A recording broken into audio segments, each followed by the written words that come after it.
Entrepreneurs and entrepreneurs in this country now know, Deputy Speaker, you take the risk, and that side, the Labor Albanese government, will take the reward, Deputy Speaker, and that's now how this is working. Now, you might say, what's their thinking? How would they arrive at that type of mentality and that type of thought process, Deputy Speaker? Good question. I've asked that myself. And you know what I've come up with the answer to that, Deputy Speaker, about why they think like that? Is because not one of them, well, certainly not when you look at the Prime Minister and you look at the Treasurer, Deputy Speaker, none of them, neither of those people, and a lot on that side have never worked in private enterprise, Deputy Speaker.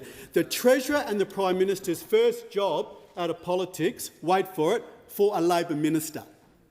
So their work record is work for a Labor politician, work for a Labor minister, and then become a Labor MP. So they don't get it, Deputy Speaker. They don't understand it. It's a DNA thing. A lot of people on this side understand what it means to work in private enterprise and to own or start your own business, when paying your salary and indeed the salaries of other persons is up to your entrepreneurship. But they don't understand it and they don't get that, which is why they thought raising taxes was a good idea. The other one, obviously, Deputy Speaker, was the increased taxes on trusts. Again, they wouldn't understand. They wouldn't understand because they've never done it. Over 350,000 small businesses in this country, Deputy Speaker, operate under trusts. So they're paying higher taxes.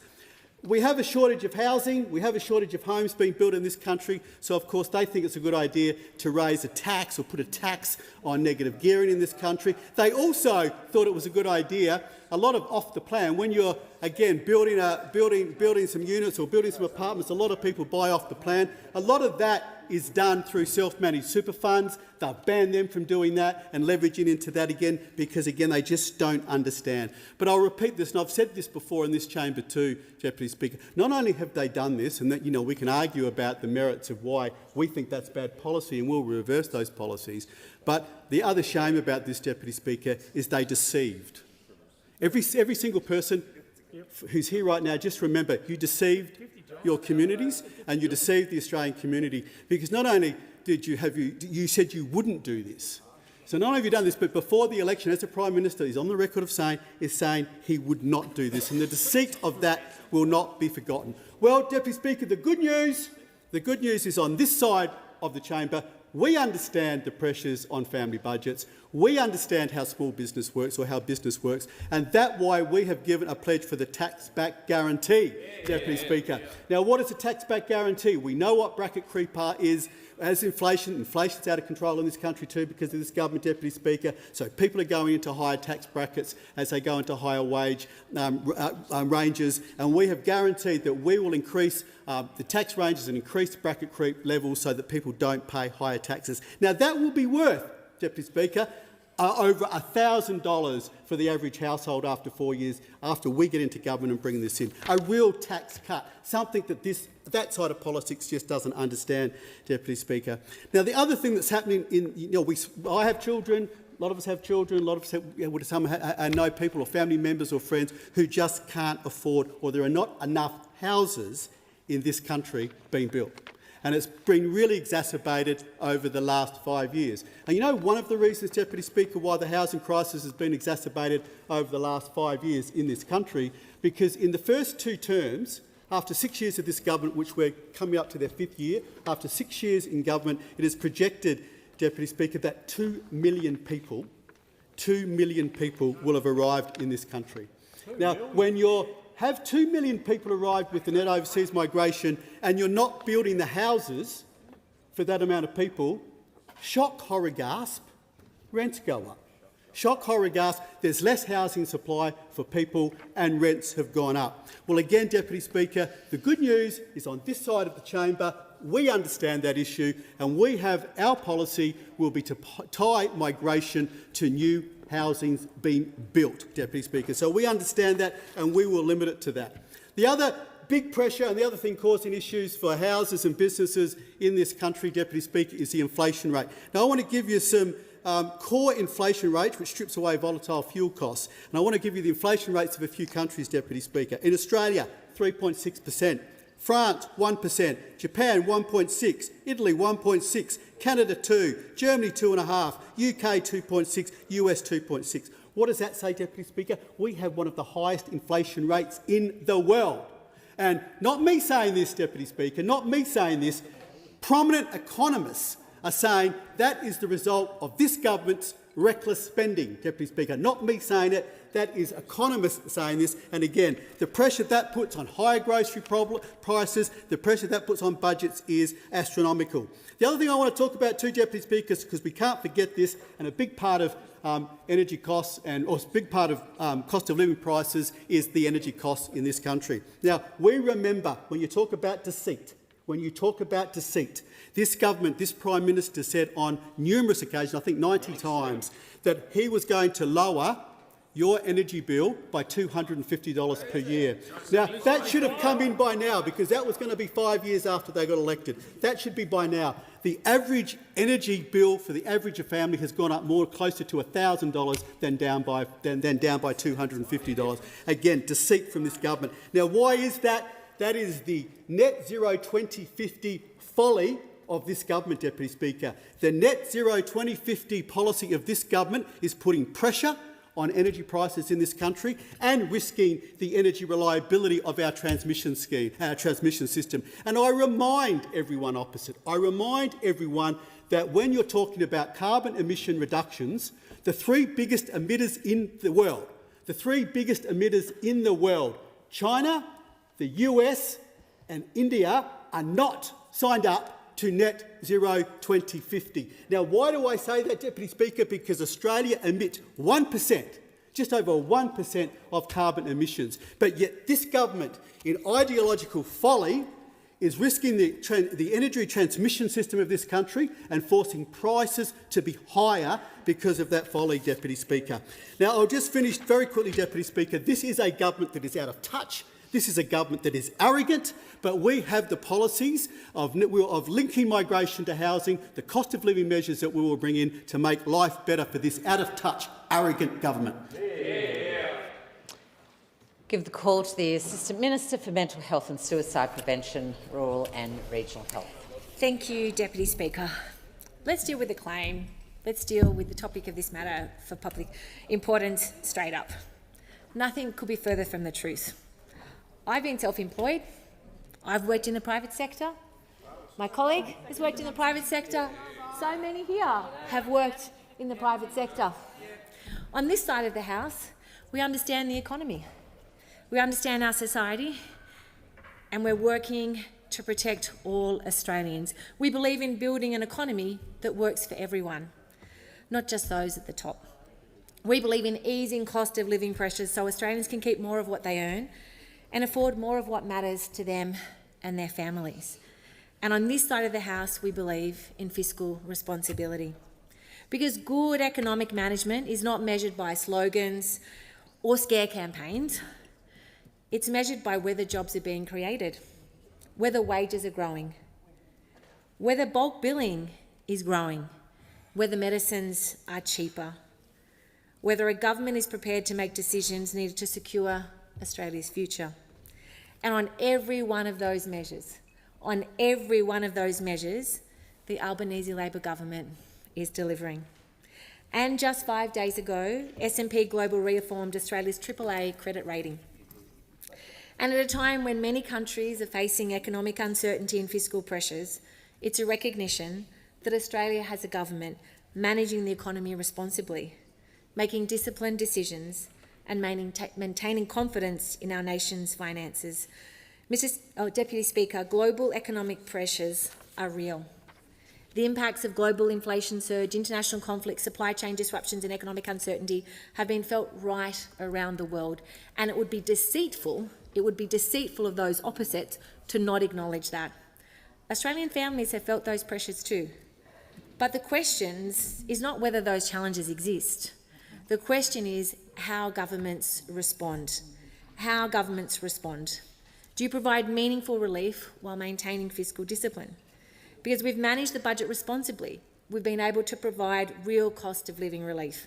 And another tax cut that those opposites opposed, another tax cut just now for Australian taxpayers. Because when the budget is managed responsibly, we can provide real cost of living relief while keeping the nation's finances strong. We've delivered, as I said, tax cuts for every Australian taxpayer, and Australians will receive another round of tax relief next year. That's real relief for workers and families. As a pharmacist, I'm particularly proud of our cheaper medicines reforms. This is real reform. In my electorate of Dobell alone, those reforms have saved local residents around $16.6 million. That's $16.6 million. The last time medicines cost $25 on the PBS was in 2004. 2004, more than 20 years ago, early in my career as a community pharmacist. We've frozen the cost of PBS medicines at no more than $25 and $7.70 for concession card holders. We've already saved Australians around $2.9 billion in out-of-pocket costs because of that freeze. And we've added or expanded more than 400 medicines to the PBS. That's real cost of living relief. And as Diane from Noraville in my electorate said, and she's an age pensioner, this really helps when you're a pensioner. This really helps. This is real cost of living relief. This is money staying in the pockets of Australian families, pensioners and patients. We've expanded paid parental leave, we've increased the minimum wage, we've strengthened Medicare, we've made urgent care clinics a permanent part of our health system, a permanent part. And we've done all of this while reducing debt and helping bring inflation under control. Deputy Speaker, that is what responsible economic management looks like. It doesn't look like scare campaigns. This is what responsible economic management looks like. Now let's compare that with the record we inherited. Let's compare that, I'll take that interjection. Now let's compare that with the record that we inherited. When Labor came to office, real wages were falling. Real wages were falling. Inflation was surging. Housing approvals were going backwards. Business investment was weak. Budget deficit stretched years into the future. Despite those mugs, did you have one of those? Did you have one of those mugs, Michael? Did you have one of those mugs? The golden age of democracy, I hear. Australians would say otherwise, and they did at the ballot box. Budget deficit stretched years into the future, and debt had doubled even before the pandemic. That was a reality. That was a reality. Despite the mugs and the slogans and the scare campaigns, that was a reality. Well, since you asked, 4 years later, we've created 1.25 million jobs. 1.25 million jobs, and you'll be pleased to know, with around 5 out of every 6 of those jobs created in the private sector. So this is how we're going now. We've delivered the lowest average unemployment rate of any Australian government in half a century. This is how we're going now.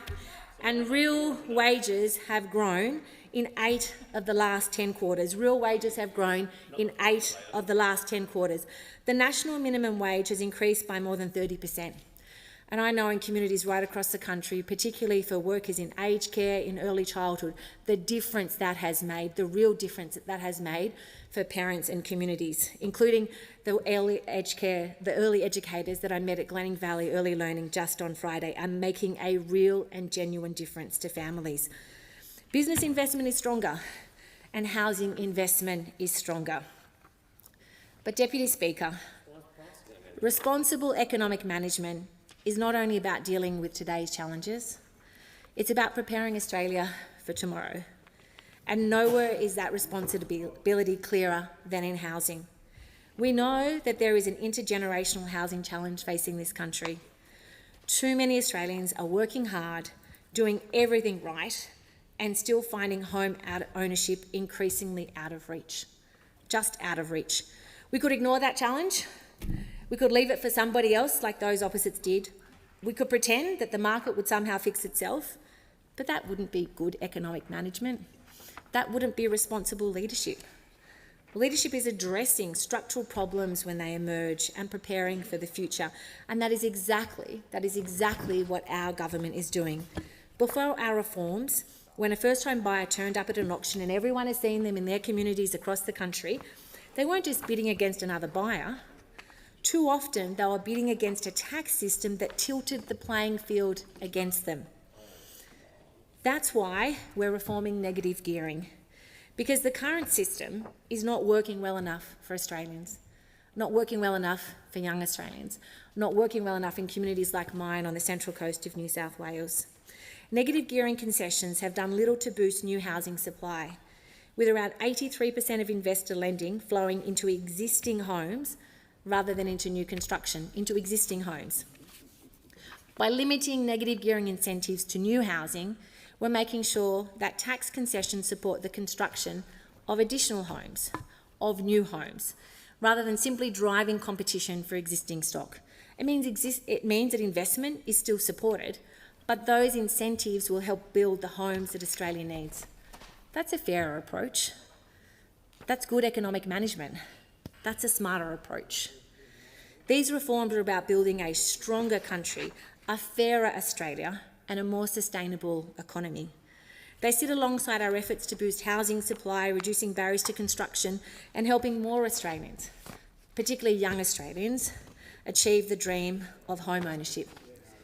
Because real economic management is not about avoiding difficult decisions, it's not about blaming others, it's not about mugs, it's about good economic management. It's about taking the difficult decisions. It's about supporting Australians in communities like mine and right around the country. It means tackling challenges, not pretending they don't exist. It means delivering change, not making excuses. And it means delivering real outcomes, not delaying decisions. Deputy Speaker, it means delivering an economy where hard work is rewarded, where opportunity is shared, and where every Australian, wherever they live, whatever their postcode, has a chance to get ahead. That is what this government is doing. That is what Labor governments do. That is what responsible economic management looks like, and that is exactly what the Albanese Labor government will continue to deliver. And I'll finish, Deputy Speaker, with Dorothy from Glenning-Varry in my electorate, who wrote to me, and this is what she said. She said, "It has always been Labor governments who see this country through its roughest times, and provide protections for those that need it most, while building the foundations for all social benefits." That is what our government is doing. That is good economic management. Member for Riverina. Thank you, Deputy Speaker. This matter of public importance debate is the government's toxic taxes and economic mismanagement making life harder for everyday Australians. And it's brought to you by the member for Page, who represents a regional electorate. And like anybody who represents a regional electorate, they would know just how tough country people are doing it at the moment, but not just in the regions, right across this wide brown land. Now, I happen to like the member for Dave Bell, and she is the Assistant Minister for Mental Health and Suicide Prevention. She is the Assistant Minister for Rural and Regional Health. They are very important portfolio areas, and I do genuinely wish her every success. But unfortunately, and not her fault by the way, but one of the very first things that this Labor government did was change the distribution priority areas for doctors. And that led to a departure of many of our fine general practitioners to the coast and to other peri-urban areas where they had plenty of doctors. And unfortunately, that has led to a rural health crisis. But unlike the Speaker previous, real wages are falling, and they are. They genuinely are. People have less money in their pockets now to spend on, less disposable income than before this really tawdry government came into office in May 2022. And you only have to look at policies such as the widow's tax, which is just cruel and it's unnecessary. The private health care rebate being axed for over 65s. And then, of course, you have the algorithms determining aged care assessments for older Australians. What is it about this government that it has against aged Australians? People who have paid their taxes, people who have done so much to make this country what it is today. And we've got a government that says it cares, that is turning its back on older Australians. And it's not right, and it's not fair, and it has to change. And then, of course, we've had 15 interest rate rises, as was told to us today by the Leader of the Opposition in question time. $29,000 more mortgage holders have to find each year to pay off their mortgages than they did prior to this Labor government coming to office. Now again, where is the equity of that? Now tonight is census night, and I have a bit of experience with these census days and nights. And you know, in 2016, the response rate by households was in fact 95.1%. That's pretty good. It's pretty good. But you know, 95% of households are probably now less value than what they were before the last budget. And do you know why? Because of the capital gains tax reforms that Labor said it wasn't going to do, and then, of course, on budget night, we saw the Treasurer, the member for Rankin, introduce them. And it's caused so much hardship and harm for those people wanting to put a roof over their heads, and those people who already have a roof over their heads, who invest in themselves and their futures. The government's just pulled the rug from underneath them. But don't just take my word for it. There are plenty of others who are saying precisely the same thing. And when it comes to regional Australians, we think of those farmers. And, you know, in the budget, there was $191.6 million taken out of feral pest management practices. So that now means that pigs and wild dogs and rabbits and mice and anything else you care to name that are killing sheep and taking away the profits of farmers are going to be running rampant thanks to this tawdry government. And then, of course, we get to water buybacks. Now, even though we're heading towards $1 trillion worth of debt, this government found it necessary to buy $430 million more of water from irrigators, from productive use, from farming use, from food and fibre production. And what are they going to do? Flush it down the mouth of Murray. That's what this Labor government does. That's what this Labor government does. I probably don't have time to talk about the $5,000 allied health cap for our veterans. But what does Labor do? They just say, oh, we'll consult. But they should have consulted before the budget. They should have consulted with the widows' tax. They should have consulted with the veterans' allied health cap. It's simply not fair. It's simply not right. But it's so typical of this Labor government that never sees a toxic tax that it doesn't want to introduce, that doesn't tell people before the budget what they're going to do and then implements it during budget. Thank you, Deputy Speaker. I must say that this MPI is quite the irony from those opposite, because if you want to talk about making life for the everyday Aussie harder, look no further than yourselves, because your record on delivering practical measures to help everyday Aussies day to day is quite simply appalling. Who can forget robo-debt? I mean, I'm going to list a few of the greatest hits, but who can forget robo-debt? Who can forget the great bulk billing freeze, 3 years, which made going to the doctor much more expensive for everyday Australians? Who can forget that wage growth literally flatlined under the Coalition? In fact, you described it as a deliberate design feature of your very poor economic management. Who can forget cuts to TAFE, when we are literally like in a trade crisis now because you cut TAFE to the bone? And so when you talk about making life more difficult for everyday Aussies, you should literally look in the mirror. You also opposed our tax cuts. We've all just had a tax cut on July 1. And you voted against that tax cut. So you also opposed pay rises for minimum wage earners. You built a measly 373 social and affordable homes in your time in government, over a decade. Unbelievable. All in all, you've basically just left it up to us to help everyday Aussies with the cost of living in getting ahead. And that's exactly what we're doing.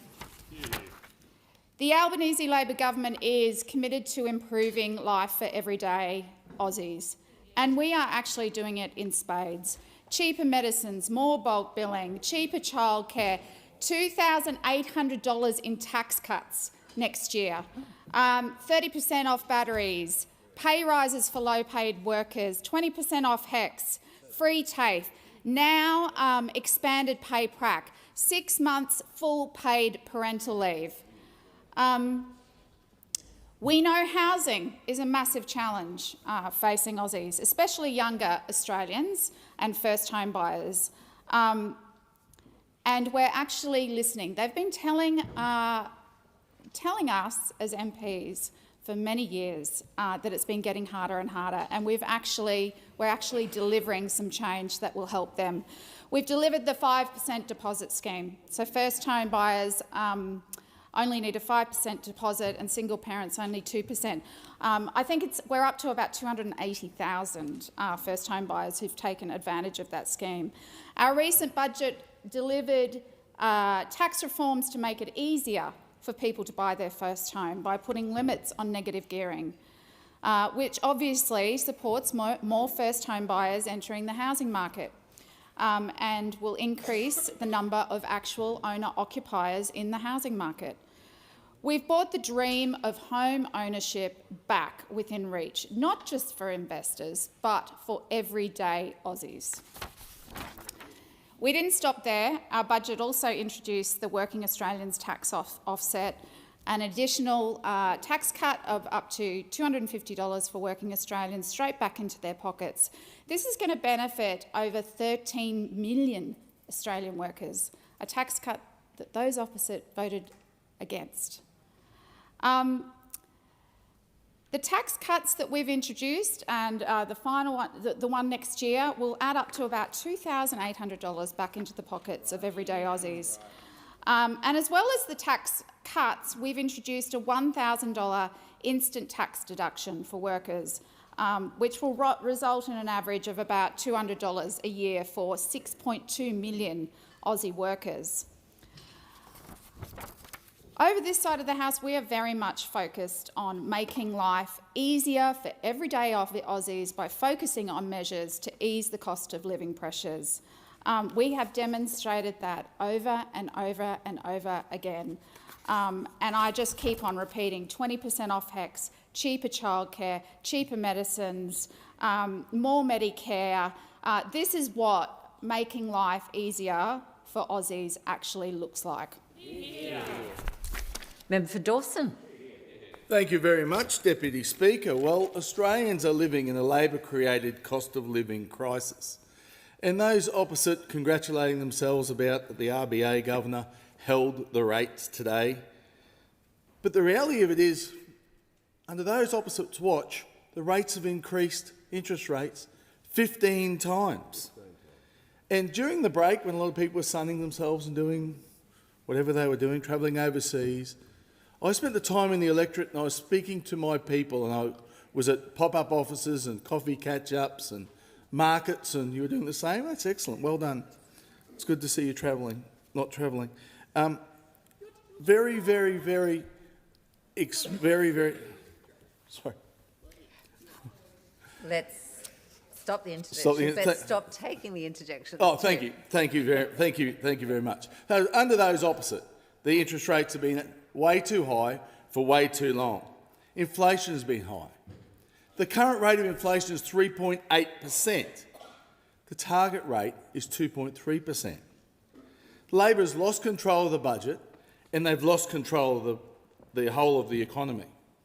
The Prime Minister needs to, rather than spending all the Australians' money, needs to be spending some time pulling his treasury into gear, rather than making crude comments about Kylie Minogue and crude gestures about the Prime Minister of Japan. The Prime Minister is making everyday Australians' life harder with his toxic taxes and economic mismanagement. And now he's demeaning women.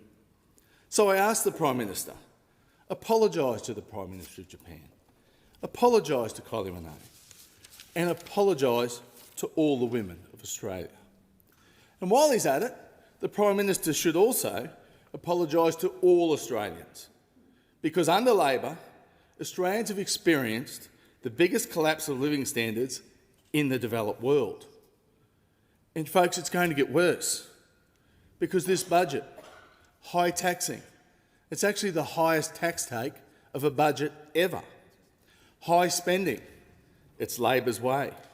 And this is then pouring petrol on the inflation fire. And what happens with inflation?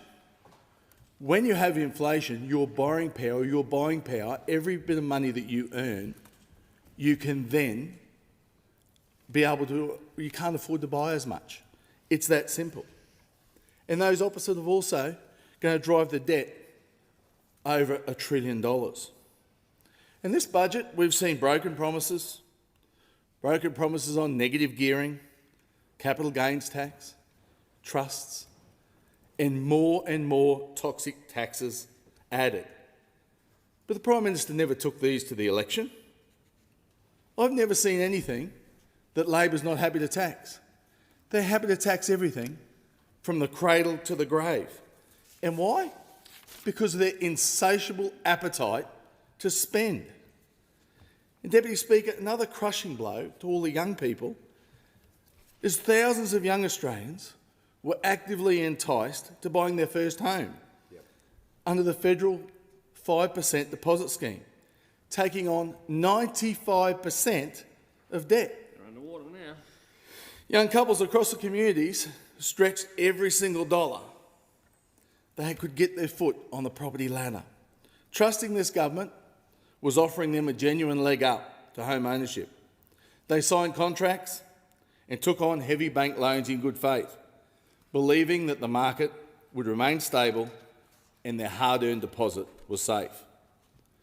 But after encouraging these young buyers to max out their debt, Labor whacked them with toxic taxes on housing and investment, crashing entry-level valuations and trapping first homeowners into negative equity. But Labor's suite of toxic taxes doesn't stop there. It's a direct assault on aspiration, locking young Australians out of the exact same financial opportunities that were afforded to older Australians, whacking heavy new taxes on housing, on savings investment and family small businesses, making it almost impossible for young people to build long-term wealth, to buy a home or to start local businesses. Instead of rewarding hard work and supporting ambition, Labor is penalising and effectively pulling up the ladder for every Australian. The Coalition have a plan to fix the economy and protect our way of life. Has the call. Deputy Speaker, Labor is helping Australians earn more and keep more of what they earn, while the Liberals' record tells us they would leave people behind. The opposition's criticisms are a hollow political attack from a desperate party that wants Australians to forget their record. When the Liberals were last in government, they kept wages low as a deliberate design feature of their economic policy. They left Medicare under pressure, failed to deliver serious relief for families and presided over years of cost of living strain without a plan for everyday working people. Now, from opposition, they are again trying to talk down the economy and talk down the support going to everyday Australians. Labor's reforms are about helping workers keep more of what they earn, supporting young people to buy their first home and making the tax system fairer. Only Labor will deliver higher wages. Labor has backed pay rises for workers every year since coming to government. Since 2022, the minimum wage has gone up by more than $9,000 a year. This year, almost 2.7 million Australians on the minimum wage or modern award wages are receiving another pay rise backed by this Labor government. And it matters in electorates like my own. It means more money in the pockets of cleaners, retail workers, hospitality workers, carers and people doing essential jobs right across Braddon. Labor believes people who work hard should be able to get ahead. Every taxpayer is better off under Labor. Labor is delivering tax cuts for every taxpayer. For the average worker, that means around $2,800 more in their pocket each year. Labor's first tax cut began on the 1st of July 2024, a second cut was introduced in July 2026 and another will be introduced from July 2027. Workers will also be able to claim a $1,000 instant tax deduction without receipts from the 2027 tax year. And from the 2028 tax year, the new Working Australians tax offset will deliver a permanent $250 cut to workers' tax bills. Note to those opposite, this is what helping people keep more of what they earn actually looks like. Labor is delivering cost of living relief by strengthening Medicare and cutting the cost of medicines. In Braddon, Medicare urgent care clinics are now open in Devonport and Burnie, giving people free medical care. And there are now 19 GP practices in Braddon that bulk bill all patients. And around 95% of patients are seeing a doctor for free with the bulk billing incentive. 95%. Labor has also cut the price of prescription medicines, with most scripts now costing no more than $25 or just $7.70 for people with a Commonwealth concession card. That is practical cost of living relief for people who need it most. Those opposites should go and talk to those people who need it most. Labor is helping families, parents, young people and first-home buyers. Our 5% deposit scheme is helping young people buy their first home sooner, with extra help for single parents or guardians who may be able to buy with a deposit as small as 2%.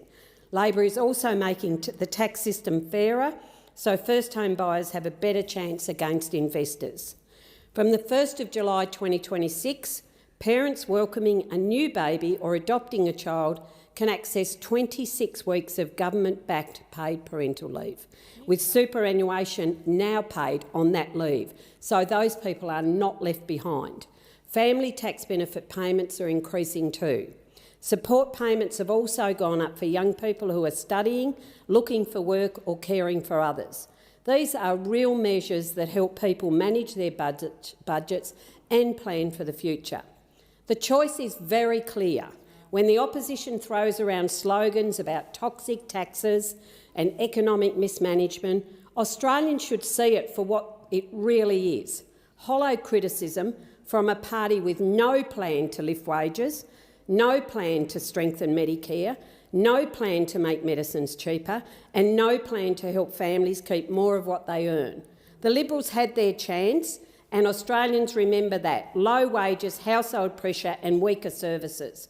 Only Labor will protect everyday Australians by backing better pay, cutting taxes, strengthening Medicare and making medicines cheaper, and supporting families that need it most. Member for Durack has the call. Thank you, Deputy Speaker. I rise to speak in support of the MPI moved by the member for Page. It is a fact that under Labor, Australia has experienced the worst collapse in living standards in the developed world. And it is a fact that inflation is still running out of control, well above the Reserve Bank's target band. Deputy Speaker, it is not just key economic indicators telling us that Labor's economic mismanagement is making life harder for regional Western Australians. It is those very people telling me, in their own words, in their thousands, that Labor is making life worse for them, not better. Throughout the Pilbara, during the winter recess, I heard directly from many, many regional West Australian families, mothers and grandmothers in particular, who are worried about their children's future. In every conversation I had with a mother, the same themes and concerns came up. How will my child be able to afford a home? How will they be able to build wealth? How will my child be able to afford to have children themselves? These are the concerns of everyday Australian families. They are struggling under the weight of Labor's higher taxes, high inflation and interest rates, the end of aspiration and working harder for less. We in this place must remember that we are not just making decisions for the next 3 years. We are making decisions for at least the next 30 years. Those on this side of the House, we understand this responsibility and we accept the honour of this. Our plan will fix the economy and protect our way of life for generations to come, so that our children can have the same or better opportunities to get ahead than past generations. For too long, governments of both sides have merely looked only to the next election, often creating policies merely to win votes, not to secure Australia and our future. Only the Coalition has the leadership, has the team and plan to fix our economy and to protect our way of life. Our priorities of lower taxes, cheaper power, less migration, more homes and putting Australians first is the change that our country needs. While Labor voted again for higher taxes earlier only today, we on this side, we are committed to bigger and better tax cuts every single year under our tax-back guarantee, ending Labor's thief-in-the-night inflation tax by indexing tax brackets to inflation. Let's face it, this government has failed on housing policy. Home ownership is no longer in reach and the primary concern of many parents right around the country. We have fewer homes, higher rents and confidence in the market has been smashed under this Prime Minister. As the party of aspiration and everyday Australians, the Liberal Party will put home ownership at the centre of the Australian dream again. And we do this by capping migration at the number of homes built to try and fix the 400,000 housing shortfall we have experienced under this government. Australia is simply not building enough homes. That is clear, and the situation is not going to improve while the member for Grainler is sitting in the Prime Minister's chair. Instead, I support, and I think my colleagues here on this side of the House support, a $5 billion housing infrastructure fund to help build up to 400,000 new homes. The 5% deposit scheme being reserved for Australians only, slashing red tape to cut the cost of a new home by $70,000, scrapping Labor's housing bureaucracy and repealing Labor's housing taxes. So my message to all Australians is this. This is not as good as it gets, and I'm not going to cop it, and neither should you. I'm fighting to put you first. I'm fighting to put you first, to establish a future generation fund to pay down Labor's $1 trillion of debt, because the last thing I want is for your children and your grandchildren to inherit this economic mess that has been created by those sitting opposite. And to those regional West Australians hurting under this government's economic mismanagement and those worried about their children's future, I hear you, and so do my colleagues. We know that Labor is making you poorer, not richer. The Coalition is determined to have the policies for the next election and beyond. We're going to make our country a place where dreams do come true, where owning a home is possible and where hard work and ambition is rewarded. Thank you, Deputy Speaker. At a time when Australians are really under pressure, it is on the government to deliver real change, and that is what we've been focusing on. It's about delivering economic reforms that are about making Australia stronger and fairer for working Australians, making healthcare more affordable, making housing more accessible, and making our tax system more equitable.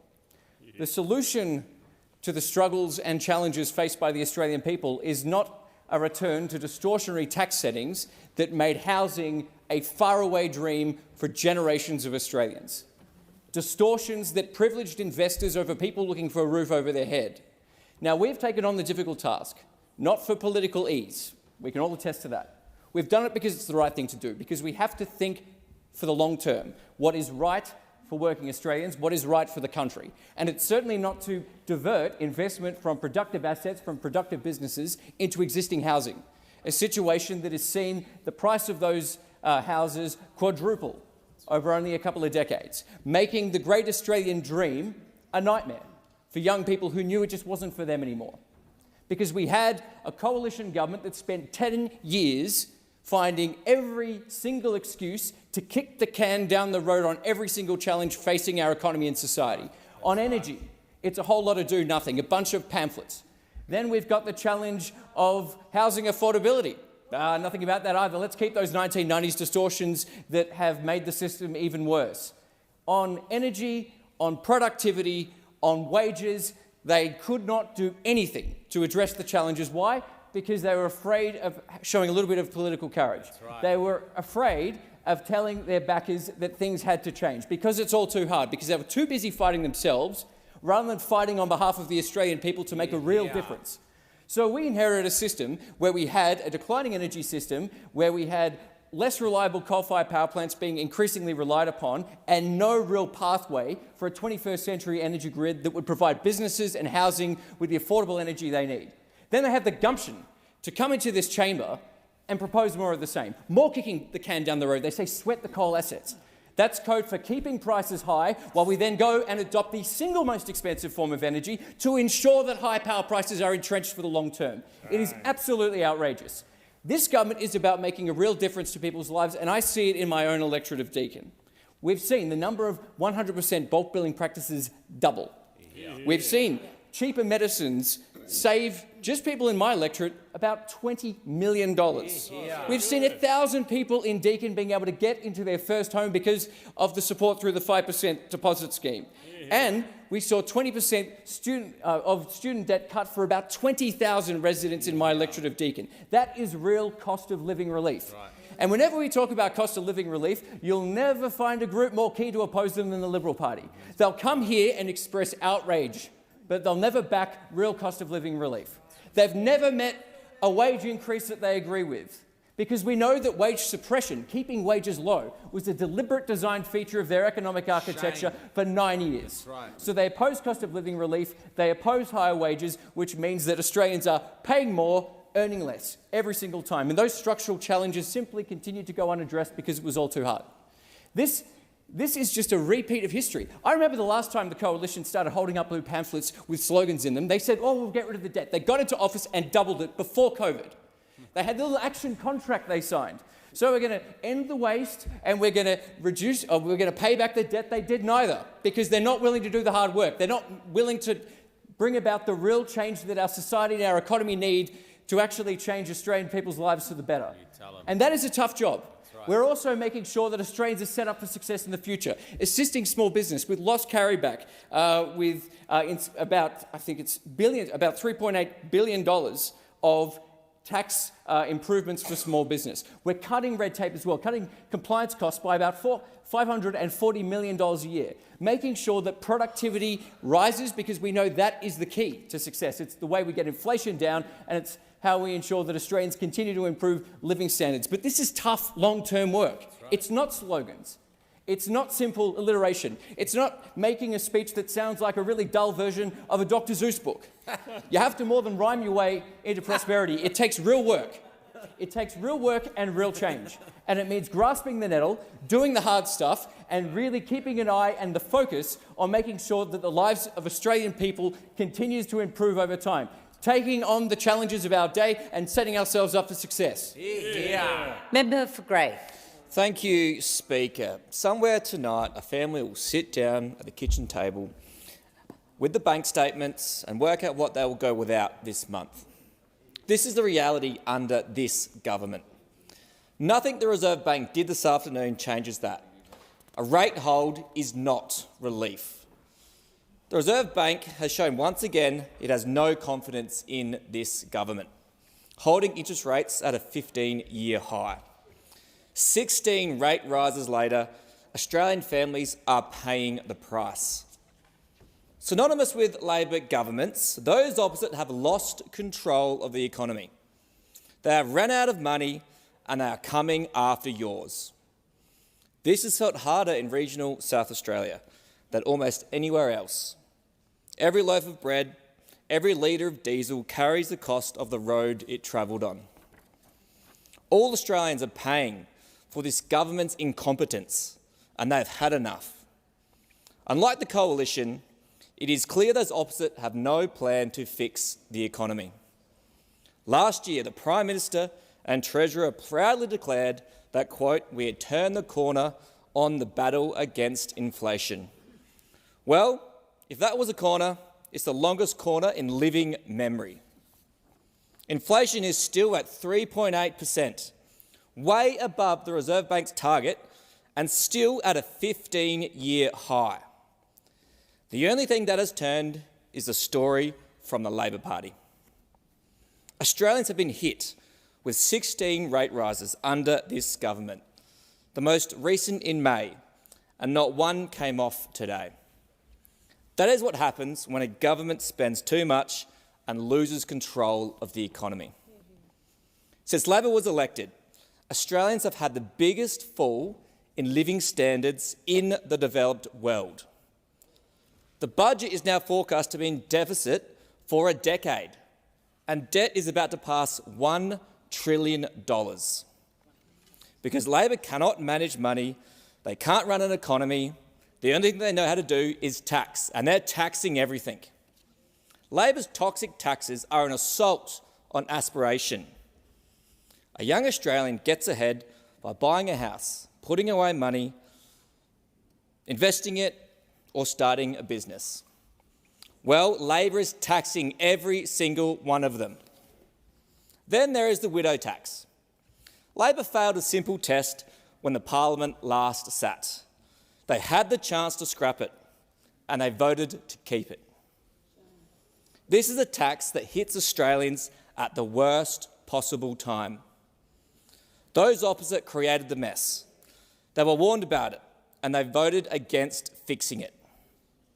If the government agrees the widow tax is wrong, then there is no excuse for delay.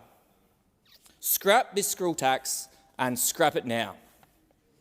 On housing, Labor has delivered a trifecta of failures: fewer homes, higher rents, and confidence in the market smashed. Labor's own budget forecasts that this tax changes will mean 35,000 fewer homes. And this country is still building 30,000 fewer homes a year than when the Coalition was last in office. This is basic supply and demand economics. Those opposite haven't heard of it. Tax something and you get less of it. There is your first lesson. The Coalition has a plan. We will lower taxes by axing every one of Labor's toxic taxes and introducing a tax-back guarantee. We will deliver cheaper power by scrapping net zero and making this country an energy superpower like it was in the past. Not only will we cap migration to housing supply, but we will build more homes. We will put Australians first, establish a Future Generations Fund, pay down the debt and deliver the nation-building infrastructure our regions have waited on for years. Australians aren't asking for much. They are asking for a government that can manage money so their living standards can be restored. The choice at the next election will be clear: a coalition government with a plan to fix the economy, restore our living standards and protect our way of life, or a Labor government that has failed this country at every corner. And the member for Whitlam has a call. Thank you, Speaker. Before I talk about how the Albanese government is managing the economy, let's consider the economic record we inherited from the Coalition in 2022. For almost 9 years, the Coalition claimed to be the party of responsible economic management. Yet, when the Coalition left office, they had failed to deliver a single final budget surplus during its entire 9 years in government. Then, straight after ousting the Coalition, in the 2022-2023 financial year, the Albanese government delivered a $22.1 billion surplus, the first budget surplus in 15 years. Under Labor, Australia's debt is almost $200 billion lower than what we inherited. Speaker, that is what strong economic management looks like. Labor is building a stronger, fairer and more secure future for Australia. We are tackling major structural challenges, like our housing crisis, head-on. We are taking a responsible approach to managing the economy while investing in the areas Australia needs most. Speaker, we are reducing the tax burden for over 13 million workers and supporting 75,000 more Australians into the housing market. Our government has focused on finding savings and reducing waste rather than simply increasing taxes or cutting essential services, which tends to be the basic approach of those opposite. The reality is that those opposite have no alternative vision or credible policy on anything, which is precisely why the Australian people have lost confidence in them. Responsible economic management means making sure taxpayers' money is being used where it can have the greatest benefit. A strong economy should improve the lives of ordinary Australians. That is why our government has introduced a range of cost of living measures. These include tax cuts for every Australian taxpayer, cheaper medicines, and an expansion of free healthcare available in communities all over Australia. Our government's tax cuts have been designed to provide ongoing relief rather than being a temporary payment. This means millions of Australians can keep more of what they earn and use it to support their families, pay bills, or spend their money in local businesses. Another major strength of our government's economic strategy is our investment in Australia's future industries. Through our Future Made in Australia agenda, the government is investing in renewable energy, critical minerals, clean manufacturing and other emerging industries. We are doing this because Australia has enormous opportunity. We have some of the world's best renewable energy resources and huge reserves of critical minerals that are essential for batteries, electric vehicles, renewable technologies and modern manufacturing. This means more Australian jobs, more investment and potentially more export opportunities. Our government is also investing heavily in infrastructure. Major investments in roads, rail, housing, energy and regional infrastructure help create jobs in the short term while improving Australia's productivity in the long term. Our government is also investing in skills and education. Programs such as Free TAFE are helping Australians gain qualifications in areas where our economy needs workers. This is an important economic investment because Australia's future prosperity depends on having a highly skilled workforce. The Albanese government has also taken action to strengthen wages. Since coming to government, we have backed higher wages for nearly 3 million of Australia's lowest paid workers every year, something those opposite would never do. Labor has also delivered the lowest average unemployment rate of any Australian government in half a century.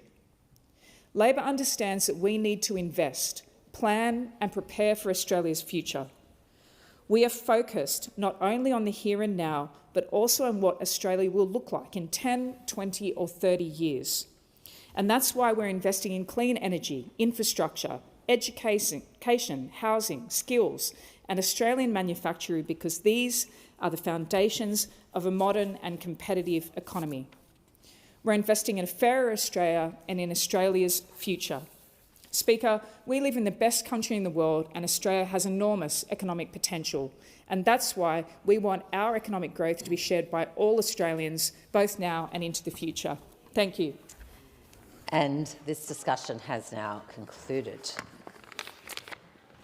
I give the call to the member for Fisher. Thanks, Madam Deputy Speaker.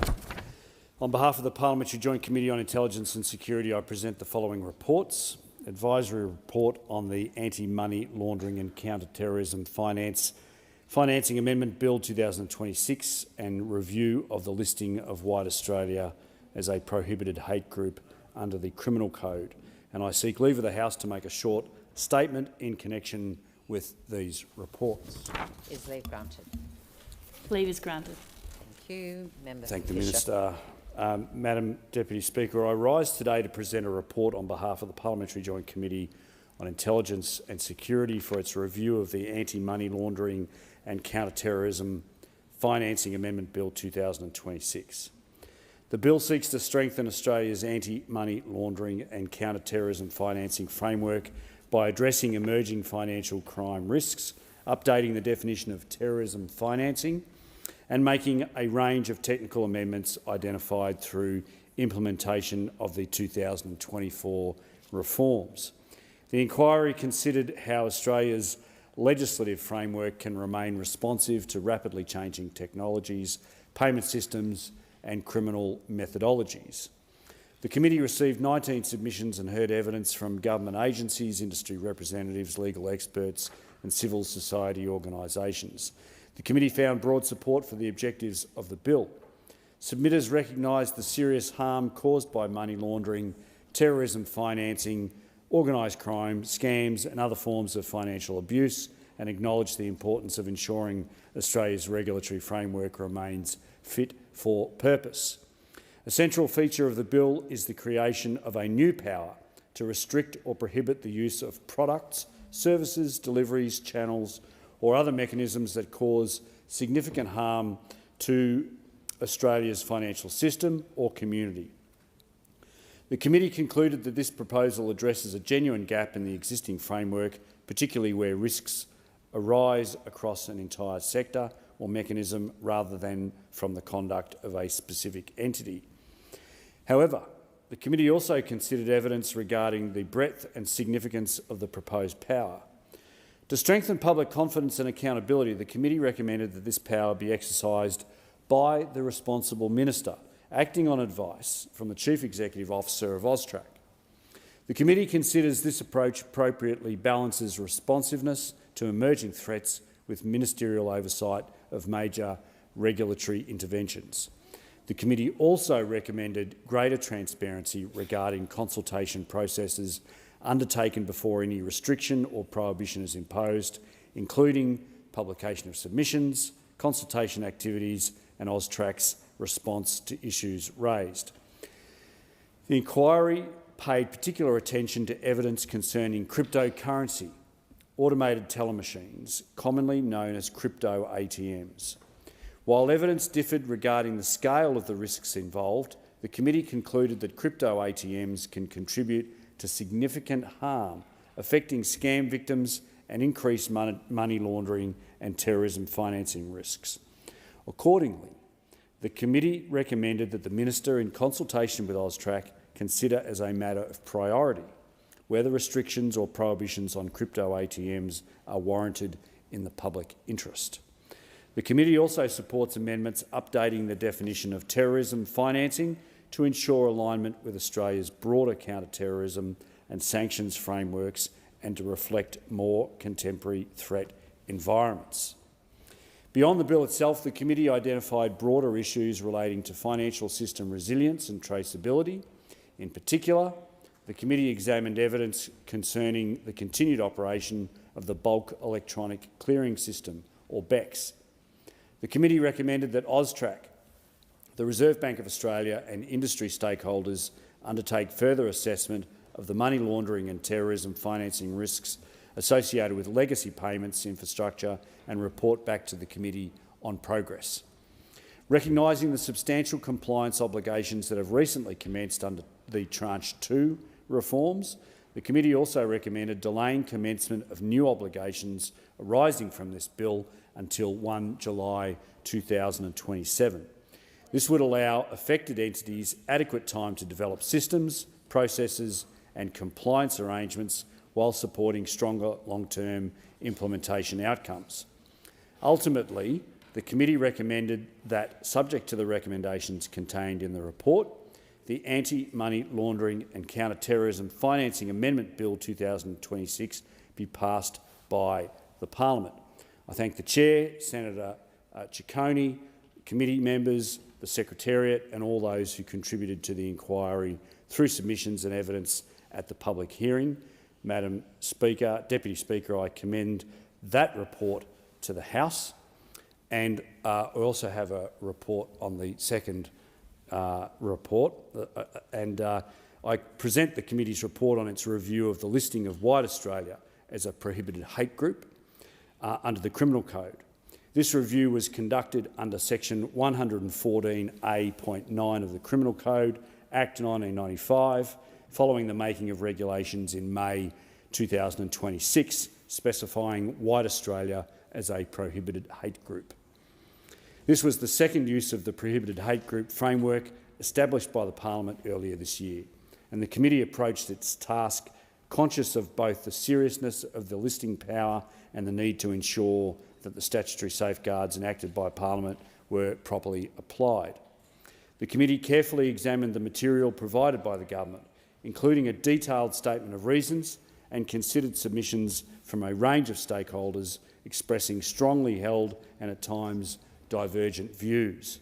The committee also held an in-camera hearing to test the evidence and satisfy itself that the legislative criteria for listing had been met and that the process followed was consistent with the requirements of the Act. Having regard to all of the evidence before it, the committee is satisfied that White Australia meets the legislative criteria for listing as a prohibited hate group and that the listing has been properly made. In particular, the committee accepts that White Australia has engaged in conduct constituting hate crimes, including using propaganda to incite hatred against minority and migrant communities and attacking a First Nations protest camp. The committee is satisfied that the listing is reasonably necessary to protect the Australian community from social, economic, psychological and physical harm. Accordingly, the committee supports the listing of White Australia as a prohibited hate group under the Criminal Code and finds no reason to disallow the legislative instrument. I commend the report to the House. Thank you. And I have received messages from the Senate. Firstly, returning the Health Legislation Amendment Prescribing Pharmaceutical Benefits Bill of 2025 and informing the House that the Senate does not insist on its amendments disagreed to by the House.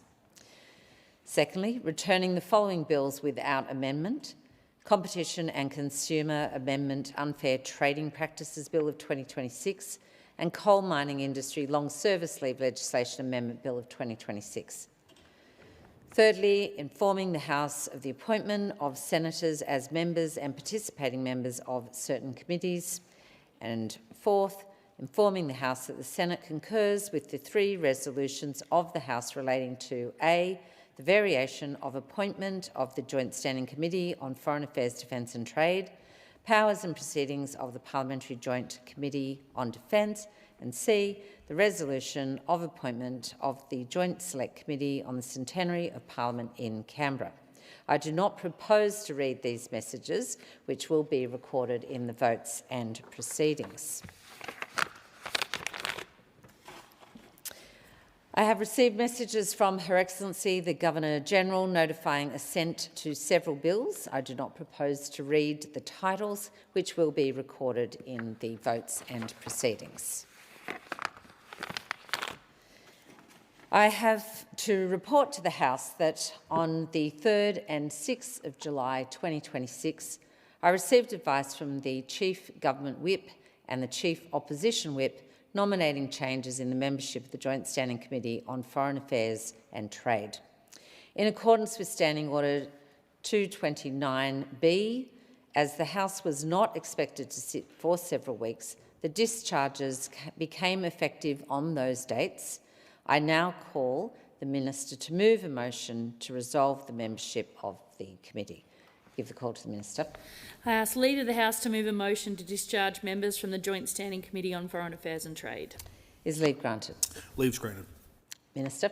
I move that Mr Gosling, Mr Lim, Mr McCormack, Ms Templeman, Mr Wallace and Mr Zapier be discharged from the Joint Standing Committee on Foreign Affairs and Trade. I'll put the question to the House. All those of that opinion say aye. To the contrary, no. I think the ayes have it. I've received a letter from the Honourable Member for Herbert resigning from the Parliamentary Joint Committee on Intelligence and Security.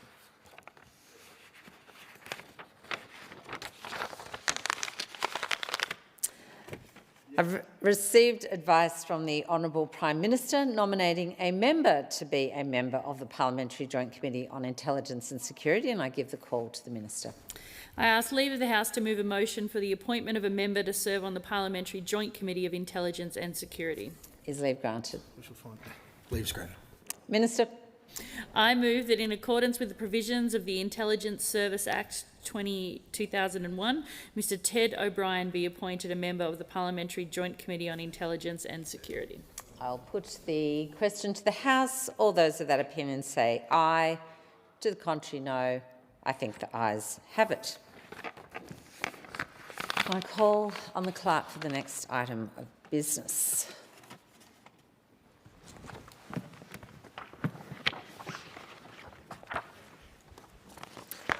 Government business. Order of the day number 1, Therapeutic Goods Amendment, Medicines Shortages and Other Measures Bill 2026. Resumption of debate on the second reading. I understand it is the wish of the House to debate this order of the day concurrently with the Therapeutic Goods Charges Amendment Bill of 2026. There being no objection, the Chair will allow that course to be followed, and I give the call to the member for Lindsay. Madam Deputy Speaker, I rise to speak on the Therapeutic Goods Amendment, Medicines Shortages and Other Measures Bill 2026 and the related Therapeutic Goods Charges Amendment Bill 2026, and I move the second reading amendment circulated in my name. At its heart, this bill is about one thing: knowing sooner when a medicine is about to run short. It does a few sensible things to get there. It requires the pharmaceutical companies who supply our medicines to give at least 12 months' notice before they permanently stop supplying one, or as soon as they practically can. It requires them to keep the Secretary updated if that plan changes, and it lets the Secretary ask any supplier whether their product is available, running short or being discontinued. It keeps the medicines watch list, the list of medicines whose shortage would hit hardest, current and up to date. The bill makes a second change as well, a more technical one. Right now, biologic medicines, things like hormones and immune treatments, which are made from living cells, are registered one by one, even when they are all but identical. A different bottle size means a separate listing. A different pack means more paperwork. This bill lets very similar biologics from the same maker sit under a single listing, the same way we already treat ordinary medicines and medical devices. And the companion charges bill simply sets the fees that go with those group listings. It is a common sense change. It cuts duplication and it cuts cost and red tape for the sector. The bill does one more thing. It writes into primary law the power for authorised officers to enter and inspect clinical trial sites to make sure the goods used in those trials are safe for the patients taking part. Madam Deputy Speaker, the Coalition will not oppose this bill in the House. The Senate has referred it to the Community Affairs Legislation Committee. That is the right place to test the detail and to hear from people this affects. And we reserve our position on any amendments until that inquiry work has been done. Because here is the truth at the centre of this bill. Earlier warning is welcome, but a warning is not a solution. This bill will tell a patient sooner that their medicine is about to disappear. It does nothing to stop it disappearing in the first place. That's the problem this parliament should be reaching for and asking questions about and investigating deeper. Australia imports around 90% of the medicines we depend on. We make up barely 2% of the global market. So when a factory overseas has a problem or a shipment is delayed or supply is rerouted, we are at the very end of the queue. Right now, more than 400 medicines are listed as being in shortage on the TGA's database. Dozens of them are critical, and the warning system we already have is not reaching the people who need it. An RAC GP News GP poll of nearly 1,500 GPs found that 73% first hear about a shortage from their own patients. From the TGA, only 2%. From the manufacturer, only 1%. The doctor is often the last to know. Since shortage reporting became mandatory, a reform this side of the House delivered in government, the number of substitute medicines the TGA has had to approve has more than doubled. This is not a system getting healthier, this is a system under strain, and we have seen where this ends. In 2024, our public hospitals ran critically short of IV fluids. The saline that surgery and emergency care cannot run without. Operations were delayed, patients were put at risk. The government was warned it was coming, but the National Response Group was not stood up until August 2024 after the shortage had already turned critical. And it was only in 2025 that the government announced a $40 million deal to expand manufacturing here at home. It was a welcome step, but a step taken after the horse had bolted, which under this government we see far too often. As my colleague, the Shadow Minister for Health and Aged Care, Senator Anne Ruston, said at the time, what does a future made in Australia actually mean if the Albanese government cannot even guarantee our supply of saline, which is essential to the operations in our health system? Australia can do better than lurching from one shortage to the next. We need to get ahead of this. This needs to be done with real strategy, one that builds our own capability, makes more essential medicines here at home, and sets clear targets to bring the number of shortages down. Patients depend on it, clinicians depend on it, our whole health system depends on it. And that's why I move the second reading amendment. This bill will help Australians see the next shortage coming. Our job, the job of this government, that they keep dodging, is to stop it arriving at all, because earlier warning is welcome, but a warning is not a solution, and I commend the amendment to the House. Is the amendment seconded? The amendment is seconded. I reserve my right. The original question was that this bill be now read a second time, and to that the honourable member for Lindsay has moved as an amendment that all words after that be omitted with a view to substituting other words. The question now is that the amendment be agreed to. I give the call to the Minister. I move that the debate be adjourned and the resumption of the debate be made an order of the day for a later hour this day. So the question is that the debate be adjourned and the resumption of the debate be made an order of the day for a later hour this day. All those of that opinion say aye. To the contrary, no. I think the ayes have it. Minister. I move that so much of the standing and sessional orders be suspended as would prevent the member for Farrer making a statement immediately, and that the member speak without limitation of time. Is leave granted? Leave's granted. Oh, my apologies. So I will put the question. All those that opinion say aye. To the contrary, no. I think the ayes have it. And before I call the honourable member for Farrer, I remind the House that this is the honourable member's first speech, and I ask the House to extend to him all of the usual courtesies.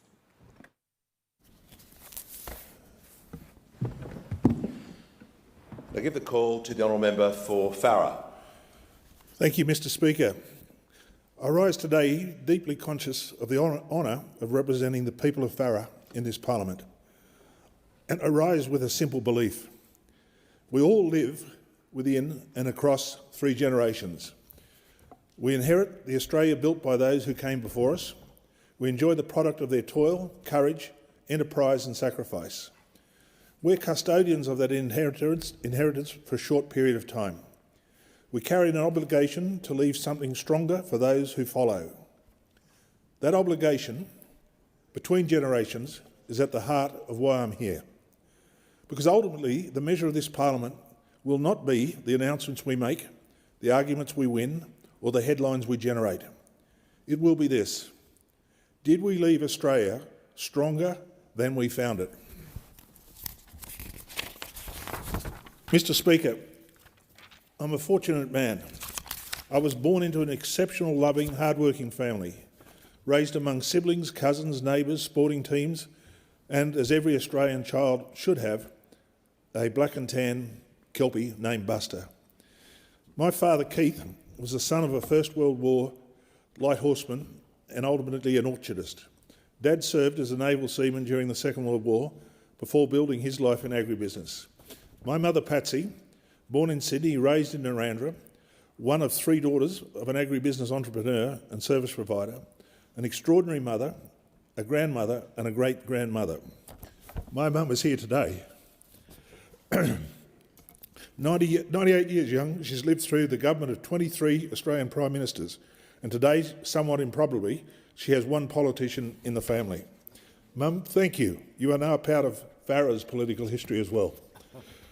I grew up in Narrandera, in a community where people understood that belonging brought you responsibilities as well as privileges. I was skilled sitting in a classroom full of excitement, aspirations, seated alongside Australian Indigenous and new Australians from all reaches of the globe. Language, skin colour or lunchbox content didn't discriminate in the classrooms, the sports fields or the school holidays. It moulded us all into a proud, contributing Australians that we are today. Football ruled winter. Cricket, tennis and water sports occupied summer. But sports taught us something greater than how to win. Henry Matheson, the local butcher, trained and mentored young generations of people in Australian rules. Tommy Lee, who arrived in Australia as a teenage refugee from Germany after World War II, championed the rugby league teams. Unique men, different men, from different origins, from different faiths, training us in different codes, but the same lesson: know your position, do your job, back your teammates, accept accountability and responsibility for the result. Accountability and responsibility, these two words are embedded in my life. I believe they belong at the centre of public life as well. My father, Dad, ran his business and our household something approaching naval precision. Preparing for school was an evening operation. Boots cleaned, kit packed, everything organised before dinner. And dinner was at 7 o'clock.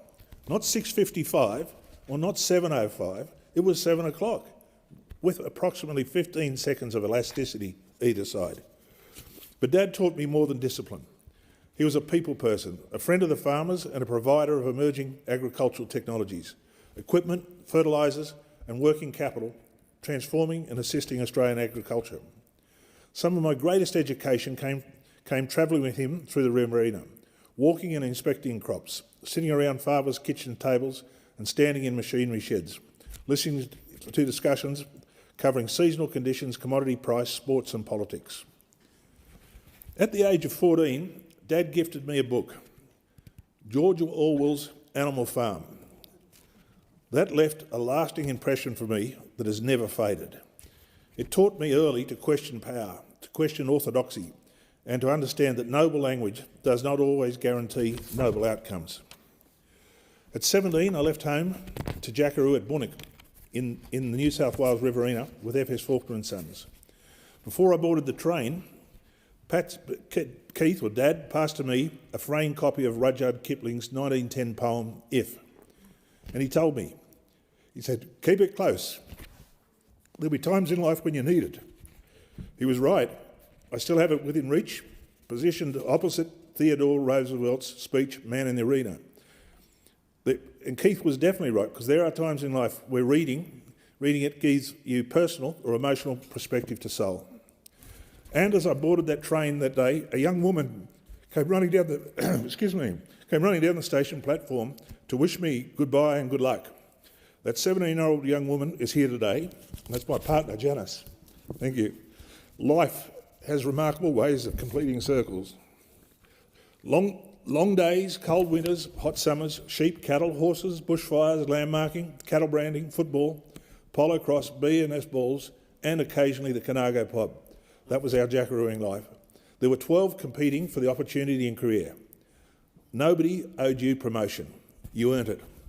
Success was achieved beyond hard work. Being interested, being polite, being equitable, being presentable, being there in present, commitment, being curious and being there for the team, knowing the job at hand and accepting responsibility and accountability for the outcome of that job. Among the owners of F.S. Faulkner and Sons were Rupert Murdoch and his lieutenant Ken Cowley, and both remained generous mentors to me long after I left their employment. From there, life took my young family northwest to northwest New South Wales. With a family of two, wife Deborah and daughter Emma, we were introduced to the challenges of northwest New South Wales, Collymungle Station. Daughters Kate and Sarah completed our family and were educated amongst the realities of Mother Nature's leverage over Australian agriculture. They are here today with me as well, and their next generation. Magnus, Archer, Wilhelmina, Charlie, Matilda, Jock and Primrose, my grandchildren. They are not incidental to what I say today. They are the reason for it. Building something was something unique. At Collymungle Station, at the confluence of the Barwon and the Guida Rivers, I became a part of an extraordinary period of Australian agricultural development. What began as a 62-hectare crop of cotton in 1982 grew into an enterprise cultivating tens of thousands of hectares, operating major cotton ginning facilities, warehousing facilities and logistics infrastructure, and marketing Australian cotton to the international markets. Collie cotton became a recognisable force in the global quality cotton markets, and and an annual case study at the Harvard Business School was taught under the tutelage of Professor Ray Goldberg, the father of modern agribusiness learning. It taught me what productive capital can achieve when people, soil, water, technology, finance and markets are brought together. It also taught me that the wealth is not created by government decree. I had the privilege of working alongside some remarkable people. Derek and Sam Shaw, Brian Falloon, Jeff Dewar, Laurie Willett and Ken Webb. And then two absolute unique men, Eugene Allison Rowlands, or Bucky as we called him, and Phil Beale. They were great men. They were my lieutenants on the right and my lieutenants on the right and on the left. I later moved to California to lead Calcott, a large but financially challenged farmers-owned cotton cooperative operating across California, Arizona and South Texas. That experience brought me into direct contact with American agricultural policy, Washington, farm programs, commodity finance, Teamsters unions, international trade and California's never-ending contest for water. And it reinforced another lesson. Government policy is never theoretical to the people who must live within the consequences. A regulation in an office can change a business. A ministerial decision can change an industry.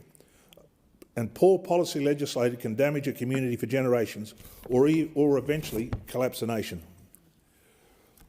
But when government gets it wrong, that lesson came painfully home clear when I returned to Australia to lead the Australian Agricultural Company, AOCO. AOCO brought responsibilities on an enormous scale: land, livestock, employees, families, communities spread across Northern Australia. And at the core of that agriculture is uncertainty. Drought is real, flood is real, markets rise and fall, and Mother Nature just does not negotiate. But what industries should reasonably expect, however, is that government decisions affecting their survival are deliberate, evidence-based and conscious of consequences. The suspension of the live cattle trade into Indonesia demonstrated what happens when policy is made at speed without adequately understanding the chain of consequences. The damage didn't stop at the farm gate. It travelled through businesses, transport operators, air operators, Indigenous enterprises and communities, employees, families, through the lenders, holiday makers in Bali, boarding schools and regional towns. Domestic cattle markets collapsed from Roma in Queensland through to Dubbo, down to Wodonga and right down to Paurana in Tasmania, writing off hundreds of millions of dollars in the value of the cotton, in the value of the herd, all within one trading day. Relationships painstakingly built with Indonesia were damaged, and Australia learned an important lesson. Good intentions are not enough. Government must ask the next question and the question after that. What happens tomorrow? Who carries the cost? What are the unintended consequences? And what happens if we're wrong? And how do we manage failure? That is not weakness in leadership, that is the discipline of leadership. Eventually I returned to Narrandera, my hometown, on the banks of the Murrumbidgee River, at the gateway to the Murrumbidgee irrigation area. And I returned to find communities across the Murray-Darling Basin struggling with another enormous experiment in public policy. Many today would say the 2007 Water Act and its birth child, the Murray-Darling Basin Plan, is a failing, expensive ideology, a set of political, economic and social doctrines that can't sustain a functioning society or deliver on its core promise when put to the real-world practice or the next round of severe droughts. It leads to chronic systematic crises, economic collapse, widespread human suffering, causing society to ultimately and eventually reject or abandon the system. Mr. Speaker, I support healthy rivers, healthy wetlands and environmental stewardship. Anyone who has spent a lifetime on the land understands that productive agriculture ultimately depends upon healthy natural systems. But stewardship and productivity are not enemies. The environmental policy cannot be considered in isolation from food production, regional communities, natural resilience and human well-being. Australia needs the courage to examine the Murray-Darling Plain objectively, not ideology, not defensively, and not on the assumption that because the government has spent billions and billions of dollars and everything underlying model and decision must therefore be correct. We must ask, what has worked? What has failed? What environmental outcomes have we actually achieved? What economic capacity has been lost? what has happened to regional communities, what has happened to food processing capacities, and how much water is required to secure 40 million people by 2050.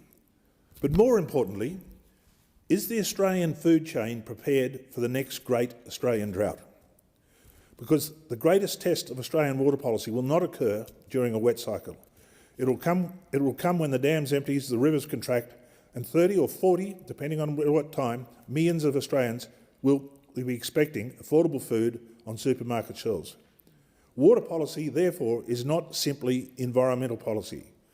Water policy is food policy and national food security. It's regional policy, it's economic policy, and unquestionably, it's national sovereignty policy.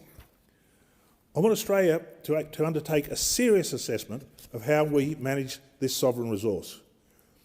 International agreements deserve respect, but Australian governments must never outsource their fundamental responsibilities to protect Australia's national interest first. When we've particularly done that with our 2007 Water Act and our Murray-Darling Basin Plan. We should determine first what is necessary for Australia's sustainable environments, national food security, communities and sovereign resilience, and ensure any international obligation serves Australia first. Australia must remain master of its own destiny. Mr. Speaker, there are other reasons for this to matter. Most Australians today have enjoyed an extraordinary period of relative security and prosperity under what was often described as the Pax Americana era. We built businesses within it, we traded and travelled with confidence, we expected global supply chains would function, we assumed shipping lanes would remain open, we assumed energy, fertiliser, medicines, technology and manufactured goods would remain available. These assumptions can be no longer taken for granted. The world has become more fragmented, more transactional, more technologically competitive and more multipolar. Artificial intelligence, semiconductors, energy, critical minerals, food, shipping routes, supply chains are becoming instruments of strategic power. Australia cannot be blind, deaf, arrogant or naive about that change. A sovereign nation must possess the productive capacity to withstand shocks and to survive on its own. That means baseload energy security and global competitive pricing of that energy. That means food security, water security, fuel security, agricultural input security, defence capacity, skills, manufacturing, critical infrastructure and financial resilience. Sovereignty is more than flying a flag above Parliament House. Sovereignty is capacity.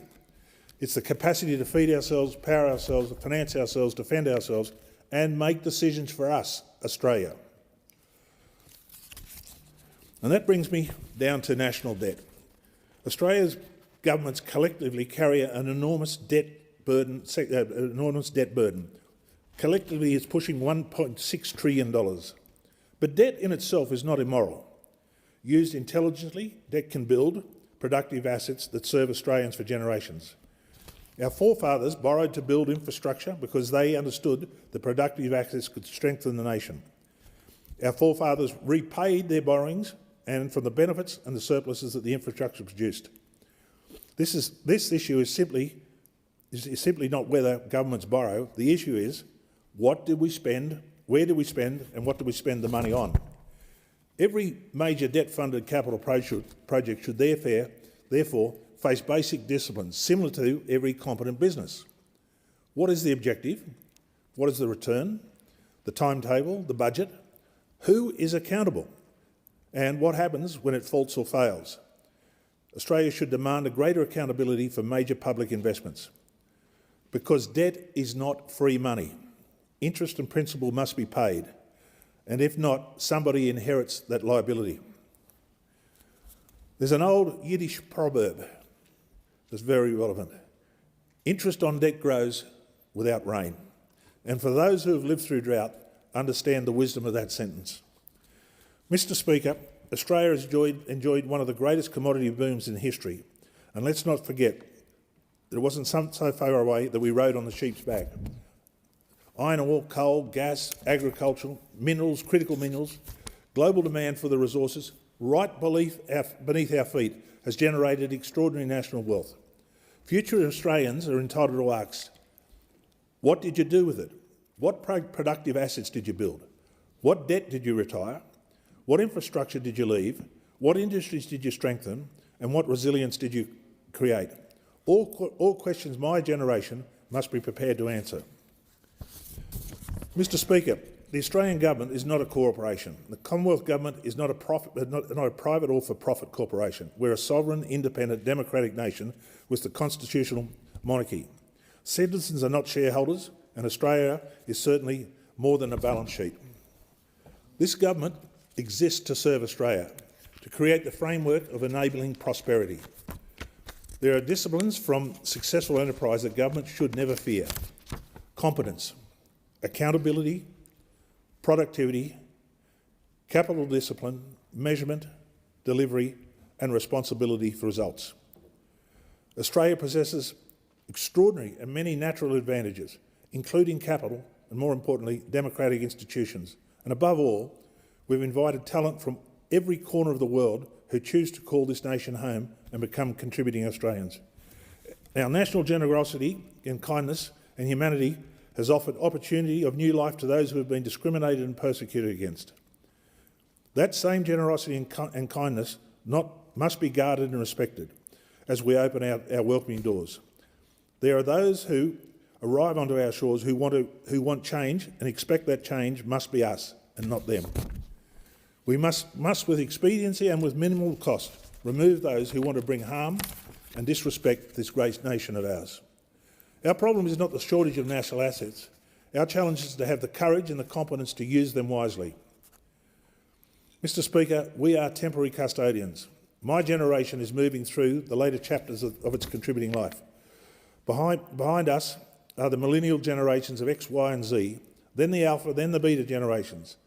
They will inherit whatever we leave behind. And I return to the question which I began. Will they inherit an Australia stronger than we inherited? Will they be able to afford to own a home, passing it to the next generation without losing it to death taxes, to raise a family, to build a business, to afford food and energy, to find meaningful work and to live securely? Will they inherit functioning infrastructure and productive industries, or merely a massive debt incurred while we were talking about building them? These questions transcend beyond party politics. They belong to every member in this House. And Australia does not need smaller ambition. It needs greater ambitions and aspirational, visionary future. But ambitions must be accompanied by discipline. We need a government culture prepared to confront difficult problems and not postpone them. A culture prepared to be able to distinguish between investment and expenditure. Be prepared to defend productive capacity, to reward enterprises, to demand accountability, and prepared to say when something is not working. Courageous enough to change course. Changing course when the evidence demands it is not political weakness, it's leadership. I come to the Parliament representing 126,000 square kilometres of an extraordinary section of Australia, a home to 160,000 citizens, of which 140,000 are voting age, a home to many from different lands and cultures seeking a safe life, security with the opportunity of prosperity. Farrer contains farmers, manufacturers, teachers, nurses, tradespeople, business owners, retirees, young family and established Australians and new Australians. It contains some of Australia's greatest agricultural regions. Farrer grows a cornucopia of crops. Every day of every year, a food or fibre crop is being harvested within Farrer. It contains communities that understand drought, flood, distance and adversity. It contains people, including myself, who are tired of being told that regional decline is inevitable. It is not, and I reject that premises. I campaigned on a simple commitment to Farrer: return productivity and capacity to Farrer. Those words are now my obligation. Return productivity capacity to our agricultural industries, strengthen our towns, improve our health services, develop skills, attract investment, protect and build water security, build infrastructure and create opportunity. Make regional Australia somewhere our children choose to stay and not somewhere where they must leave. If we can demonstrate that reform in FARA, we can demonstrate something larger. Regional Australia is not a problem for government to manage. Regional Australia is an asset for the nation to unleash. I stand here today in front of you as a member of One Nation. I represent every constituent in FARA, for those who voted for me and those who voted against me, and for those who never dreamed of voting for me. That is democracy.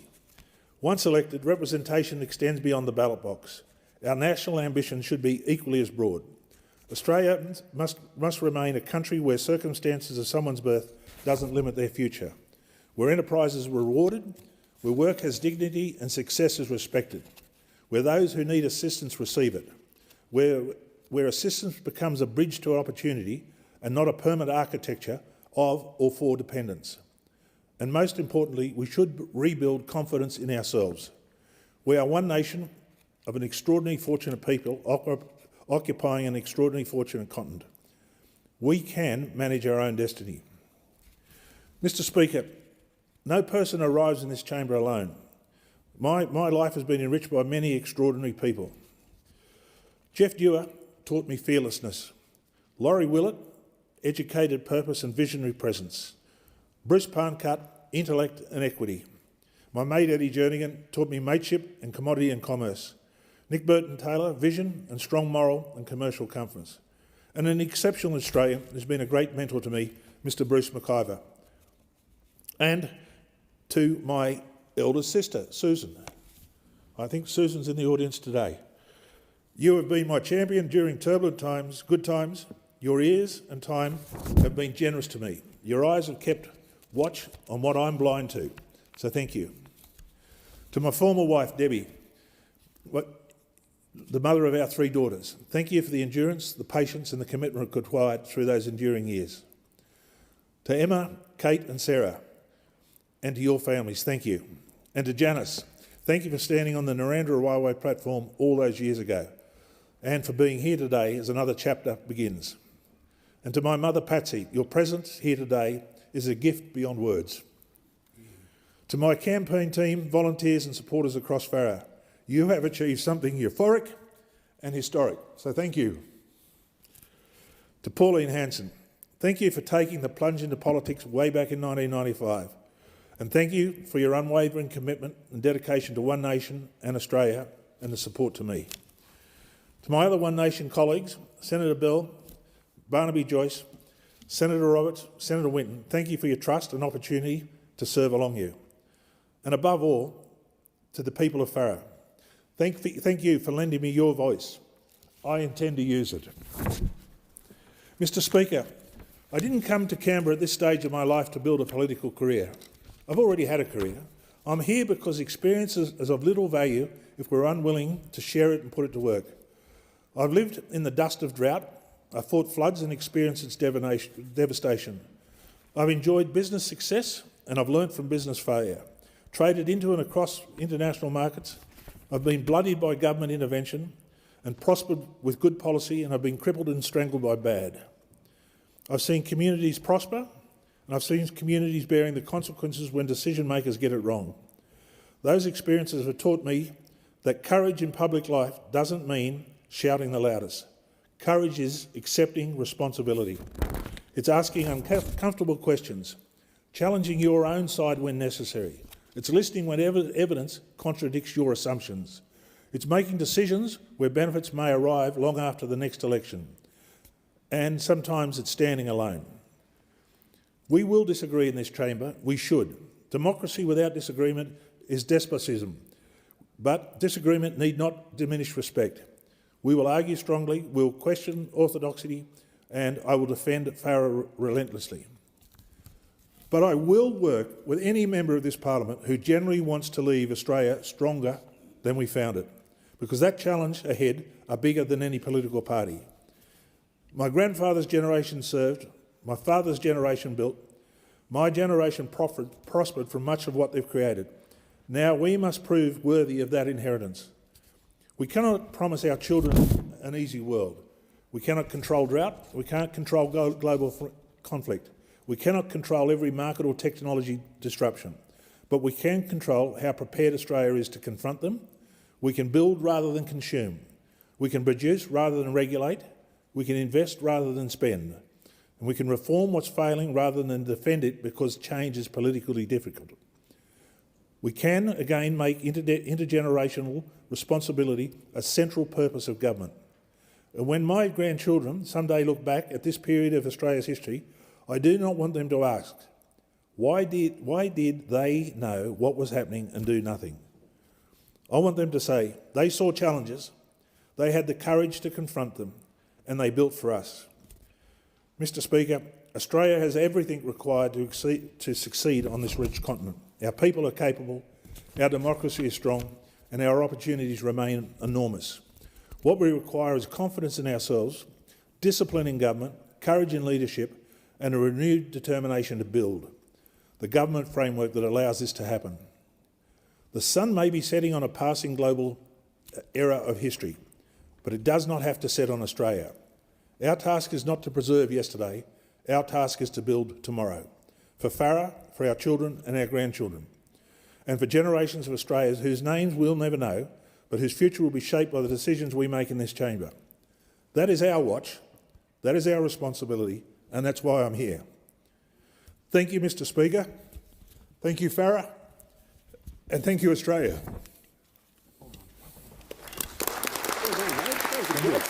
Thank you. Very good.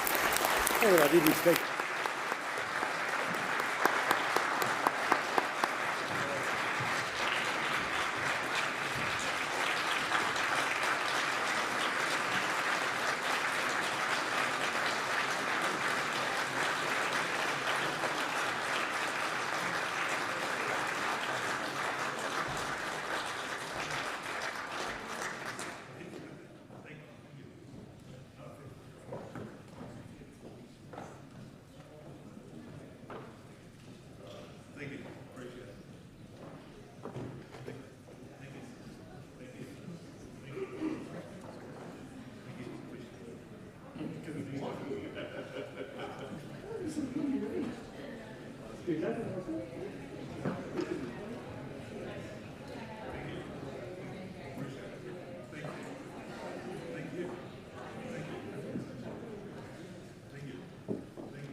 And I call the clerk. Government business. Order of the day number 3, Biosecurity Amendment, Improving Operational Efficiency Bill 2026. Resumption of debate on the second reading.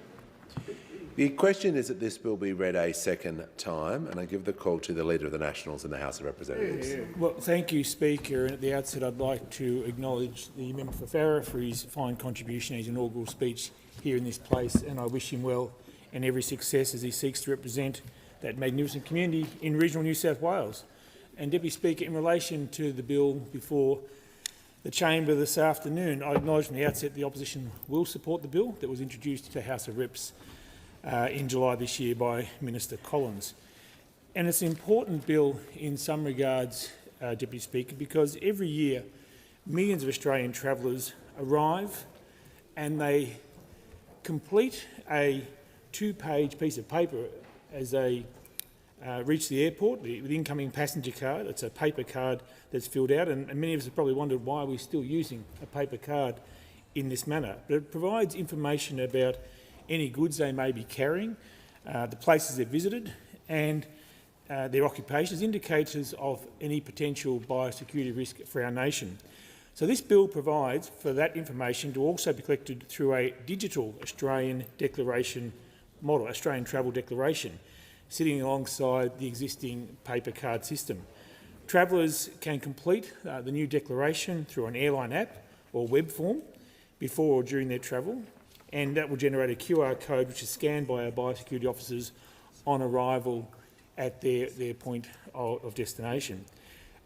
Deputy Speaker, this system has already been piloted on select Qantas flights into Sydney, Melbourne and Brisbane, and it does, the legislation before the House this evening creates the legal basis for that digital declaration to operate alongside the system with which we're all familiar the existing Australia Travel Declaration card.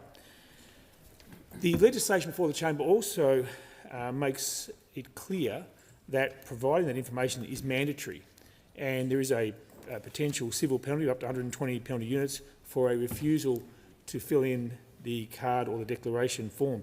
And this mirrors the existing penalty under the section of 196 and extends existing legislation to the digital pathway rather than creating any new punishment or any new offence.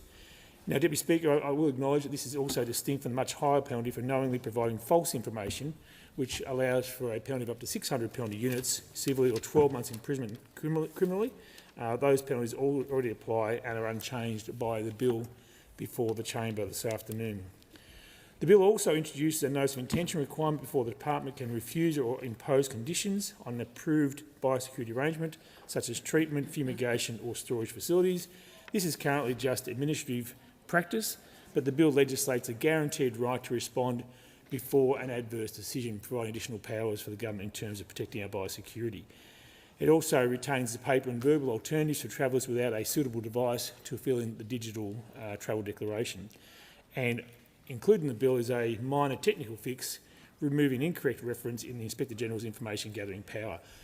Now, Deputy Speaker, that's the technical aspects of the bill, and I think there'll be many people who travel to Australia with very little appreciation of our agricultural sector or other industries who would receive that card as they approach their destination and say, why are we bothering with this? Now, what's this all about? What is the point of having a declaration card? And the point, Deputy Speaker, as you well know, representing your magnificent electorate and its agricultural producers, is this is about managing risk. This is about trying to stop additional incursions of invasive species and threats at our border.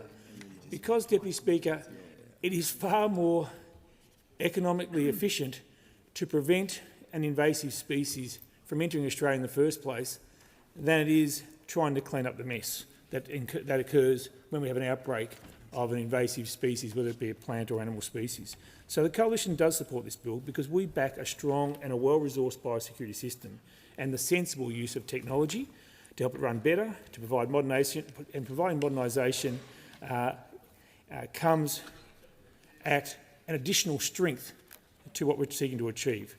So on the available information that the government has provided and the briefings provided to the opposition, we believe this is sensible modernisation that doesn't weaken our existing protections, and the Coalition will continue to examine and scrutinise how it rolls out to ensure that the technology is being implemented in a way which does deliver benefits for the Australian travelling public, but also for those who are exposed to the risks of biosecurity incursions. We believe that modernising the border pathway matters, and the Coalition, though, has real concerns still with what is actually happening on the ground in regional Australia today, where there are already established pests, which, quite frankly, the Labor Party has dropped the ball on keeping Australians safe and keeping our agricultural sector safe and protecting our magnificent biodiversity. Deputy Speaker, the greatest threat to biodiversity and agricultural production are the pest weeds and pest animals which continue to impact vast areas of rural and regional Australia today. The CSIRO has found that invasive species cost Australia more than $25 billion in lost agricultural production every year, and invasive species remain the greatest risk for the extinction of native species. Now that, Deputy Speaker, is an accepted fact. Environmentalists, the CSIRO, all agree that it is invasive species which are the greatest risk to Australian biodiversity, and not climate change or any other theory that might be put forward by some of the more extreme green elements in our nation. It is invasive species which we need to control to protect our biodiversity and our agricultural sector. And as a nation, Deputy Speaker, we need more boots and less suits. That's more boots on the ground, undertaking practical environmental work, undertaking practical environmental projects like controlling invasive species through trapping, hunting and those sorts of measures. And we need less suits making excuses for the lack of action.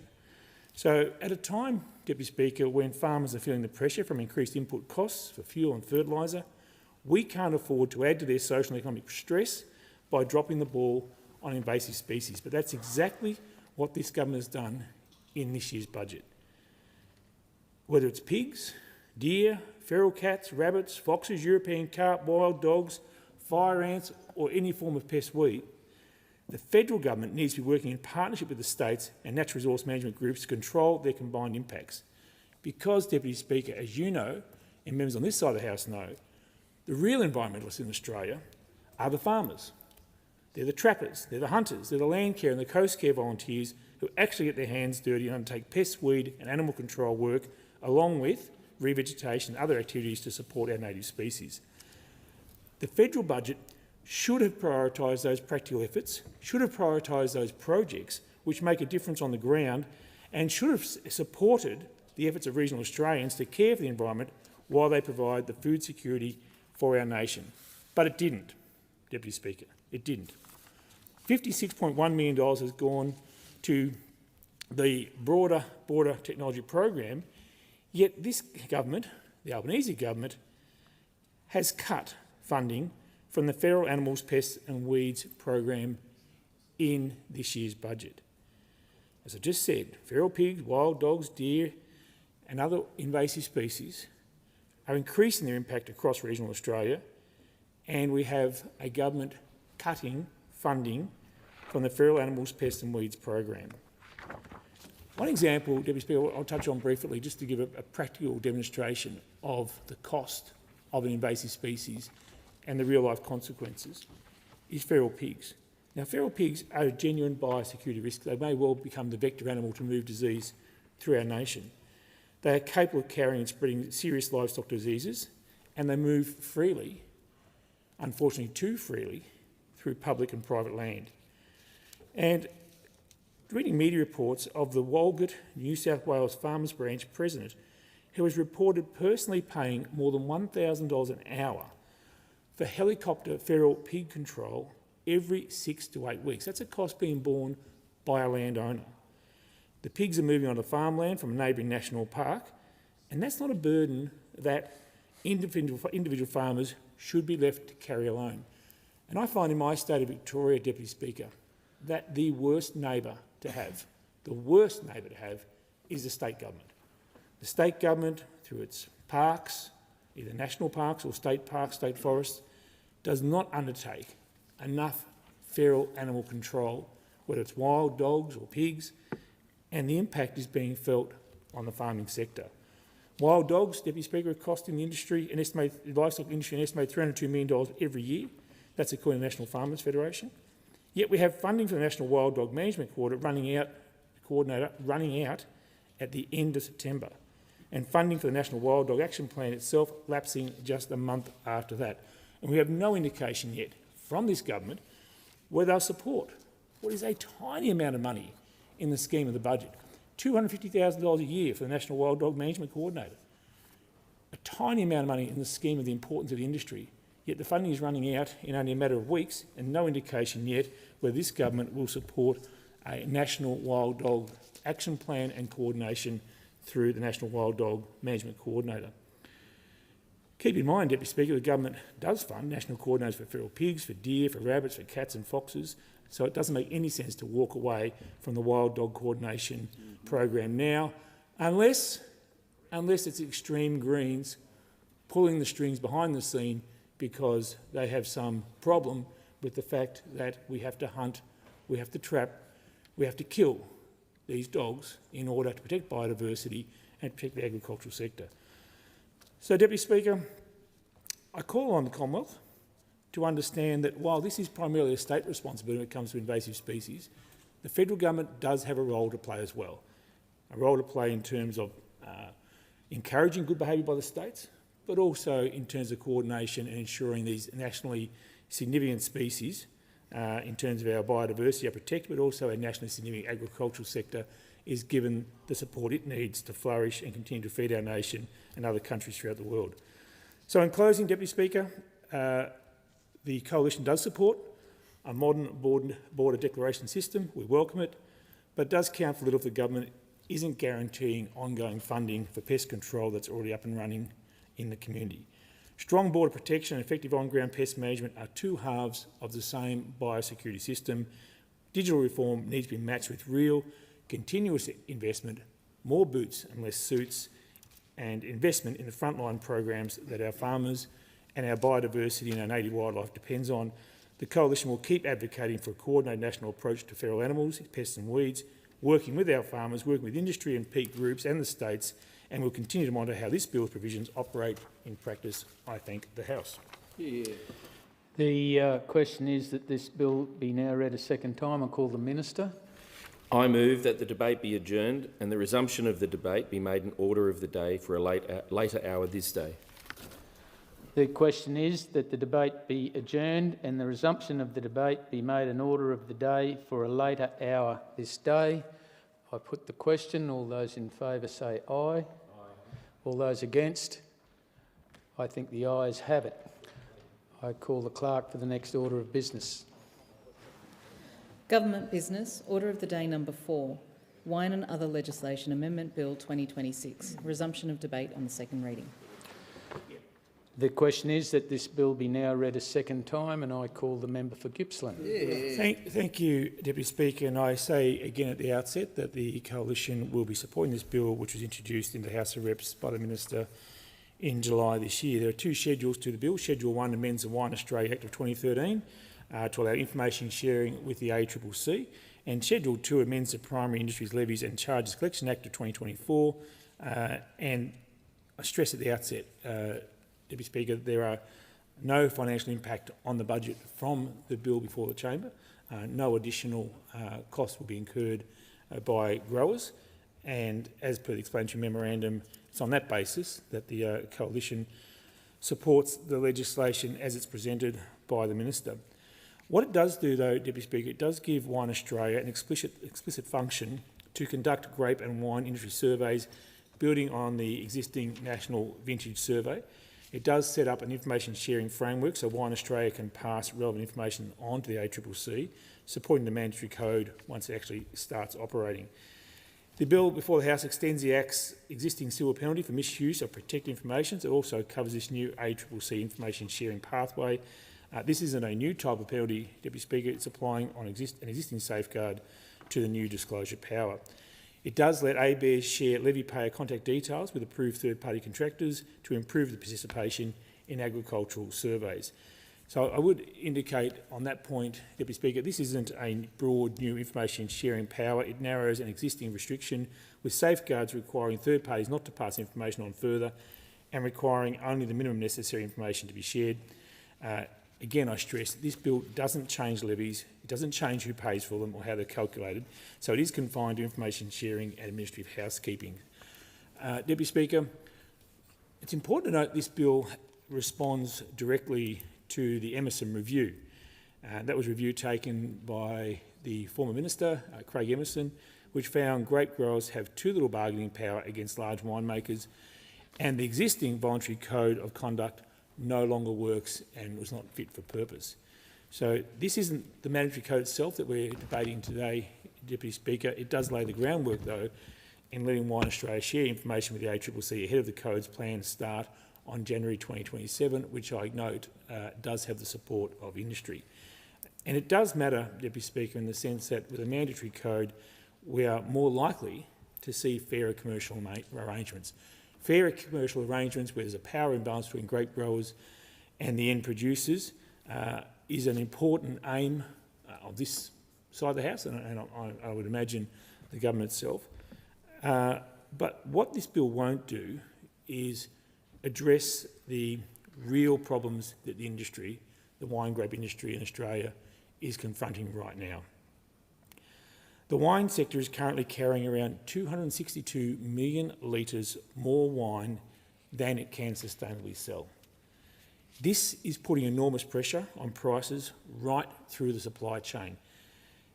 Now, Deputy Speaker, the 2026 harvest was the smallest in 25 years, yet prices kept falling anyway. So this goes beyond just one bad season. We are talking about a structural challenge facing the Australian wine grape industry, and it's the growers in the warm inland regions which have been hit the hardest, and some have been unable to find a buyer for their fruit at all. Now, this is coming against a backdrop of global wine consumption falling to its lowest level in 60 years. And this is not a problem that I think Australia can fix by itself, but we can make sure our own market is as fair as possible. And I say in addressing the legislation before the chamber, Deputy Speaker, that those opposite need to get out more. Those opposite need to get out more and talk to growers on the ground throughout regional Australia. Because if they got out more, if they actually listened to the concerns of the industry, they would understand the depth and the breadth of the challenges our growers are facing right now. But this government, the Albanese government, is ignoring the warnings of a deepening crisis in Australia's wine sector, which is adding to the social and economic pressures on growers. Now, Deputy Speaker, I'm not one for exaggeration when it comes to such an important industry, but this is a crisis which the government has been warned about repeatedly. We had industry leaders in the lead-up this year's budget putting forward a $139 million 3-year package to address structural oversupply, to help rebuild demand and to support growers and winemakers facing prolonged financial distress. Now, there's a mythology around the wine industry that it's all fancy vineyards, rich people with tax deductions, driving their Range Rovers, having the holidays in the south of France, making money off the public purse through some tax dodge. That is not the reality of the industry, Deputy Speaker, and that is not the reality of the people we are talking about right now in this place. Growers and winemakers are facing prolonged financial distress and bankruptcy in the face of circumstances which are beyond their control. It is not their fault, Deputy Speaker. It is not their fault that there is an oversupply. It is not their fault that global wine consumption has dropped. It is not their fault that they are facing the circumstances they are facing. So the industry took this package to the government, the $139 million package over 3 years. Sounds like a lot, but in a budget of $850 billion per year, it's not that much, Deputy Speaker. So they took this package to the government and sought some assistance. They sought assistance with the government also in a solution for the 262 million litres of wine in storage, which could possibly be repurposed for fuel use in the future. Sadly, at a time when the government should have been listening to the industry and seeking to reduce the stress facing the industry, the government cut funding for the industry in the budget. Now, at a time when the industry was putting forward this modest package, the coalition was encouraging the government to consider it, because what we're talking about is a structural change. We're looking for opportunities for growers to be able to voluntarily exit the industry with some dignity and to minimise the economic impact on regional communities. If there's going to be a transfer of land use, if in fact there's no longer the requirement for that many grapes to be grown for wine in Australia and there's going to be alternative crops to be planted, an exit package, a transfer into new products or into new crops with dignity and voluntarily allowing growers to exit the sector is something that governments have done before with other industries. This is not unheard of, Deputy Speaker, and it would have been the responsible thing to do from the Minister and the government. Because we are talking about literally hundreds of smaller growers who would benefit from a very modest package that will allow them, again, to exit the industry, remove any redundant vines and infrastructure, and perhaps reuse that land for other agricultural activities. There are precedents with restructuring industries like the sugar industry, we saw it with the dairy sector, we saw it with tobacco industries, and the wine sector could return to a long-term sustainable industry if there was a coordinated transition plan put in place. That is what the coalition is seeking from this government. We're seeking a coordinated transition plan in consultation with the industry, and the industry itself has been very reasonable in its requests. Australian Wine and Grape Chief Executive Lee McLean has told the Albanese government that growers, winemakers and families are under the types of stress that they haven't seen in generations. and I quote, "If government delays, the costs don't disappear, they re-emerge as business failures, abandoned vineyards, mental health crises and long-term regional decline. The cost of action now is modest, the cost of inaction will be far greater and borne by regional Australians least able to absorb it." So, Deputy Speaker, in debating the bill before the House today, I call on the government to listen to the concerns of the Australian wine and grape sector and assist them in allowing the industry to make this transition with dignity. As I said, it was a pre-budget submission, it was fully costed. Mr McLean said it was really disappointing in the budget for an industry under significant sustained strain to not see any support. They didn't ask for a handout, they were asking for support for a transition plan. They were disappointed the government didn't heed the evidence, the government didn't heed the warning signs, and instead, what did this government do? It cut the Wine, Tourism and Cellar Door grant program right when the industry could least afford it. So you have an industry under stress through circumstances not of the growers' making, seeking some level of support, a modest level of support over 3 years for an orderly transition plan. And what does this government do? Cuts about the last bit of funding that's available to the sector. Cuts the Wine, Tourism and Cellar Door grant program.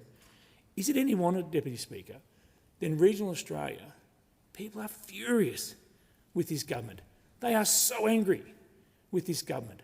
They know that after 4 years, they are worse off, Australia's heading in the wrong direction, and they have been left behind by a Prime Minister who promised a government for all Australians and simply doesn't do it.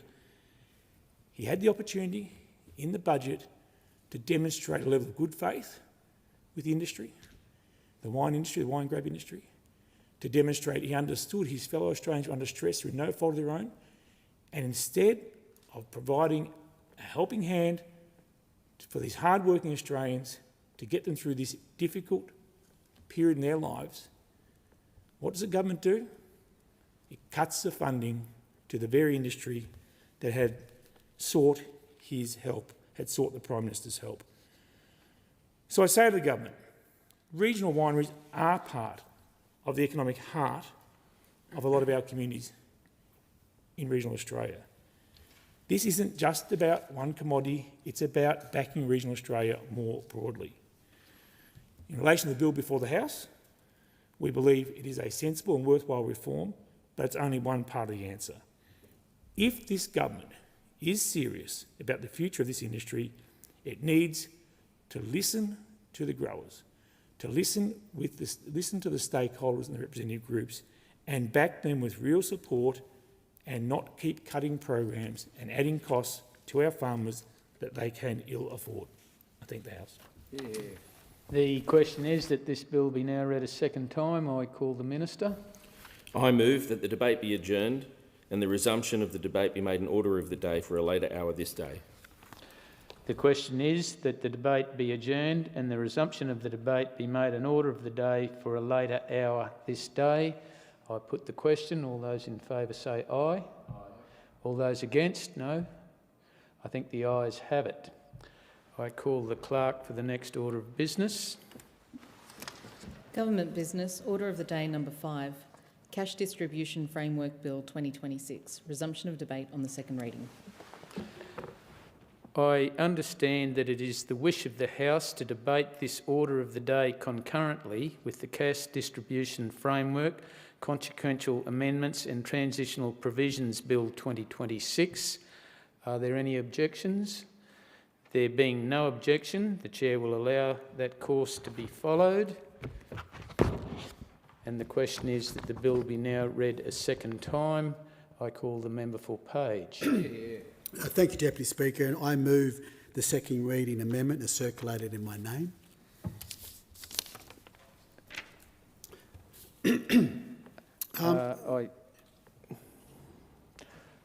I've received a message from Her Excellency.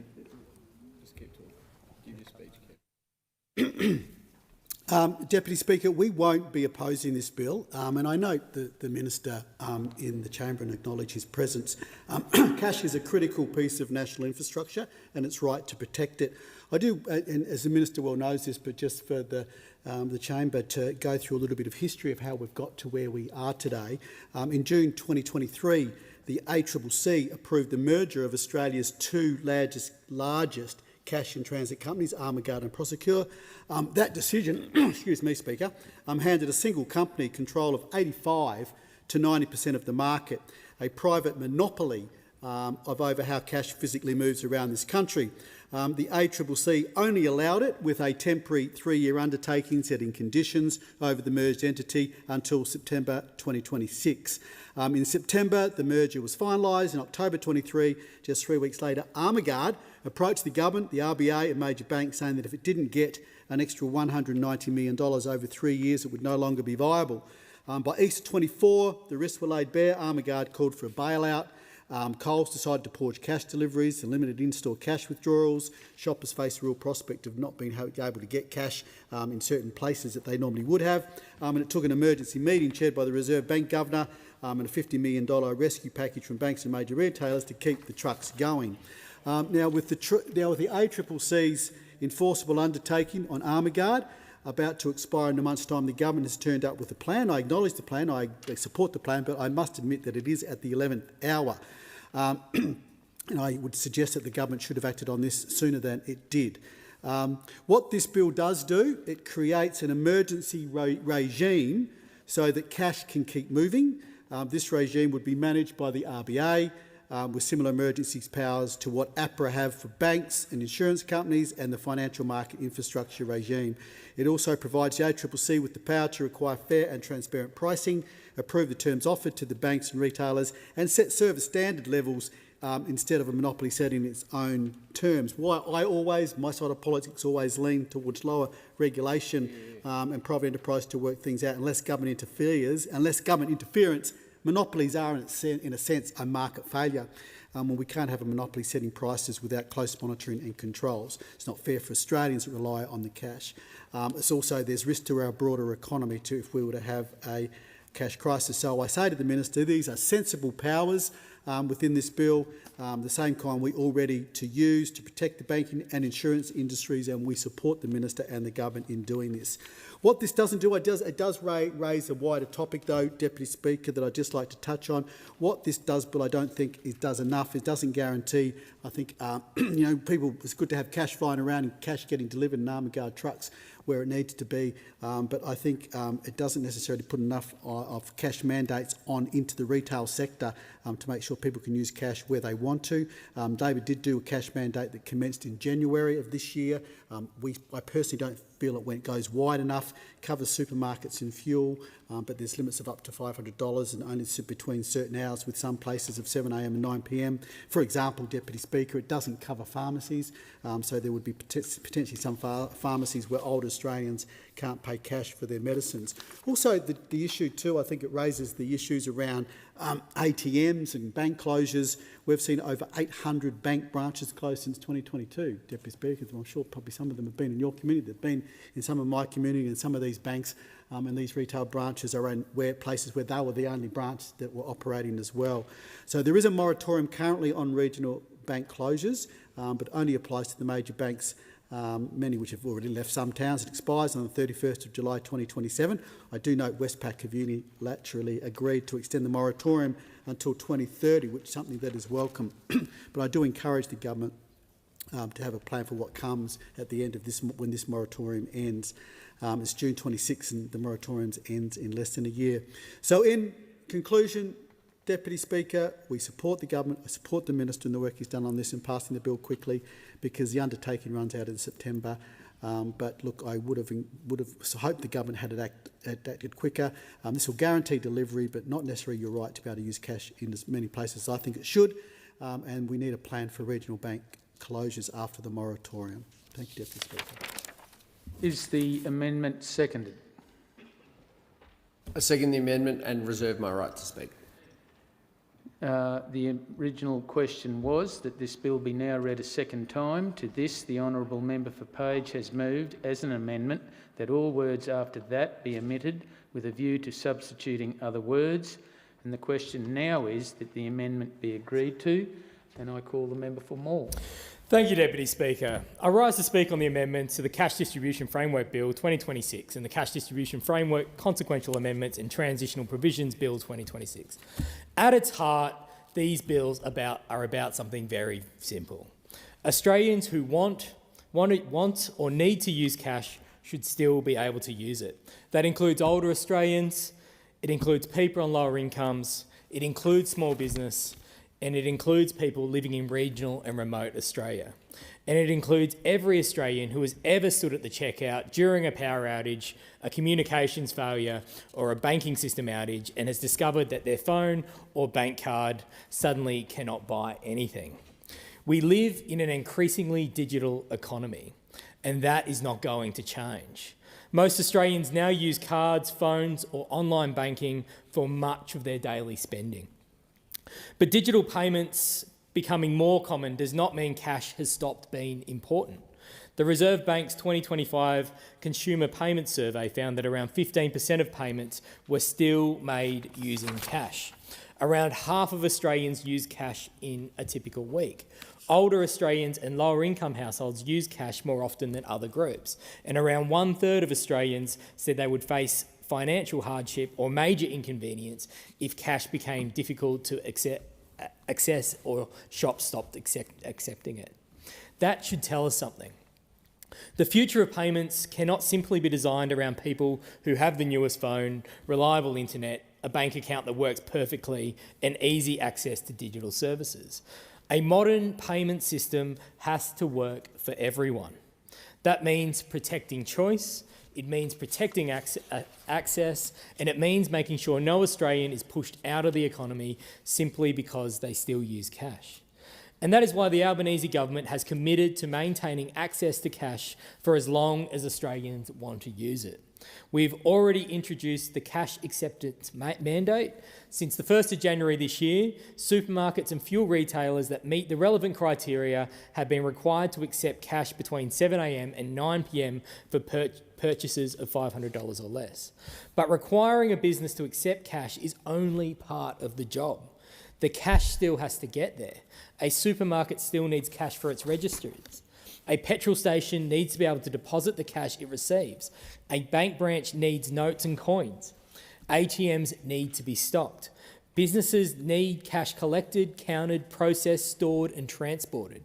The system behind the scenes is called the cash distribution system.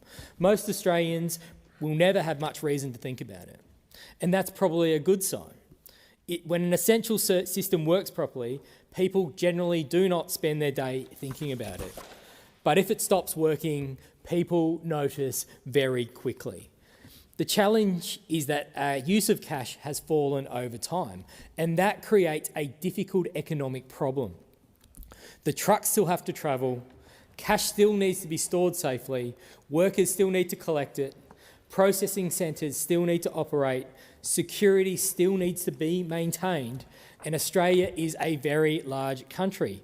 Moving cash around Perth is one thing. Moving it across regional Western Australia is another. A declining number of cash transactions does not mean those costs disappear. In fact, it can mean the cost of handling each transaction goes up. At the same time, Australia's cash in transit industry has become highly concentrated. The sector is now centred around one dominant provider. That combination creates risk. Cash is still an essential service for a large group of Australians, but the commercial system needed to move that cash is becoming harder to sustain. Government cannot simply wait until the system fails and then start looking for a solution. These bills create a framework before we reach that point. The framework has two main regulators, the Reserve Bank of Australia and the Australian Competition and Consumer Commission. The Reserve Bank will be able to designate a provider that has a significant role in Australia's cash distribution system. The idea is not to place unnecessary regulation on every small operator. It is to focus oversight on providers whose failure could have a serious impact on access to cash. The ACCC will then have an important role in overseeing the commercial side of the system. It can approve standard terms for services and pricing.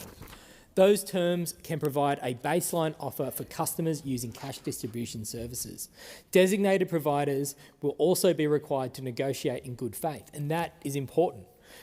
Where one provider has a major role in a market, customers need confidence that prices and service conditions are fair, transparent and non-discriminatory. The ACCC will also be able to set service level standards.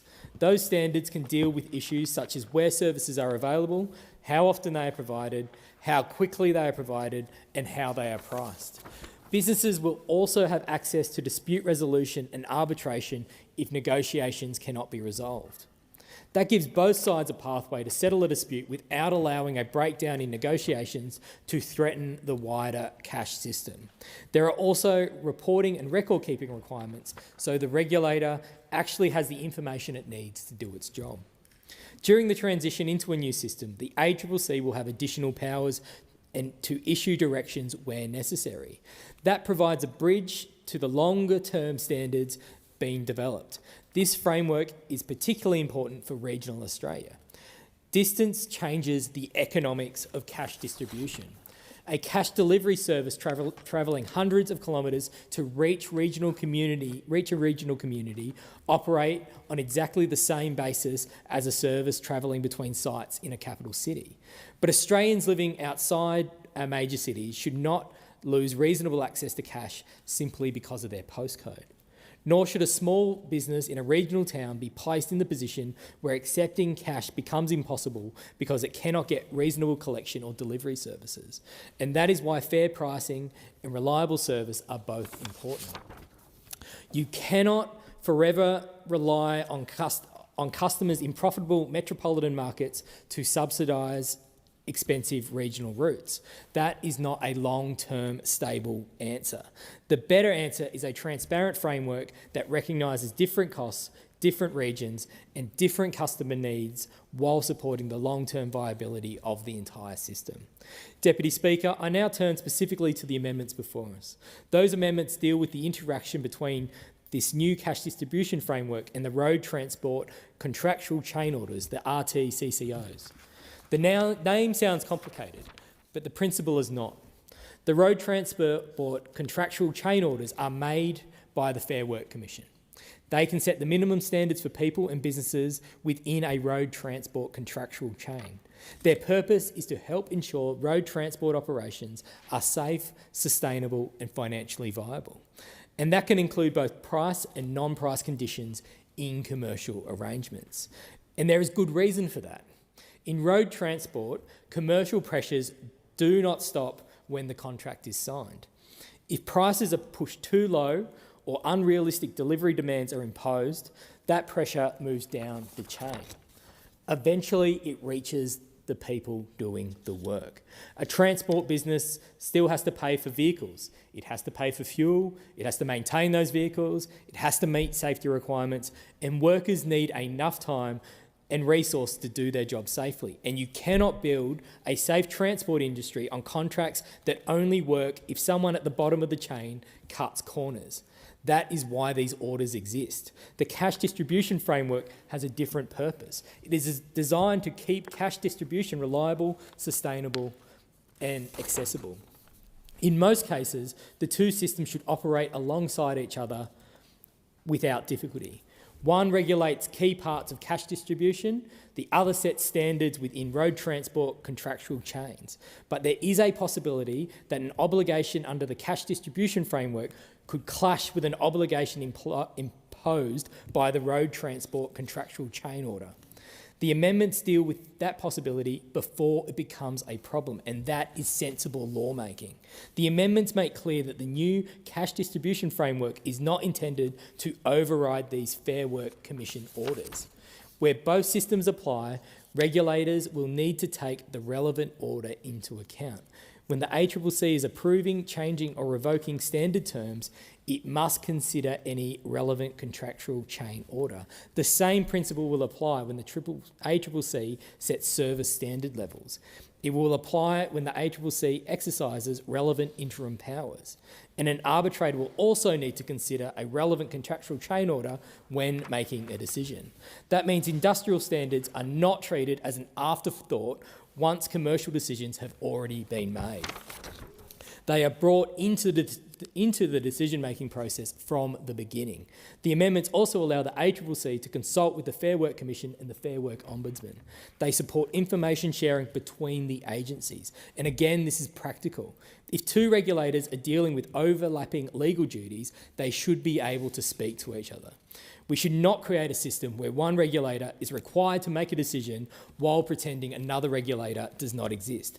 That would be an impressive way to create paperwork and not much else. The amendments to also establish a clear process if a designated cash distribution provider believes it cannot comply with both systems. The provider will have to notify the ACCC. It will need to explain why complying with the cash distribution requirement would cause it to breach the relevant contractual chain order. It will also need to explain the extent to which it does not intend to comply with the cash distribution obligation. That gives the ACCC an opportunity to address the problem early. Where possible, the two requirements can then be brought into line. But if a genuine conflict remains and the provider cannot comply with both, the road transport contractual chain order is protected. The provider will not be penalised under the cash distribution framework for failing to comply with an obligation where complying would require it to breach the Fair Work Commission's order. That creates certainty and it protects the authority of the Fair Work Commission. And it avoids putting businesses in the absurd position of being punished whichever law it follows. This is also an important protection for workers. Cash does not move around Australia by itself. Behind every ATM refill, every bank delivery and every collection from a business are workers. Somebody drives the vehicle, somebody handles the cash, somebody works within the security system to keep those people and that money safe. A sustainable cash distribution system cannot be built by weakening the standards that support safe and viable road transport work. If the price paid for moving cash is pushed below a sustainable level, that pressure does not vanish. It lands somewhere else. It can land on wages, it can land on vehicle maintenance, it can land on staffing, it can land on schedules, and eventually it can land on safety. The amendments recognise that keeping cash distribution financially sustainable and keeping road transport work sustainable are not opposing goals. They should reinforce each other. There is one important limit to these amendments. They do not apply to the Reserve Bank's crisis readiness and crisis resolution powers, and that distinction is necessary. The bill gives the Reserve Bank powers to act where a critical cash provider is facing serious financial trouble or where essential cash services may stop. Those powers can include issuing directions, appointing a statutory manager and transferring a business or shares where the legal tests are met. These are emergency powers. They are designed for situations where delay itself could cause serious harm. Applying the same conflict process to those crisis powers could prevent the Reserve Bank from acting quickly enough. That does not mean the road transport contractual chain orders disappear during a crisis. The Reserve Bank would still be expected to consider relevant legal obligations, but the amendments do not create a legal barrier that could prevent urgent action where Australia's access to cash is at risk. And that is the right balance. There is a wider point here about resilience. Australians sometimes hear the fall in cash use and assume cash is becoming less useful. But there is another side to that story. Cash becomes particularly useful when everything else stops working. During a telecommunications outrage, cash still works. During some power outages, cash still works. During natural disasters, when networks and digital systems may be disrupted, cash can become extremely important. Recent natural disasters and payment outages have highlighted this role. A resilient economy does not rely on a single way of paying. It has backup systems, and cash is one of those systems. Deputy Speaker, these bills are about keeping the system available. They recognise that the way Australians pay is changing. They do not try and stop the change. But they also recognise that progress does not require us to abandon people who still rely on cash. It supports fair and transparent pricing, it provides minimum service standards, it gives businesses a pathway to resolve disputes, it provides the Reserve Bank with tools to respond if a critical provider is in serious trouble, and these amendments make an important clarification.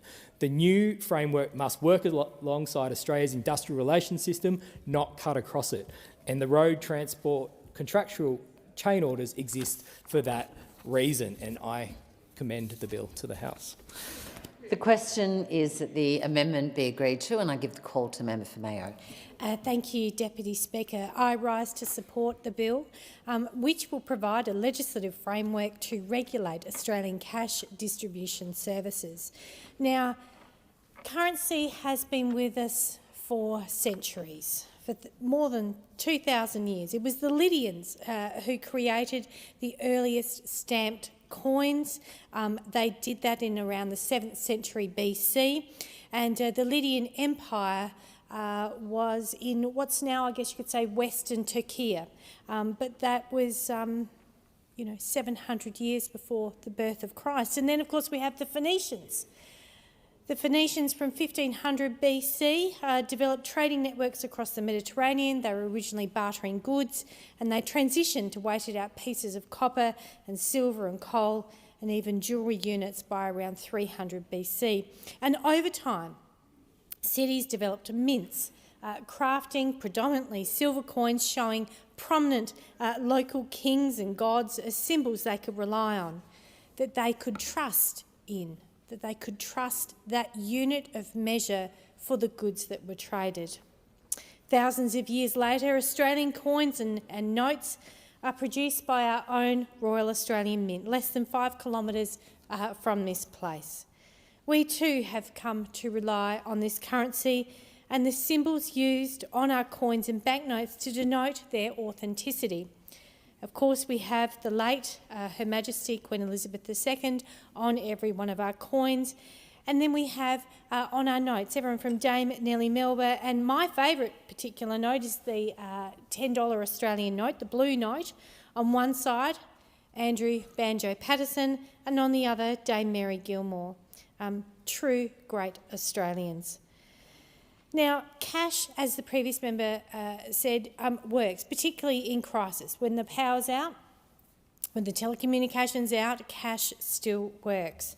Cash is important. It's particularly important in regional Australia. It's particularly important in areas where there are emergency risks. So our daughter is currently studying and she's living in a cyclone prone climate. And I said to her when she moved up there, make sure you have just a little purse that you don't touch in case of emergency that's got cash in it, because if a cyclone comes through and you don't have power for days, you can still at least go and buy items.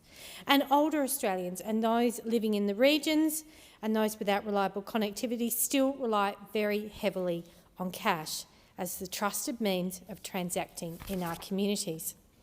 The Australian Digital Inclusion Index 2025 found that around 1 in 5 Australians are excluded or highly excluded, and around 1 in 10 are highly excluded from digital access.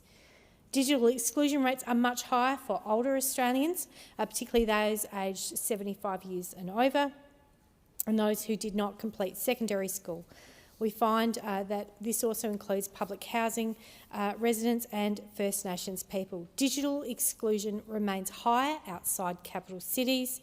In South Australia, Tasmania, Queensland, access, affordability and digital availability are lower than the national average. And I note in Mayo, my electorate is the oldest by median age in the state of South Australia, one of the oldest in the nation.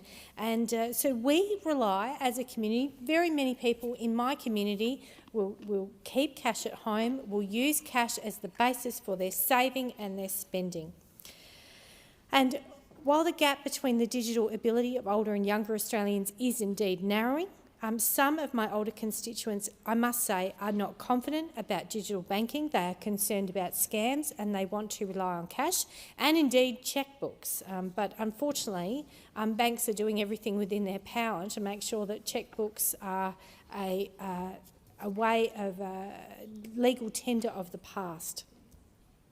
Now, this puts them at serious disadvantage if access to cash is lost.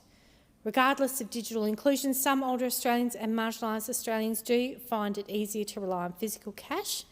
And in communities, as I said, experiencing emergencies and natural disasters, we certainly had that during the bushfires in my electorate, cash is king, and it's sometimes the only way that you can buy things when everything else fails. So what does this bill do? Well, this bill is founded on recommendations of the Senate Rural and Regional Affairs and Transport Committee report, and that report was Bank Closures in Regional Australia, Protecting the Future of Regional Banking. The Senate Committee report and the government's response both recognised that access to essential banking services is integral to our economic and social fabric. I just want to say, with respect to bank closures, my community has experienced too many bank closures, and it's always rather galling when you get that contact from the CEO or the state manager of a particular bank to tell you that they're closing, and then, of course, in the next fortnight you read about the bonus bumper profits that they've made as a bank. I think banks have a social licence, and they should be in regional Australia. Regional Australians deserve to have face-to-face banking services. So to ensure that Australians have access to fit-for-purpose and sustainable banking services over a long term, the government has committed to draft legislation for a reliable cash distribution regulatory framework. And part of taking action to ensure regional communities are not left behind by banking closures, including regulated cash distribution to support access to those services so that they can continue to serve the needs of Australians. And we haven't even talked here about the needs of small business having access to cash.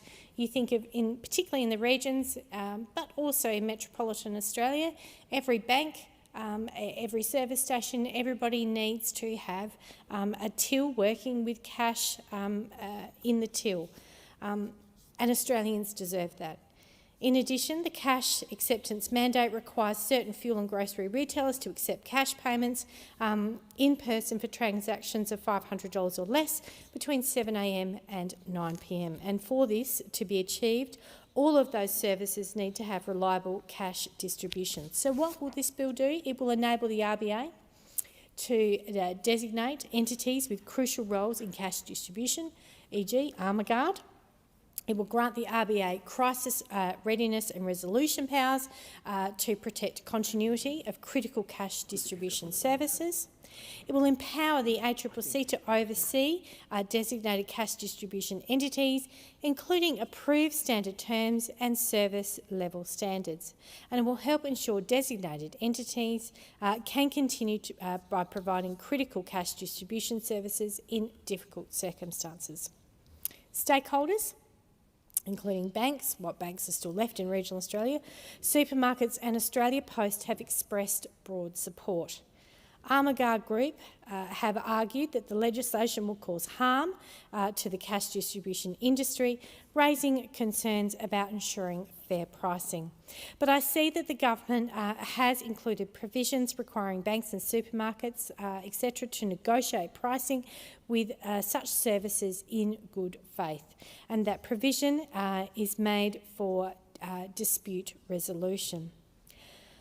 I agree that we do need a new regulatory approach so that supermarkets, fuel retailers and banks and the communities they serve can rely on having cash at hand, just like the Phoenicians.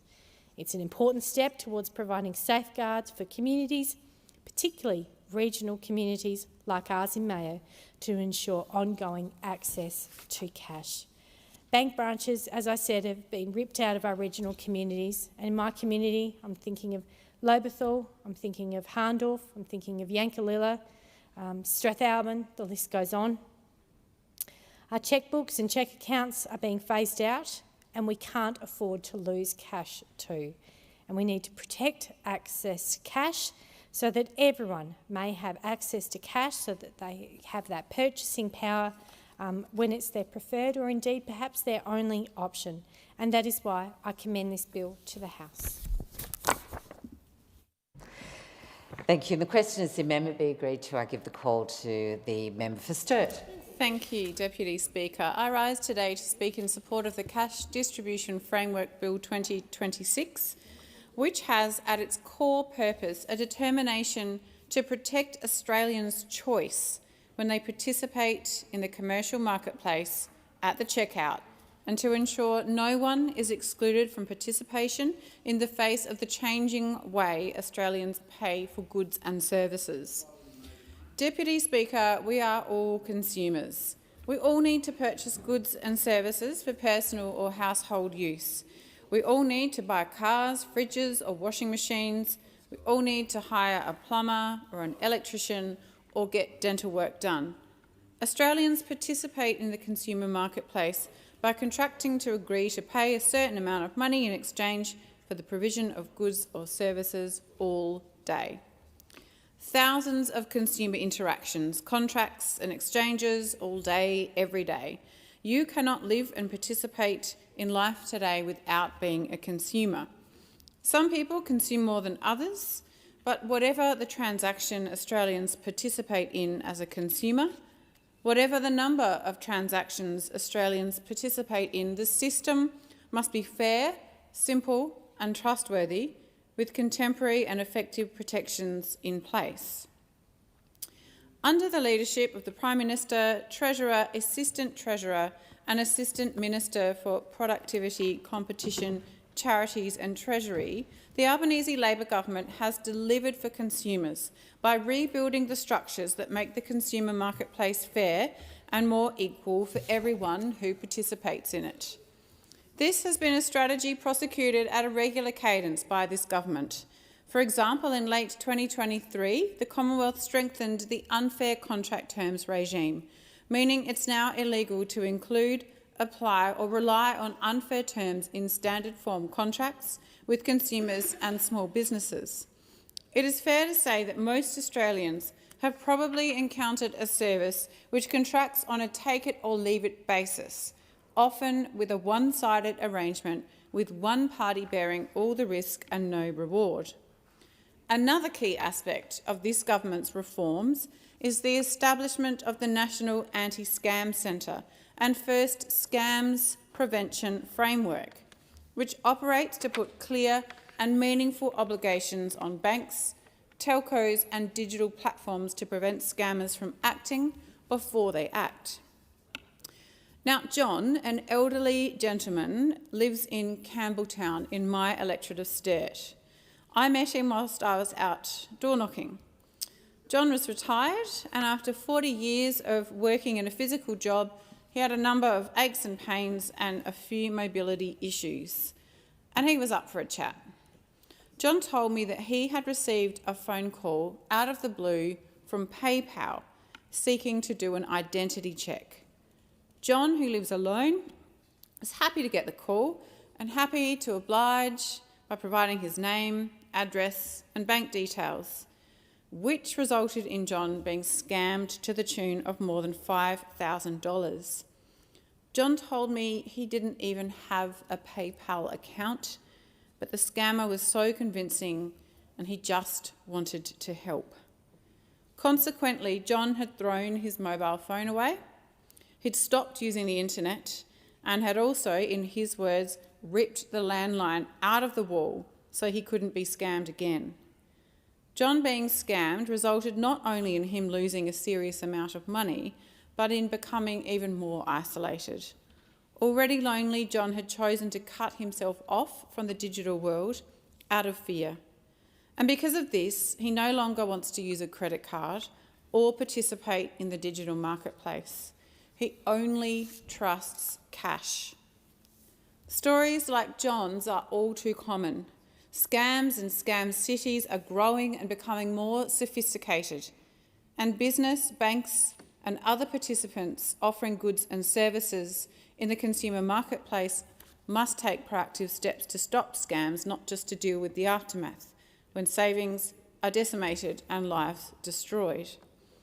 Stories like John's demonstrate that there is still a clear need for cash in our economy. This government has already made it mandatory for major supermarkets and fuel retailers to accept cash for essential purchases, because Australians who want or need to use cash deserve access to the marketplace. This bill firms up this commitment, particularly for older Australians like John, but also for small businesses, those who live in regional communities, and those who rely in an urgent and unavoidable way on cash during emergencies and service outages. Cash use is reducing, but it is still a feature. And Deputy Speaker, I have 7 local government areas in my electorate, and I visit the respective mayors regularly at their council chambers. Without fail, every time I do, there is someone, usually an elderly Australian, paying a bill over the counter using a bag of cash, often in small denominations. So the cash distribution system must continue to serve Australians, and in drawing on guidance from the Council of Financial Regulators and the ACCC, this bill will ensure the cash distribution system continues to serve Australians for years to come, because we know that a substantial portion of the Australian population would face genuine hardship or major inconvenience if cash were to become harder to access or use as a payment method. It is right that maintaining access to cash is a key priority in the government's strategic plan for Australia's payment system, and appropriately, the cash distribution regulatory framework complements the cash acceptance mandate that commenced earlier this year on 1 January. This obliges supermarkets and fuel retailers to allow customers a reasonable opportunity to pay in cash at certain retail sites. Cash must be accepted for in-person payments when transactions are $500 or less and between the hours of 7 a.m. and 9 p.m. This mandate reflects the fact that cash is a fundamental feature of economic inclusion and the resilience and sustainability of the payment system, and as a store of value, particularly in times of crisis and uncertainty. Now, there are 3 key elements of the framework prescribed in this bill. Firstly, powers are provided to the Reserve Bank to designate entities that have a significant role in the cash system, or those that provide critical cash distribution services. This is targeted regulation designed to keep the framework proportionate and avoid placing burdens on smaller providers or new market entrants that do not provide critical and essential services. The second feature enables the ACCC to oversee these designated entities, including the fair and efficient pricing of cash distribution services, because access to cash is made more challenging without accessible and fairly priced cash distribution services. This oversight is intended to support the long-term economic viability of the cash distribution sector. The third feature of the framework gives the RBA powers to ensure continuity of critical cash distribution services and help prevent disruptions before they occur. To do this, the Reserve Bank needs appropriate powers to act promptly and with urgency to sustain critical services and resolve a crisis. Now, these crisis and resolution powers include powers to make directions, appoint a statutory manager or transfer the business assets or shares of a cash distribution service provider in crisis. In addition, up to $400 million in funding support is available to ensure the continuity of cash distribution services is available, but only as a last resort and where a relevant entity's resources and recovery tools are insufficient to address losses or threats to the availability of cash. These crisis and resolution powers are subject to clearly defined triggers for intervention and are separate from the Reserve Bank's day-to-day monitoring and regulatory functions. The powers reflect the crisis and resolution frameworks already applying to other critical services in banking, insurance and clearing and settlement. Deputy Speaker, we also know that the availability of cash in an emergency, such as a flood or a bushfire, both of which happen with frequency in this country, is critical. Further, system outages or cyber attacks may also impact the electronic payments and banking system, making cash the prime or only payment mechanism. Cash provides instant access to essential goods and services, food, shelter, healthcare, clean water. When people receive cash, they can quickly and effectively meet their most urgent needs. A cash-based disaster recovery program can reach more isolated and affected people and can also reduce operational costs and the environmental footprint, allowing disaster recovery budgets to go much further. We also know that people in crisis overwhelmingly prefer cash over pre-packaged assistance because cash gives people back control over their lives at a time where they may have limited control because of a disaster. So instead of receiving standard or one-size-fits-all packages that may not meet their specific needs, cash recipients can buy exactly what they require. And this flexibility allows them to address challenges as they arise, whether it's medicine for a sick child, materials to fix a damaged roof, or to purchase other essential supplies. Cash also preserves dignity. If you've had to flee, or if you've lost your house, everything that can be done to restore dignity to what is a tragic and potentially dehumanising situation must be done, and this includes access to cash.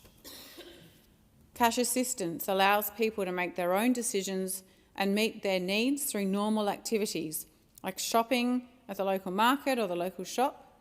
And this change from a passive recipient of assistance to active decision maker can have a profound impact on mental well-being during the aftermath of a crisis. And it's not just the individuals who benefit. Money spent in local markets, shops and with local service providers helps to stimulate economic recovery in crisis-affected areas. So as payment methods change and the digital age becomes even more entrenched, the Albanese Labor government is acting to ensure the marketplace is available and accessible to everyone, not just to those who can easily adapt to the digital marketplace. This bill protects not only vulnerable Australians, but all Australians and Australian businesses by ensuring the availability of cash and shoring up the cash distribution and payment system so it enjoys long-term resilience and sustainability. I commend the bill to the House. The question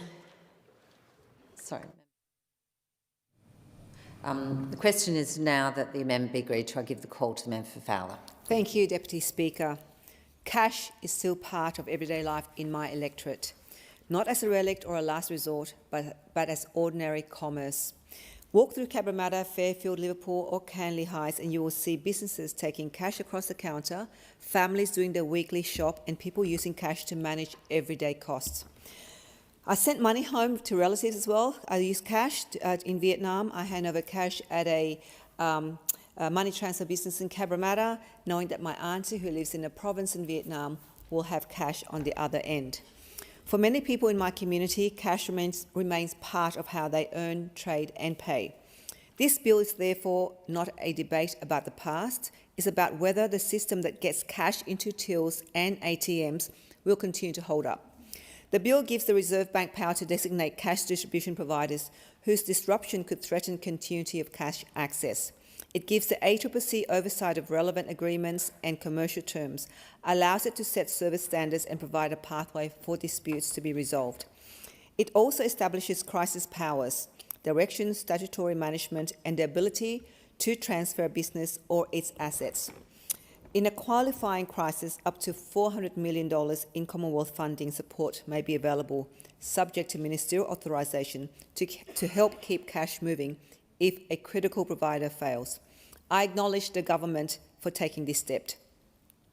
The cash in transit sector has consolidated to the point where it rests largely on one set of shoulders. The court-enforceable undertaking secured by the ACCC when Armaguard and Prosecure merge expires in September this year. When it lapses, the specific safeguards around service levels, geographic coverage and price increases will fall away. Doing nothing is not a neutral choice and therefore I support the objective of this bill. There are three parts of the framework that I welcome. First, it should be proportionate. The framework is intended to focus on providers whose role is significant to the national cash distribution system. A small local operator servicing a handful of businesses should not face the same burden as a provider whose failure could affect communities across the country. Second, I welcome the ACCC's role. For a small business with limited options for cash collection, delivery or ATM servicing, there can be very little bargaining power over fees and service conditions. Transparent arrangements, service standards and a practical path to resolve these disputes can make a real difference. Third, I welcome the crisis management regime. We have all experienced payment outages, and of course the recent Telstra outages is a very, very recent example. When terminals go down, transactions can continue only where cash is available in the till. People do not care about the corporate structure of a cash-in-transit provider. They want to know whether they can buy dinner, fill the car and get to work in the morning. But there are parts of this framework I'll be watching closely. First, the powers are significant, and significant powers need accountability. The definition of a cash distribution service is broad. Under the bill, the Minister may make rules to include further services connected with cash or its availability, or exclude service from the definition. The Reserve Bank may designate a constitutional corporation that provides cash distribution services where it supports a significant part of the system, where disruption could threaten continuity, or where it otherwise has a significant role in the cash distribution system. Flexibility is needed, but it must be matched by transparency. When a provider is designated or the rules are changed, affected businesses and communities should be able to understand the reasons and the likely impact. Consultation should be meaningful, appropriate review processes should be accessible, and Parliament should be properly informed where public money is committed. Second, we need to be alert to the cost of compliance. The explanatory material recognises that designated entities may face significant costs in establishing new system and reporting processes. The risk is that some of those costs are passed through the supply chain to banks, retailers, local businesses and ultimately consumers. A cash-resilient distribution system is important, but resilient must not come at an unreasonable cost to the small businesses that rely on cash every day. The bill gives the ACCC an important role in overseeing commercial terms, including pricing. The government and regulators should use that role to monitor the effect of this framework or service fees and access costs, especially for small businesses and communities with limited alternatives. Third, the framework must serve all communities that rely on cash.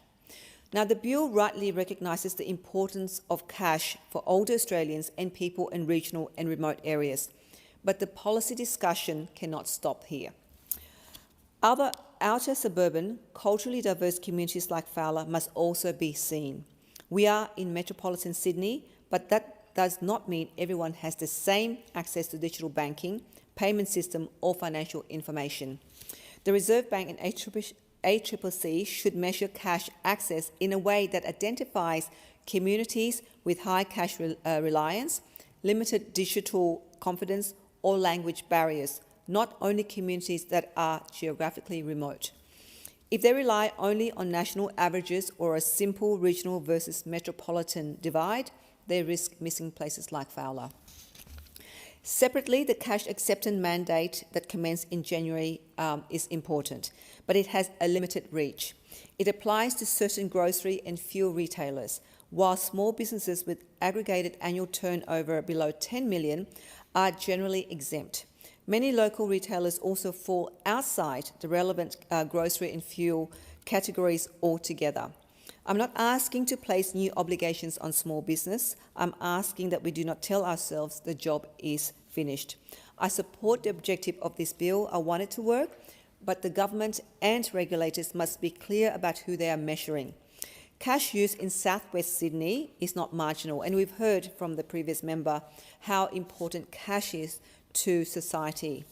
For many people and businesses in my electorate, it remains part of everyday life. Keep cash available, keep it affordable, and count my community in the data. Thank you, Deputy Speaker. Thank you. The question now is that the amendment be agreed to. I'll give the call to Member for Moreton. Thank you, Deputy Speaker. Deputy Speaker, think about the last time you paid for something. Maybe it was your coffee this morning. Could have been your sandwich from the trough at lunch. Perhaps it was a sneaky snack this afternoon. How did you pay for it? I suspect most of you simply tapped your phone or pressed your smartwatch against the terminal. But I reckon there's at least one person in this chamber right now who reached for their wallet, who sifted through a few notes and coins and handed over a $10 bill instead. And I bet that each of you know many of those people in your communities and in your families. Because while digital payments now dominate everyday transactions, cash is far from obsolete. In 2025, the RBA found that 1 in every 10 Australians still used cash for most of their purchases. And often, that 1 out of 10 is one of the most vulnerable people in our community. Because cash usage is particularly strong amongst seniors, lower income earners and regional Australians. And in fact, about 15% of all payments were still made in cash. And while Australians have enthusiastically embraced electronic payment systems, it's important that we continue to support those of us who prefer cash. The Cash Distribution Framework Bill 2026 and the Cash Distribution Framework Consequential Amendments and Transitional Provisions Bill 2026 are designed for this purpose, to ensure that Australians have access to cash for as long as they want to use it. Because, Deputy Speaker, while we have to embrace with gusto new technology, we cannot leave Australians behind who still want to use cash. The Albanese Labor government is committed to protecting Australians' access to cash and, by extension, protecting people's rights to choose how they pay for goods and services. While the modernisation of payment systems has been rapid and has certainly aided in productivity and ease of payment for many, it is important to us that no one is left behind. Cash is more than just a method of payment. It plays an important role in ensuring that all Australians can participate fully in the economy, regardless of their age, regardless of their income, regardless of their location, regardless of their circumstances, and regardless of their level of digital literacy. For many people, particularly those groups I mentioned earlier, such as older Australians, those on lower incomes and residents of regional and rural communities, cash remains a practical and trusted way to manage everyday expenses. Because everyone deserves to have confidence in our economy, and that means that everyone deserves to have confidence in our payment system. That includes cash. Think for a moment about Australia's vast geography and dispersed population. These factors create unique challenges in maintaining access to essential services for people living in regional, rural and remote communities. The significant distances between population centres, combined with lower population density, can make it more difficult and more costly to deliver services consistently and affordably. We know that access to reliable banking services remains a major concern for many Australians, particularly those in regional areas. Consumers in these areas have provided feedback that maintaining access to cash and face-to-face banking services is necessary to give communities more practical options to manage their financial needs. Cash is also vital to help bolster the resilience of our payment system. Electronic systems can be adversely affected during power outages, natural disasters, or system disruptions. And in these circumstances, cash provides a reliable fallback, ensuring Australians can still purchase essential goods and services when they need them the most. Deputy Speaker, in my electorate on Brisbane's south side, we know what a natural disaster looks like. We know what it feels like. Because if you live in Oxley, Corinda, Rockley, Fairfield, Yeronga, and many more suburbs, you've experienced floods. And when the chips are down and times are hard, and all you are looking to do is recover and help your community and your neighbours, making sure that you've got a reliable source to pay for things that you need is critical. Cash can also provide a sense of security and certainty in times of economic uncertainty. It remains widely accepted as a store of value and gives people confidence that they can access and use their own money whenever it's necessary. And for these reasons, maintaining access to cash is not simply a matter of preserving a traditional payment method. It is about protecting choice, supporting financial inclusion, and ensuring that Australians are not disadvantaged as our economy becomes increasingly digital. This bill implements a regulatory framework for Australia's cash distribution network. It is designed to ensure that key participants in the cash distribution system operate in a way that is transparent, that's accountable, and that's sustainable.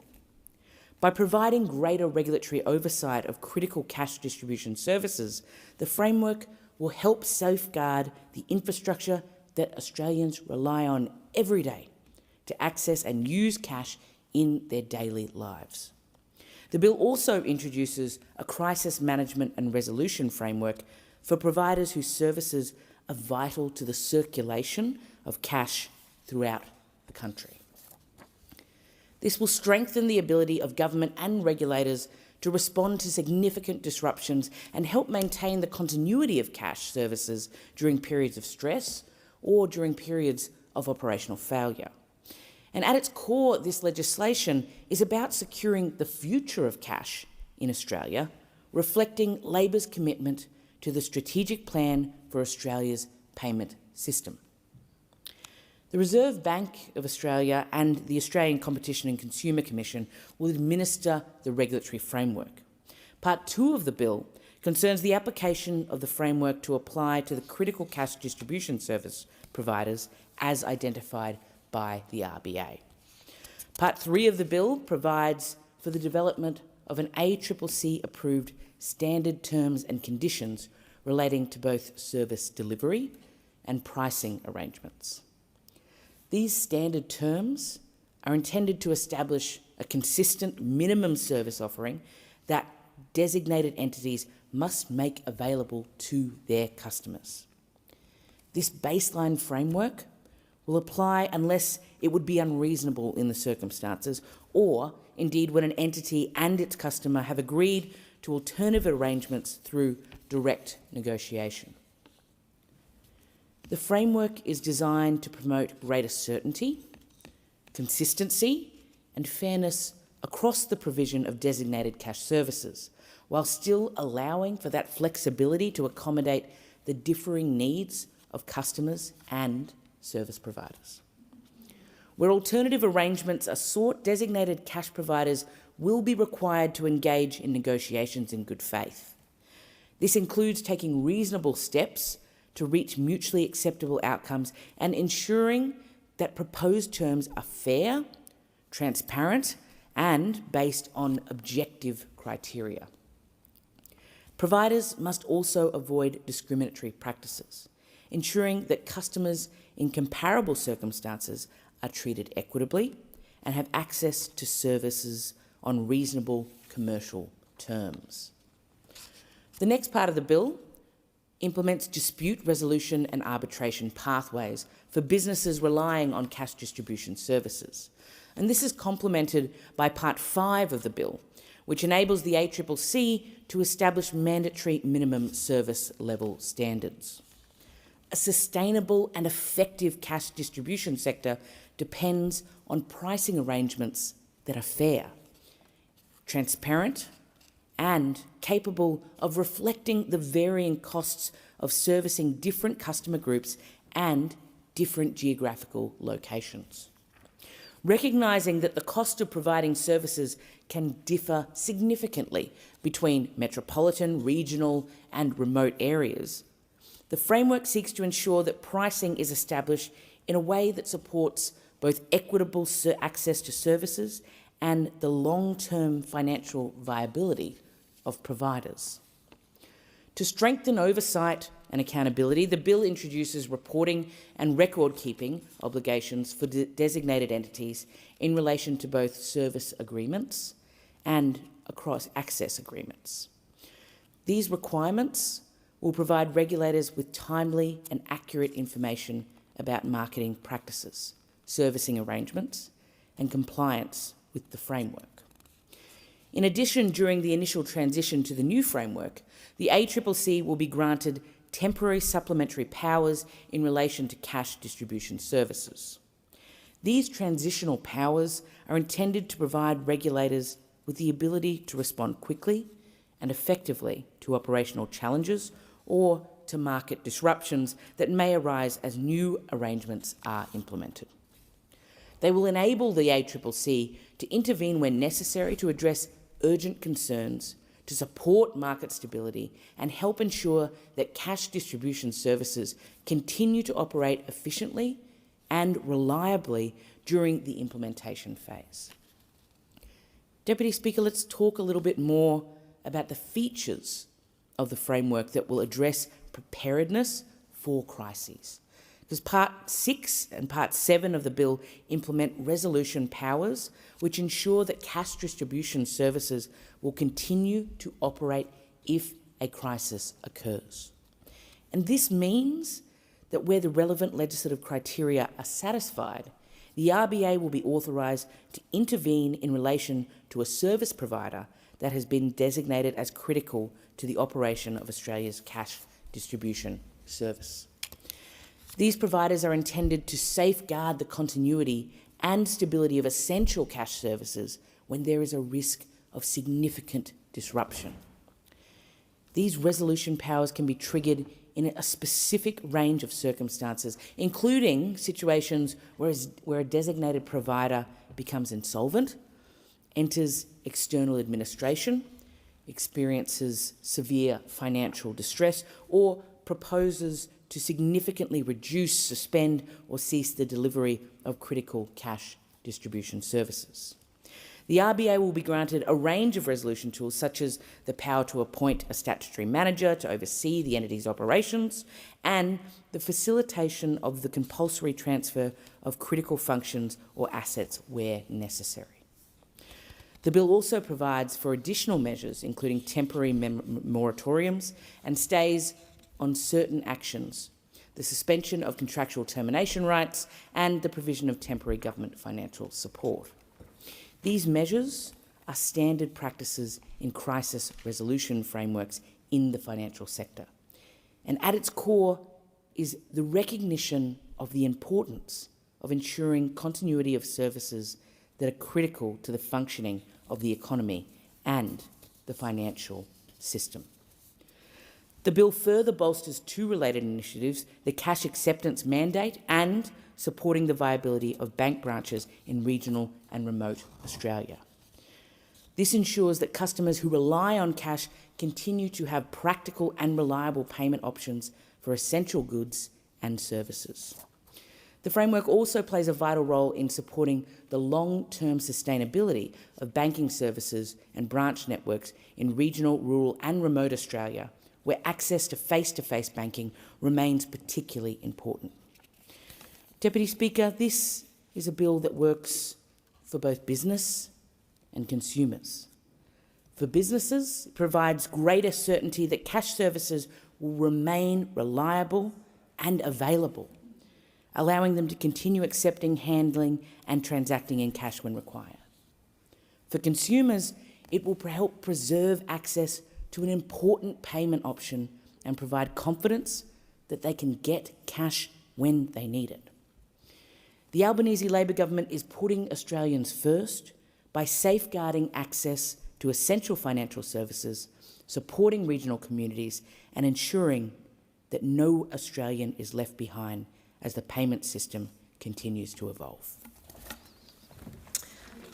And the question is that the amendment be agreed to. I give the call to the member for Calare. Thank you, Deputy Speaker. Look, these bills are okay as far as they go, but if the government is trying to ensure that no Australians are left behind in our financial system, then these bills fail. They don't go far enough. And as I travel around my electorate in the heartland of Australia, I am constantly stopped by people who are very concerned about the phasing out of cash in this country.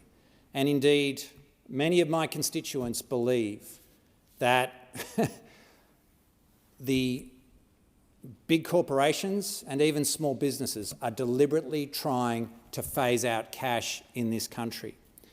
And in the last Parliament, I moved a bill called Keeping Cash Transactions in Australia. And that bill would have mandated that businesses operating in face-to-face settings must offer to accept and, crucially, must accept cash payments for transactions that do not exceed $10,000. Now, in response to that legislation, the government introduced its own cash mandate. But I tell you what, Deputy Speaker, it's not even cash mandate light. It's worse than that. They basically said it only applies to supermarkets and fuel retailers, petrol stations, when transactions are $500 or less between the hours of 7 a.m. and 9 p.m, and there is an exemption for small businesses with a turnover of less than $10 million per year, so it doesn't apply. And when I took that proposal to my constituents, they basically came back and said, that's ridiculous. All you're doing is creating cash islands with these supermarkets and also fuel retailers. We need a proper cash mandate, which my Keeping Cash Transactions in Australia bill would have delivered. This is a huge issue for people in my area, and there are many, many reasons why people need to use cash. Many senior Australians simply don't want to use cards for their transactions. Not everyone is able to use online banking services, and many find managing accounts and cards online to be stressful and confusing. And cash is often used in rural areas by individuals who do not have ready access to banking services. And a lot of people are concerned about the additional fees. Many Australians now understand that these banks and financial institutions charge you for using card transactions. It's passed on to consumers, and it is an insidious tax that is added to transactions just for tapping a card. And the use of cash is declining. According to the Reserve Bank of Australia, the 2022 Consumer Payment Survey, the ongoing decline in cash use in Australia has accelerated since the 2019 pandemic. And it is a huge issue for people who have contacted me expressing their fears that cash is being phased out or will soon disappear. And I mean, in 2022, the overall value of cash transactions stood at 13%. Many constituents of mine are worried that they're going to be locked out of the financial system and that businesses will just simply refuse to accept cash. And I'm with them. I don't want to see cash use declining. And the reality is that the Reserve Bank Act of 1959 provides that banknotes are legal tender, and the Currency Act of 1965 provides that coins are legal tender, but there is no legal requirement for banknotes or coins to be accepted for transactions in Australia. So if you don't want to, as a business, accept cash, all you need to do is put up a sign saying, we're not going to accept cash in Australia, in our business, and that's it. So this is a very worrying development, and constituents in my electorate continue to be very, very concerned about it. Many Australians prefer cash as a means of managing their budgets. And How can we teach our kids the value of cash if they don't know what it is? I mean, others worry about the privacy risk and the risk of fraud associated with using cards. And many Australians have been the victim of fraud and unauthorised transactions relating to cards and the accounts linked to them. I know I have been myself. And some people just don't want corporations knowing every single thing they buy. And some people are happy for corporations to know that, but others are not. And that should be their choice. And people should have the freedom to choose whether they use online banking or card transactions or cash. And with respect to financial literacy, cash can be extremely useful in teaching valuable lessons about budgeting, making choices and understanding the value of money. So my Keeping Cash Transactions in Australia bill is all about freedom. The freedom for Australians to choose how they will pay for transactions. And also think about life in the country and the endless connectivity problems that we seem to have, the black spots that we have, and how often the internet goes down and mobile phone services go down. We just had a massive outage in the Central West a couple of weeks ago. Connectivity can be disrupted for many days, sometimes longer, rendering electronic payments unusable. So this is a huge issue for country people. So cash remains a dependable means of exchange that does not rely on electricity or internet access. And if you live in country Australia, you experience these outages all the time. And for many people in our area, many older Australians, cash is not just a convenience, it is a lifeline. And in these times of economic uncertainty and rising costs, cash is an essential tool for managing finances and actually sticking to a budget. And so I would implore the government to rethink this whole flawed cash mandate that they have brought in. My Keeping Cash Transactions in Australia bill would bring back that mandate that businesses in face-to-face settings must offer to accept and must accept cash payments for transactions that do not exceed $10,000. And there are exceptions. My bill actually contained exceptions and exemptions, and they include that offering to accept cash would pose a reasonable security risk, that it would be contrary to another law of the Commonwealth or a law of a state or territory, and that it would be contrary to the Commonwealth, state or territory health advice, such as advice provided during a pandemic, or that cash in the form of change is needed but is not readily available. And many seniors have been calling for legislation to keep cash king in Australia and to protect the use of cash. Many people do not trust corporations when they seek to phase cash out, and I'm talking about many corporations. Local councils are now phasing cash transactions out, so you can't pay for your council rates with cash. And I agree, and I'm worried about it, and I was very disappointed when the Treasurer introduced this flawed cash mandate because it did nothing to satisfy the concerns of constituents in our area, the Great Electorate of Calare, but also people right around Australia who are following this issue really closely. And I don't think the government understands how seriously people are viewing this issue. And I don't think just creating cash islands for transactions under $500 at the major supermarkets is the answer. That's not keeping cash king in Australia.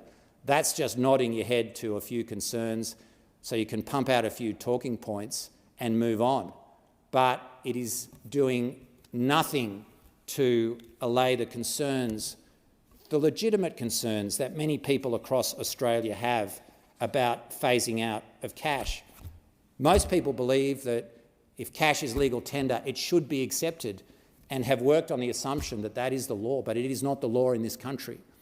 And so I would implore the government to rethink its flawed cash mandate and have a look at my Keeping Cash Transactions in Australia bill, which was introduced to this House in good faith, and I worked with the government in good faith for a long time on it.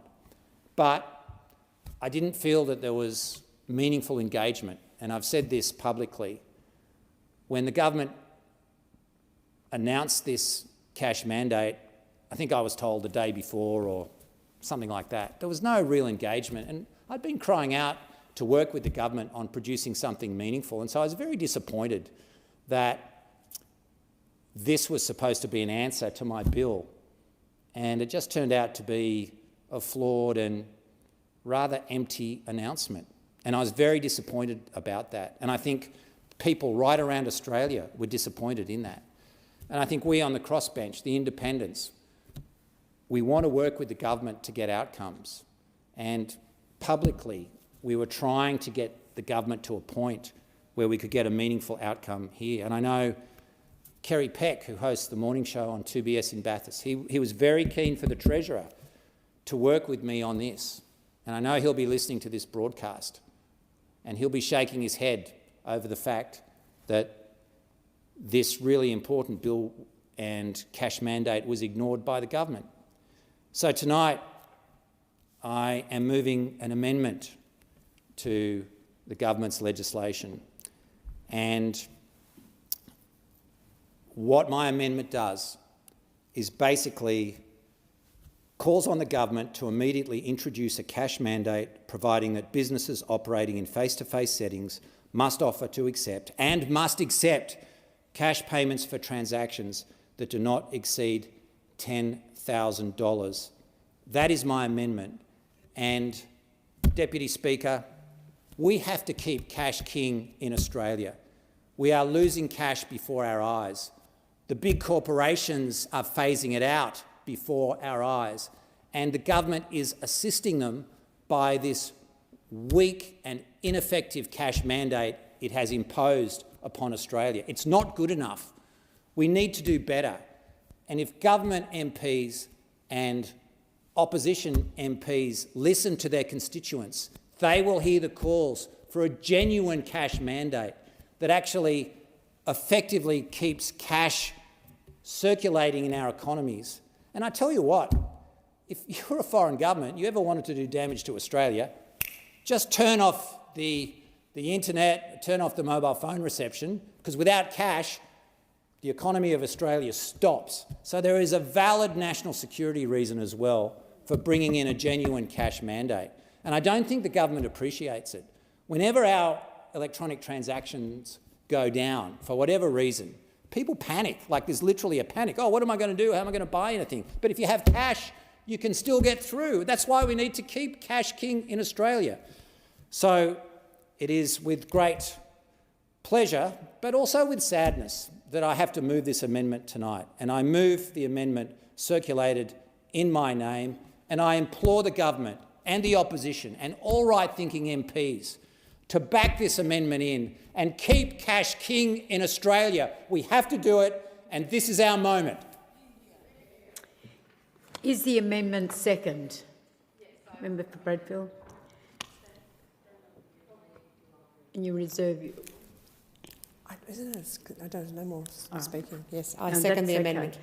The original question was that this bill be now read a second time. To this, the honourable member for Page moved as an amendment that all words after that be omitted with a view to substituting other words.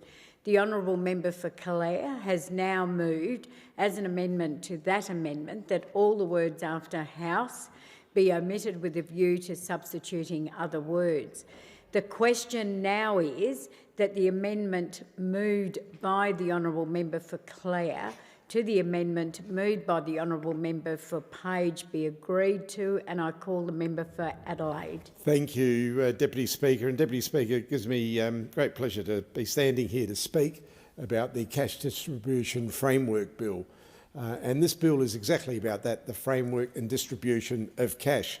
And when you think of the distribution of cash, those of you that are around my age, that started working many, many years ago, we all remember the security vehicles that would drive around and drop off our paychecks in a little yellow envelope, and handwritten on that envelope was the hours that had been worked, overtime, tax paid, etc. And it was all cash. Usually on a Thursday lunchtime you'd get paid wherever you worked, and cash was immediately put into your pocket, and then you would have to go off and bank it or pay your bills, and it was all done via cash. Of course, that was many, many years ago, and it's all changed. Technology's transformed the way that we do our banking, our shopping, our purchasing, and how we conduct our everyday transactions. And it has been much easier. For me, for example, it's much easier to have the phone and just tap when I buy a cup of coffee, have direct debits out of my bank account to pay the bills, and I'm sure it's the same for many, many people across our nation. But that's not to say that cash is not required, and that cash, that many people depend on actually having cash. And you can see how things can go wrong when our internet system is down, when our telecommunication systems go haywire. And we saw that not that long ago when a couple of banks have gone, their systems have gone down, and you're not able to do the transactions and pay for the goods that you require, and it causes havoc. But as I just said, the way that we pay and payment methods may be changing, but one thing remains clear, and that is that millions and millions of Australians still rely on cash every single day. Especially for older Australians, pensioners, cash remains a trusted and familiar way to manage the household budget. For many people living in regional, remote areas, as you would know, Deputy Speaker, in our communities, cash still remains a practical necessity. And for Australians facing financial hardship, cash can provide certainty and control over day-to-day expenses. And when technology fails, as I said earlier, and it has failed, we've seen it fail, systems go offline, natural disasters disrupt services, cash becomes more than a payment method. It becomes an essential safeguard, an absolute necessity. And that is why access to cash matters. And that's why this legislation before the House is so important. And as I said, the bill before us, together with the accompanying consequential and transactional bill, seeks to ensure that Australians can continue to access and use cash for as long as they choose to do so. And it complements the government's cash acceptance mandate, which came into effect on the 1st of January 2026, and it reflects a simple principle, Deputy Speaker. And that simple principle is Australians should never be forced away from cash because the system that supports it has been allowed to weaken. So for many years, the cash distribution network has come under increasing pressure. And when I talk about the distribution network, again, I talk about those vans that everyone is familiar with, Armaguard, previously Prosecure, and many people would see those vans driving around the place, which are distributing cash. They're picking up cash from banks, taking cash to banks, taking cash to businesses. So there is cash available to basically keep those cash transactions going. But as I said, fewer transactions of cash are conducted, and the infrastructure that supports cash distribution has become increasingly difficult to sustain. Service providers have consolidated, competition has been reduced, and today much of Australia's cash distribution system depends on a near monopoly provider, and that creates a risk. It creates a risk to all those people that rely on cash. Risk that essential services could become less reliable. Risks that communities, particularly those outside major cities, could experience reduced access to cash, and risk that Australians who continue to rely on cash could be left behind. So, Deputy Speaker, this bill is about addressing those risks before they become problems, and it establishes that framework to place Australia's cash distribution system on a more sustainable footing. Importantly, it also recognises that access to cash is not simply a commercial issue, it's a public interest issue. The ability to withdraw cash, deposit cash, access basic cash services is an essential part of economic participation for many Australians. Deputy Speaker, therefore, this legislation provides the regulatory tools that are necessary to protect that access. It establishes a mechanism for the Australian Competition and Consumer Commission to oversee critical cash distribution services, and when they go wrong, to be able to step in, or when they need to see changes, they can actually step in again. It provides the Reserve Bank of Australia with crisis readiness and intervention powers to ensure the continuity of services should serious risks emerge. And these measures, Deputy Speaker, are particularly important for regional, as I said, and rural Australia. In many communities, bank branches have closed, unfortunately. Financial services have become harder to access, and cash services are increasingly concentrated in fewer locations. And for those Australians, as I said, in rural regional areas, access to cash is not a matter of convenience. It is a necessity, an absolute necessity, and it is a matter of inclusion. It's about ensuring people can continue to participate fully in the economy regardless of where they live. And that's why the transitional arrangements contained in the consequential and transitional bill are equally important. And these provisions will ensure that during the introduction of the new framework, safeguards remain firmly in place.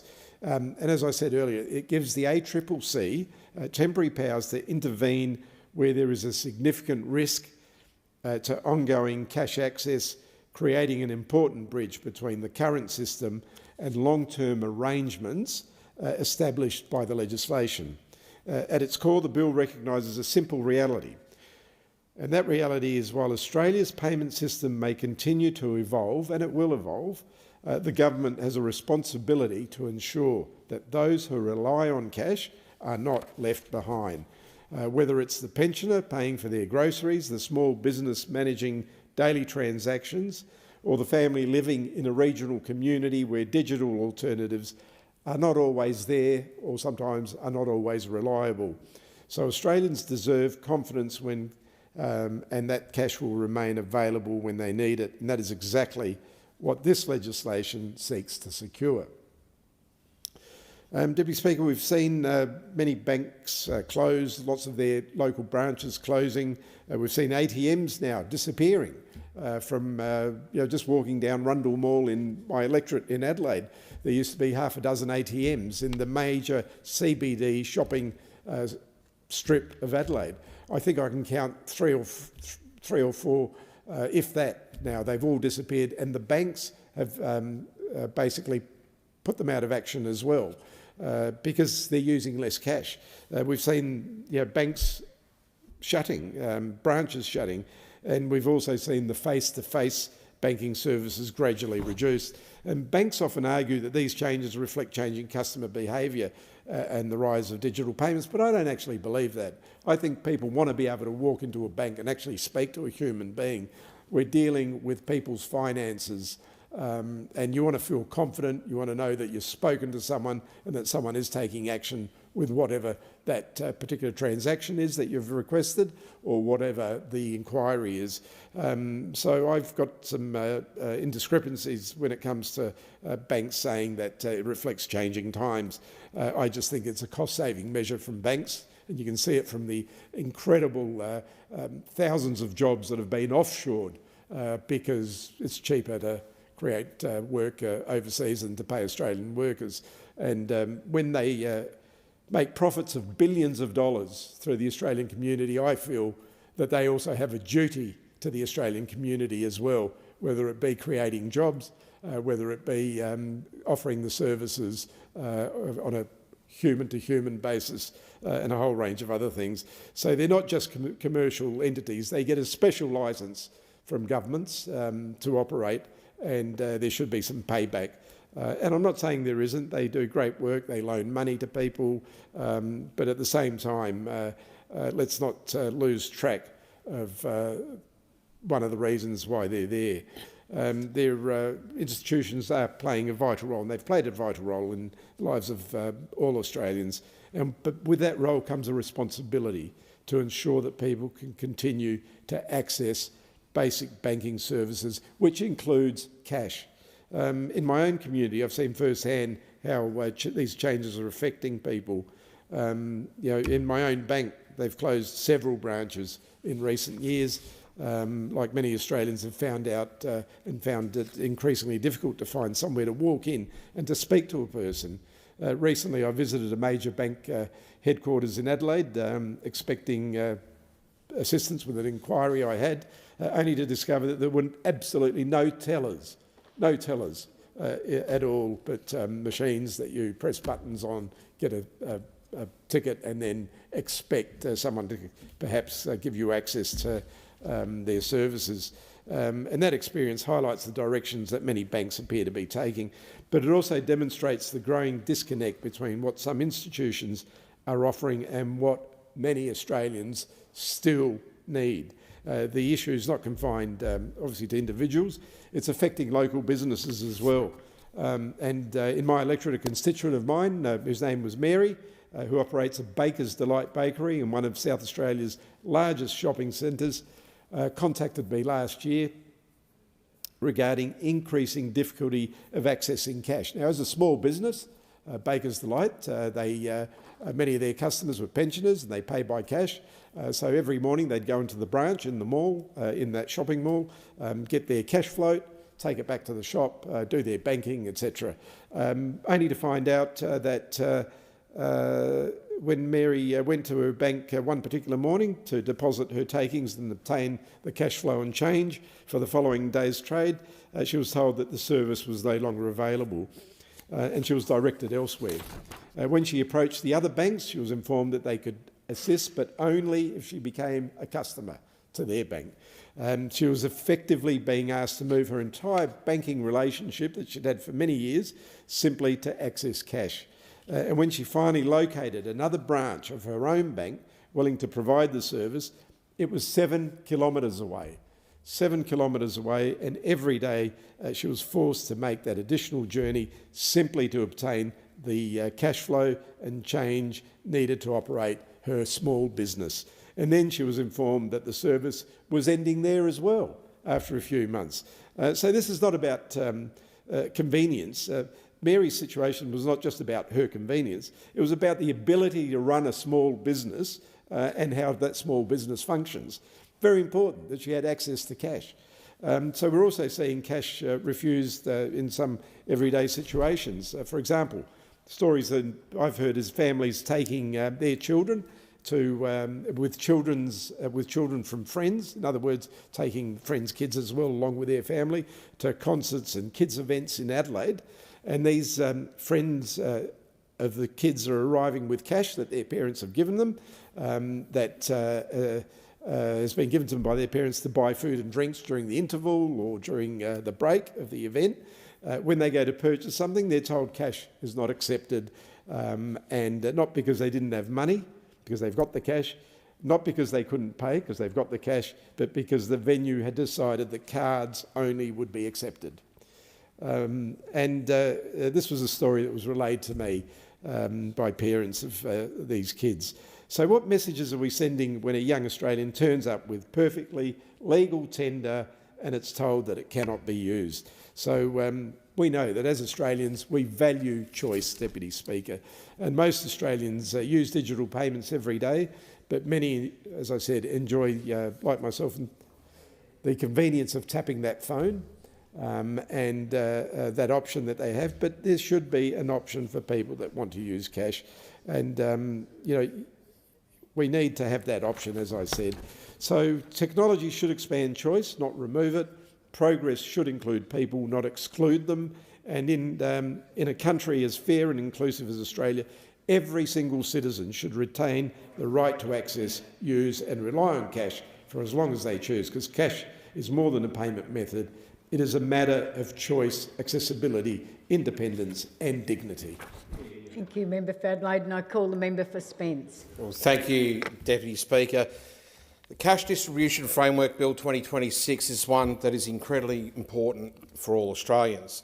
At first glance, this legislation may appear to be about logistics or oversight and compliance, but when we strip away the legal language, this bill is about something much more fundamental. It is about ensuring Australians continue to have a choice at the checkout. It's about protecting the resilience of our payment system, and most importantly, it's about making sure no Australian is left behind as our economy continues to evolve. There is an old saying that cash is king, and we've heard it many times in here today. For some people, that expression sounds outdated. For others, it remains as true today as it's ever been. Technology has transformed the way Australians pay for goods and services. We can tap our phones, we can tap our watches or pay with a fingerprint online. We can transfer money in seconds from one side of the country to the other. And it's no secret that the growth of digital payments have made life easier for millions of Australians. They create convenience and a high level of efficiency. They have opened opportunities that were unimaginable only a generation ago. None of that should be dismissed, and we should always welcome and encourage progress and innovation. But progress should never come at the expense of inclusion. The measure of a successful payment system is not whether it embraces the newest technology, it's whether every Australian can participate in it with confidence. That is precisely what this legislation seeks to achieve. Before I entered this parliament, I spent over half a decade working in the cash-in-transit industry. I saw firsthand the enormous operation required to keep Australia's cash economy flowing every single day. I worked across northwest Victoria, South Australia and New South Wales, transporting currency between Reserve Bank facilities, commercial banks, retailers, businesses and automated teller machines. Most Australians never see that work, and nor should they. When the system works properly, it operates quietly in the background. Cash simply appears in an ATM, a supermarket receives its change before opening and once again before close. A local cafe has enough float to serve its first customer. The bank has sufficient cash available on hand when someone walks through the front door. Most people never stop to consider how that happens, because behind every $20 note withdrawn from an ATM sits an extraordinary logistics network. There are armoured vehicles travelling thousands of kilometres every week, highly trained crews who work long hours under strict security procedures, cash processing centres count, verify and package millions of dollars every day. Routes are planned with military precision, security systems operate around the clock. Every link in that chain matters. If just one part fails, the effects ripple throughout the entire economy. My time in that industry taught me something that has stayed with me throughout my working life. Cash is not simply a currency, it is the unofficial infrastructure of this nation. I just want to say a quick shout out to all my past colleagues that I worked with at the Mildura Depot, but also had the great fortune of representing as the local branch organiser in South Australia at the Paraka branch. So many fantastic people I worked alongside of and helped represent with their industrial matters, who have made a fantastic contribution to this country in making sure that when people go to an ATM at a bank near them, that they can get the money that they rightly deserve to be able to take out of those machines. So, well done, guys, and keep up the good work. It is every bit as important as the roads that transport it. Without a functioning cash system, Australians quickly discover just how much they rely upon it. The reality became especially apparent during natural disasters. When communications fail, when power is interrupted, when internet services become unreliable, cash often becomes the only reliable means of payment. In those moments, nobody asks cash or card because there is only one answer to that. It's easy to assume in our day-to-day life that because many of us tap our cards every day, everyone else must do the same. That's simply not the case. The Reserve Bank found in 2025 that approximately 1 in every 10 Australians still relies on cash for their most important purchases. Around 15% of all payments across the country continue to be made using cash. Those are not insignificant numbers. They represent millions of Australians, like elderly citizens who have managed household budgets with cash throughout their lives, or those on lower incomes who find cash helps them budget more effectively by physically seeing what they have available to spend. Many live in regional and remote communities where reliable telecommunications cannot always be taken for granted. Others simply value the privacy and certainty that cash provides. None of those Australians should ever be made to feel as though they are somehow behind the times. None of them should lose access to cash simply because the supporting infrastructure has been allowed to disappear. Technology should expand opportunity. It shouldn't remove choice. That principle sits at the very heart of this legislation. Australians have always had a unique relationship with cash. It forms a unique part of our vernacular. Everyone of us knows what it means to have a bit of shrapnel rattling around in our pocket. We know exactly what someone means when they pull out a redback, if you're in Victoria, or a lobster in other parts of the country, or a pineapple to pay for something special. I know my grandfather used to have plenty of redbacks in his back pocket, wrapped up with an elastic band. Those expressions have endured because cash has been woven into the fabric of Australian life for generations. They are reminders that money is not merely an electronic transaction, it is something Australians can hold, they can count and they can trust. That trust deserves protection. The Albanese government has made a clear commitment that Australians will continue to have access to cash for as long as Australians want to use it. This legislation delivers on that commitment. It complements the government's cash acceptance mandate, which commenced on the 1st of January this year. That mandate requires supermarkets and fuel retailers meeting prescribed criteria to accept cash between 7 a.m. and 9 p.m. for purchases of $500 or less. Protecting the right to pay with cash is one side of the equation. Making sure businesses can actually obtain cash is the other. That is exactly what these bills seek to achieve. Because a mandate requiring businesses to accept cash means very little if those same businesses cannot access notes and coins at a reasonable cost. That is why the Cash Distribution Framework Bill and the accompanying Consequential and Transitional Provisions Bill are so important. Together they establish a modern regulatory framework designed to support the long-term sustainability of Australia's cash distribution system. They recognise that while Australians continue to value cash, the industry responsible for distributing it has come under increasing pressure. As electronic payments have grown, the volume of cash moving through the system has gradually declined. This has led to commercial pressures. Today, Australia effectively relies upon a near monopoly provider for many critical cash distribution services. Whenever an essential service becomes dependent upon a single major provider, governments have a responsibility to ensure appropriate safeguards exist. That is not about interfering in the market, it is about recognising that some services are simply too important to fail. Cash distribution is one of those services.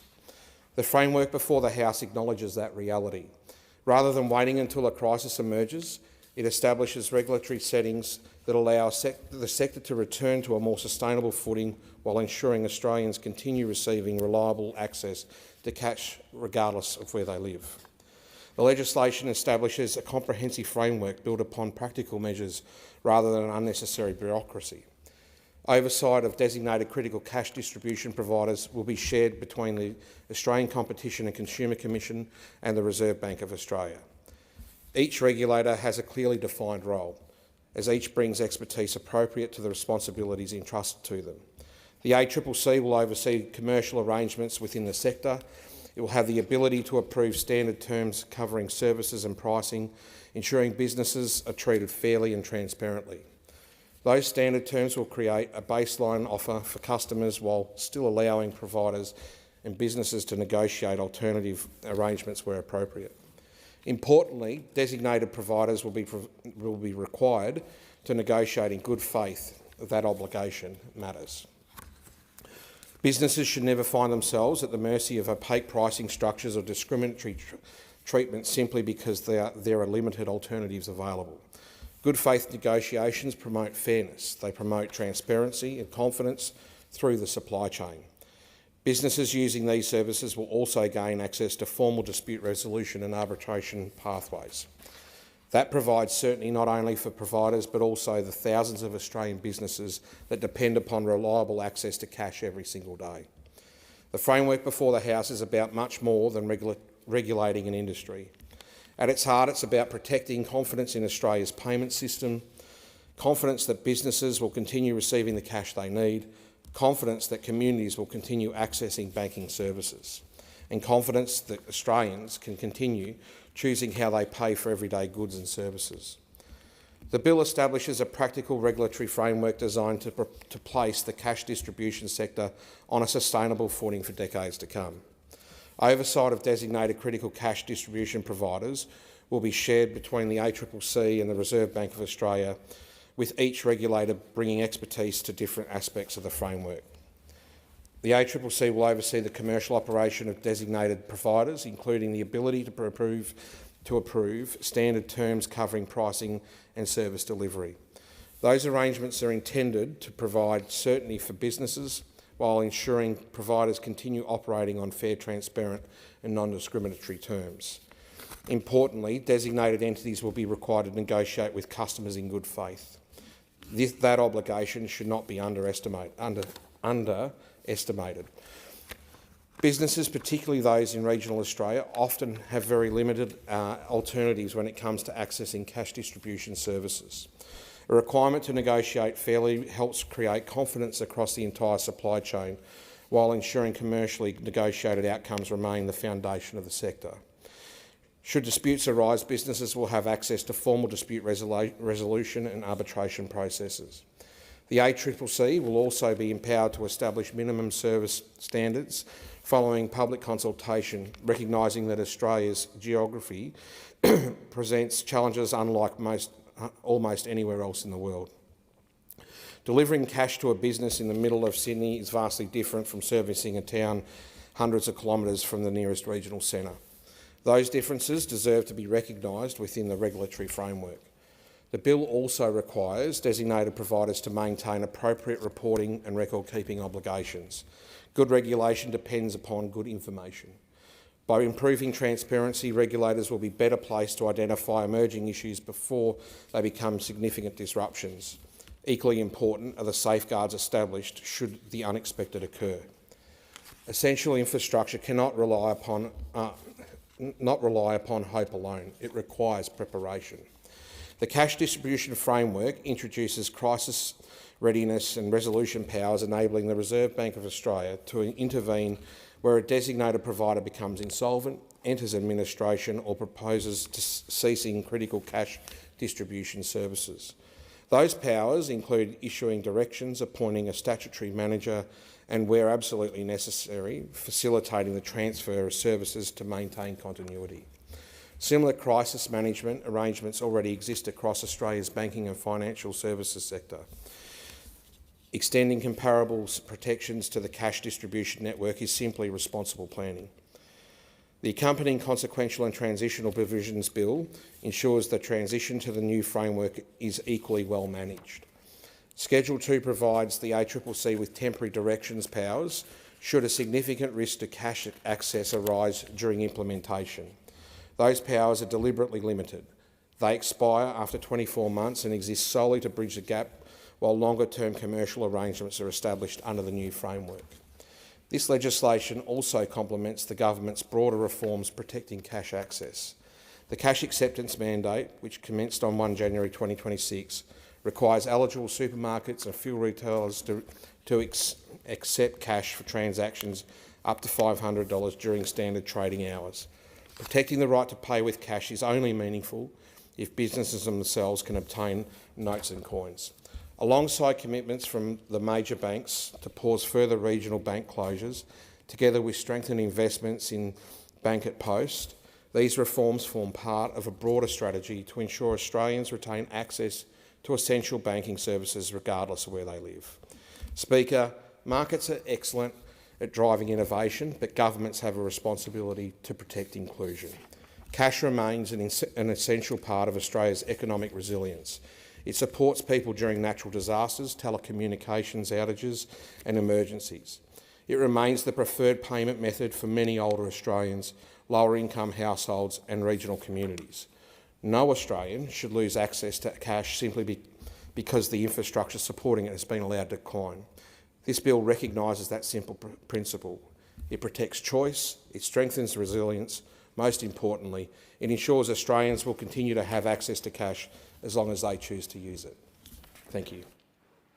And I call the member for Swan. Thank you, Deputy Speaker, and I'll thank the member for Spence for that speech. And it was really interesting to hear about describing cash as unofficial, important infrastructure for the nation. And I would absolutely agree with that. And realising that 1 in 10 people using cash for the majority of purchases does indeed say that this is important infrastructure. It's interesting because these days you can pay for your coffee with the tap of your phone or the flick of a watch, or even, as I learnt today, a ring on your finger. The pace of change within the digital economy has been extraordinary, and it has indeed made our life more convenient. But like all things, these advancements don't always work 100% of the time for 100% of the people. Like, for example, when your iPhone or smartphone goes dead, or your watch battery dies, or when your ATM card at the local cafe stops working because the chip has broken, or the machine goes down at your local cafe, cash is the one thing that still works. I remember when my husband went shopping with the 2 kids at the local grocery store, and he had a couple of cards on him. He doesn't have his cards on his mobile phone, and neither of his ATM cards worked, and he'd bought about $30 of groceries, and he was standing there with 2 little kids and was like, okay, I can't pay for this, I'm going to have to leave. And of course, a stranger then went and paid for his groceries, which was very gracious. And the thing that I always do is I always have $20 in the back of my phone. Let's see, do I have it today? Oh, I don't know. But the thing that my hot tip is that it's useful to make sure that you've got a little bit of cash on you at all times, because cash is a universal currency. Luckily, my husband was able to give the kids lunch that day, and I have to say that cash has a really important role. In a world where more of our daily lives are automated and made seamless, often this is at the expense of human interaction, and we can lose sight of the moments that cash still creates, such as someone paying for a stranger's groceries, or chatting with the person at the till as someone counts your change, or joking about the mental maths of calculating the right amount of change, which I love doing, and I'm teaching my son how to do that as well. Cash gives us more chances to connect with people around us, and many older Australians rely on this. It's what small businesses fall back on when the terminal fails. It is what gets tucked into a birthday card, and Grandma Mary, who lives in Warrnambool, is known for still slipping in a $20 note for birthday cards, or when you've got a raffle tin at the footy club, or when you hand over $5 for a punnet of strawberries at local farmers markets. And my preference for weddings is making sure that you put green notes in the wedding card. So that's a tip for punters at home. And of course, for any parent running the sausage sizzle or a cake stall, or a teenager earning their first pocket money through a babysitting job, or making lemonade for the neighbourhood, which is something that regularly happens in my neighbourhood. Cash remains essential. It is still a large amount of ordinary life, and many people get paid for. In 2025, the Reserve Bank of Australia reported that around 1 in 10 Australians use cash for most of their purchases. That's nearly 2.8 million people, particularly consisting of older Australians, lower income households and those in rural and regional communities. No one should be left behind in payment systems. That is why the government is introducing the Cash Distribution Framework Bill. This bill will establish a regulatory framework for cash distribution so that systems that gets cash into ATMs, into bank branches and into the till at the local IGA can keep on running. Right now, that system is under real strain. Demand for cash has been falling over 2 decades. The cash in transit sector, the businesses that physically move cash around the country, has consolidated down to one dominant provider with a market share of more than 90%. This has consequences. In parts of regional Australia, it has already meant that fewer ATMs and the ones that remain are often further away.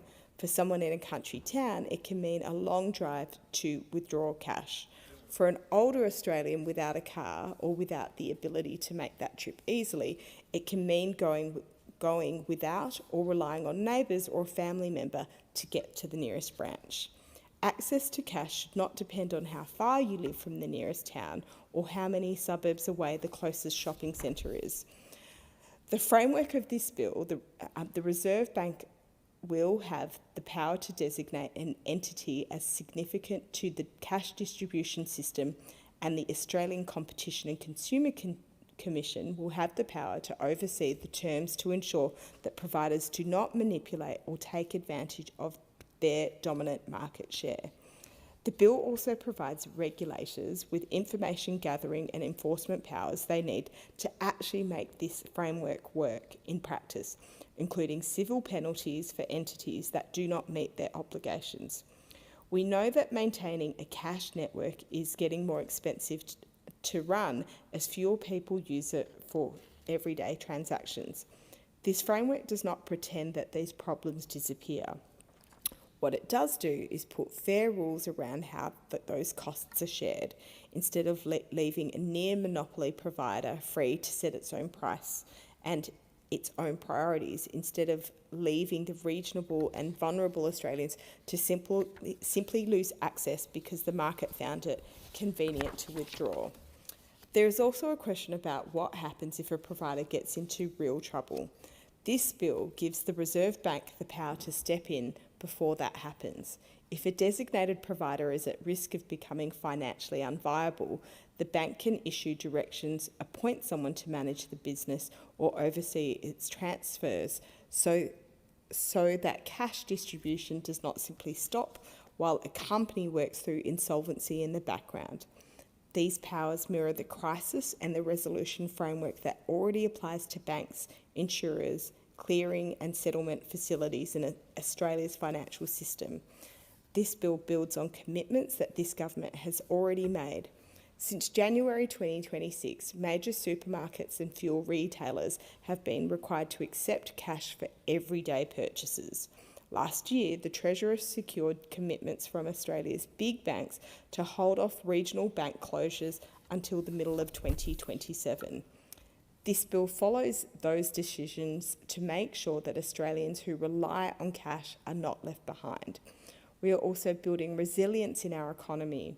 When the power goes out, when the internet stops, when a flood or a bushfire takes down the local network, cash still works, especially Australian cash, since we have our fancy polymer notes, which are waterproof. When a community faces a natural disaster, there is usually no signal and no power. Card readers don't work, online banking doesn't work. During these times, Australians rely on cash to buy fuel, food, water, and pay for emergency repairs, and to get by in the days before power and communications are restored. A payment system that only works on a good day is not a resilient payment system, and this bill treats cash distribution as a piece of critical infrastructure that it indeed is.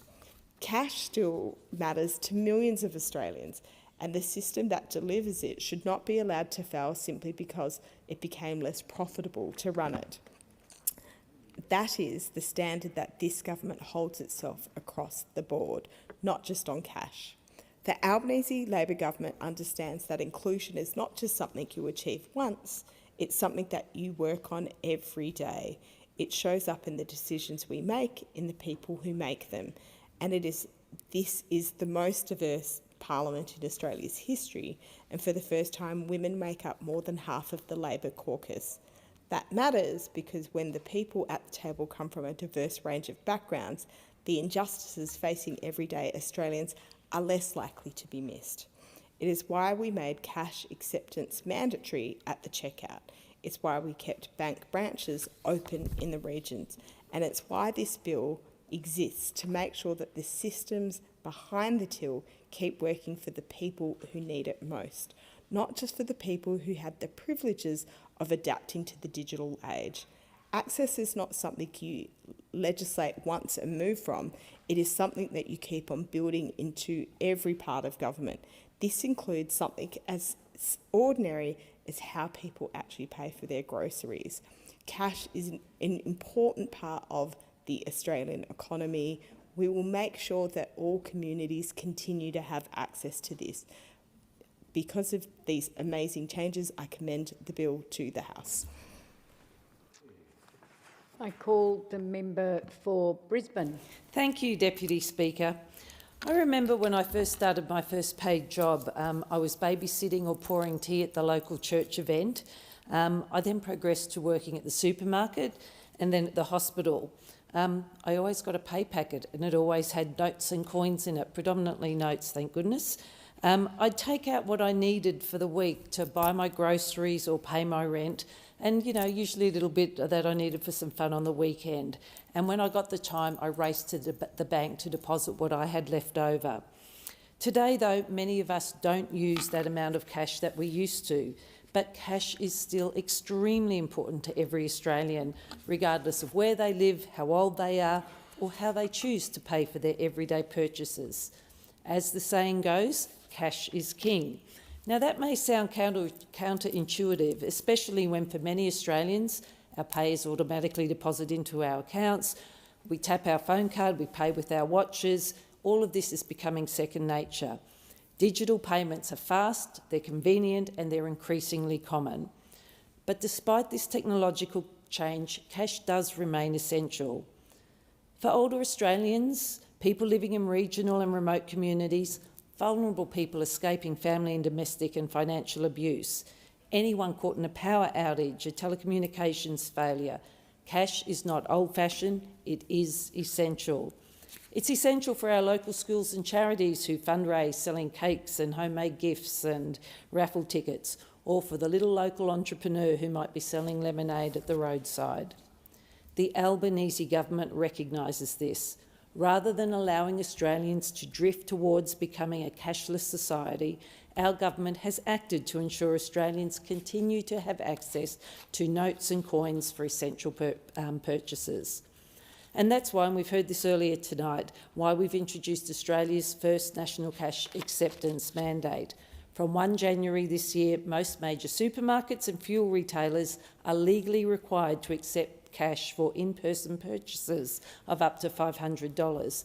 And the rules apply between normal hours 7 a.m. to 9 p.m. with exemptions for many genuinely small businesses. Now, this reform sends a clear message. Cash remains legal tender, and Australians who choose to use it should not be excluded from buying life's essentials. Deputy Speaker, our approach is practical. This government understands that digital payments are growing rapidly. Most Australians now pay electronically most of the time, and Labor is not trying to reverse technological progress. Instead, we're making sure that progress doesn't leave people behind, and that reflects a really important Labor value of no one left behind. Now, economic modernisation, it should improve people's lives, not create new forms of disadvantage. And for many Australians, cash isn't simply a preference, it's how they budget. There are some who still do what I did when I first started work. Many households do deliberately withdraw a weekly amount of cash. They know what they've got to spend and it helps them manage their budget and their spending. Using notes and coins allows families to avoid overspending and stay within a budget.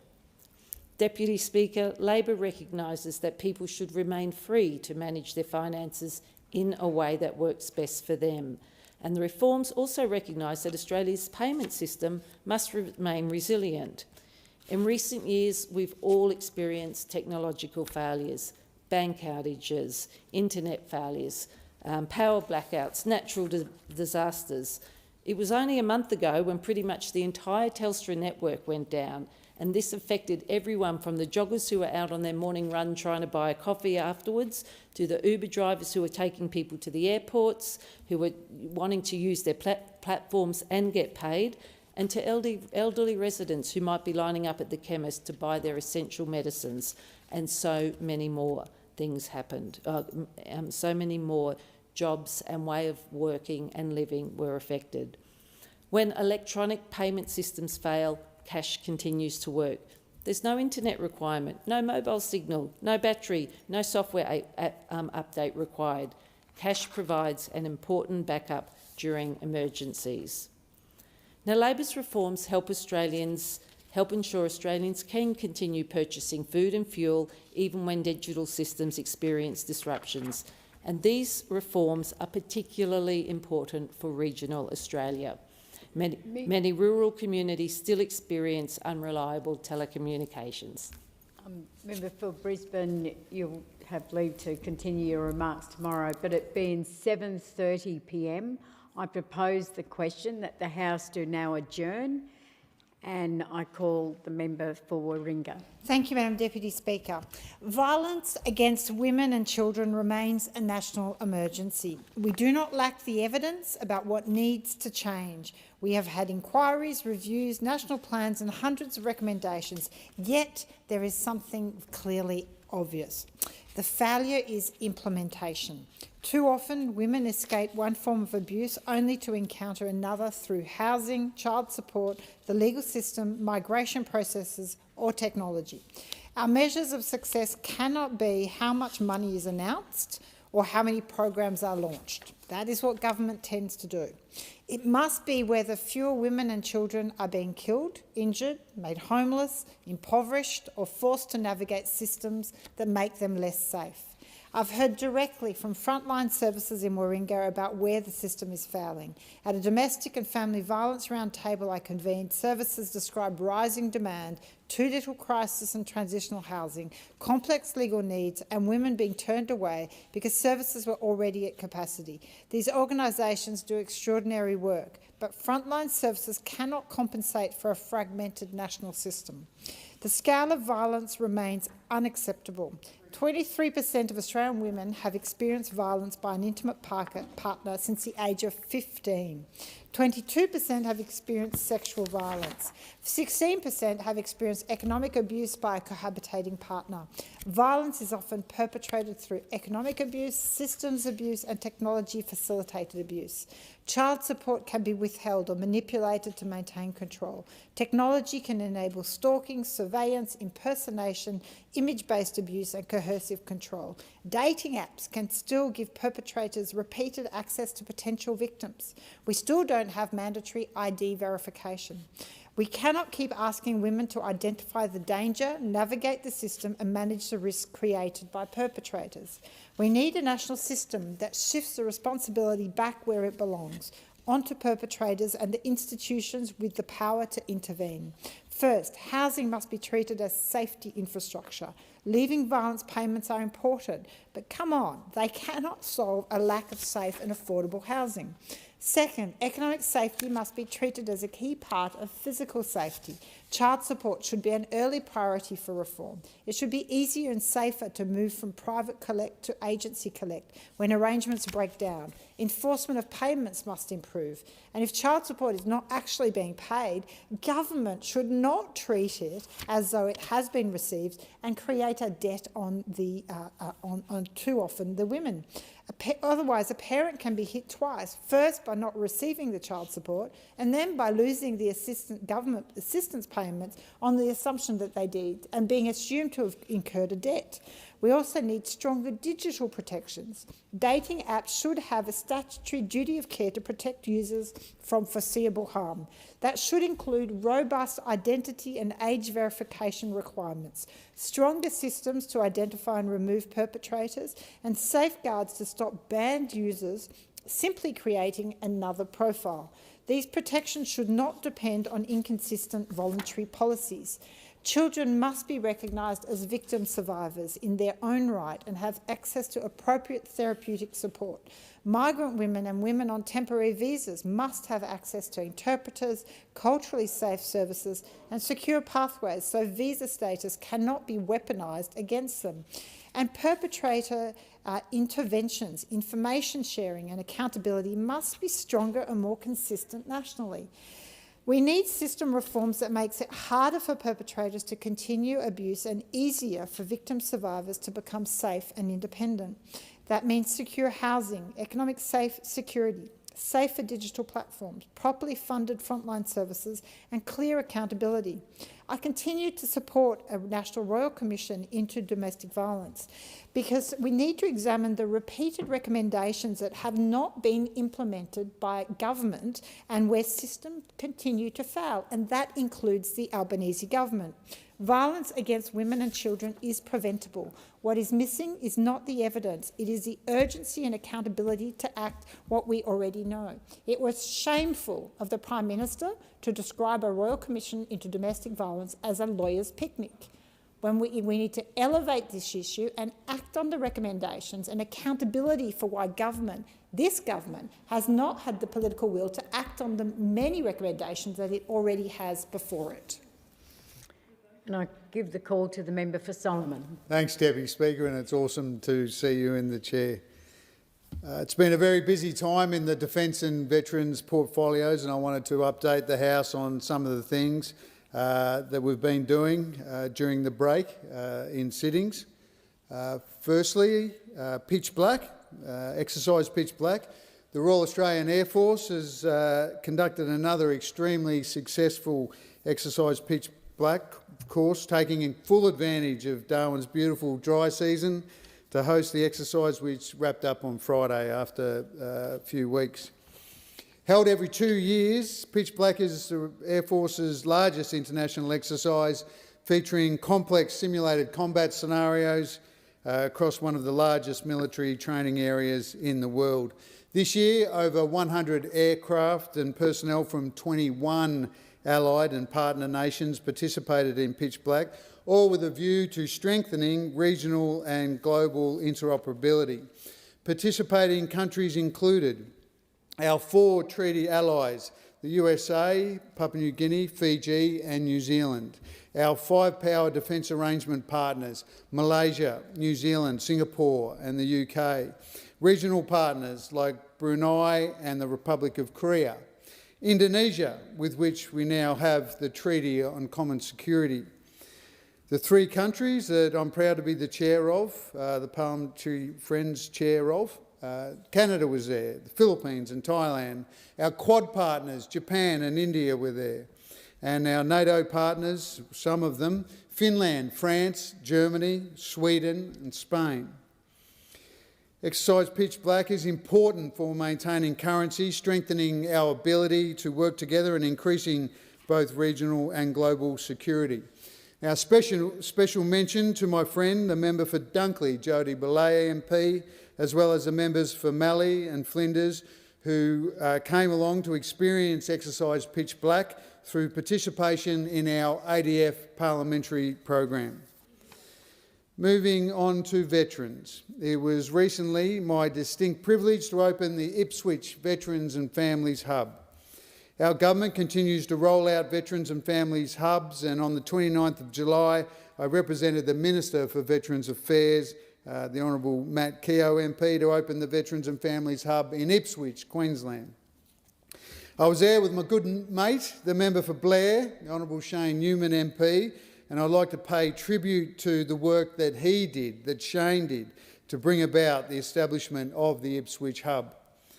Much like the highly successful Veteran and Family Wellbeing Centre in Darwin and the electorate that I'm proud to represent, this Ipswich Hub is also a collaboration between Queensland RSL and Mates for Mates. And I'd like to acknowledge the RSL Queensland State President, Major General Retired Stephen Day, DSC AM, who spoke so eloquently at the opening. This hub in Ipswich will support one of the largest veteran communities with around 10,000 veterans and their family members and 5,000 serving ADF members. The opening of this hub also comes just a few weeks after the Veteran and Family Wellbeing Agency went live right here in the grounds of Parliament House on the 1st of July.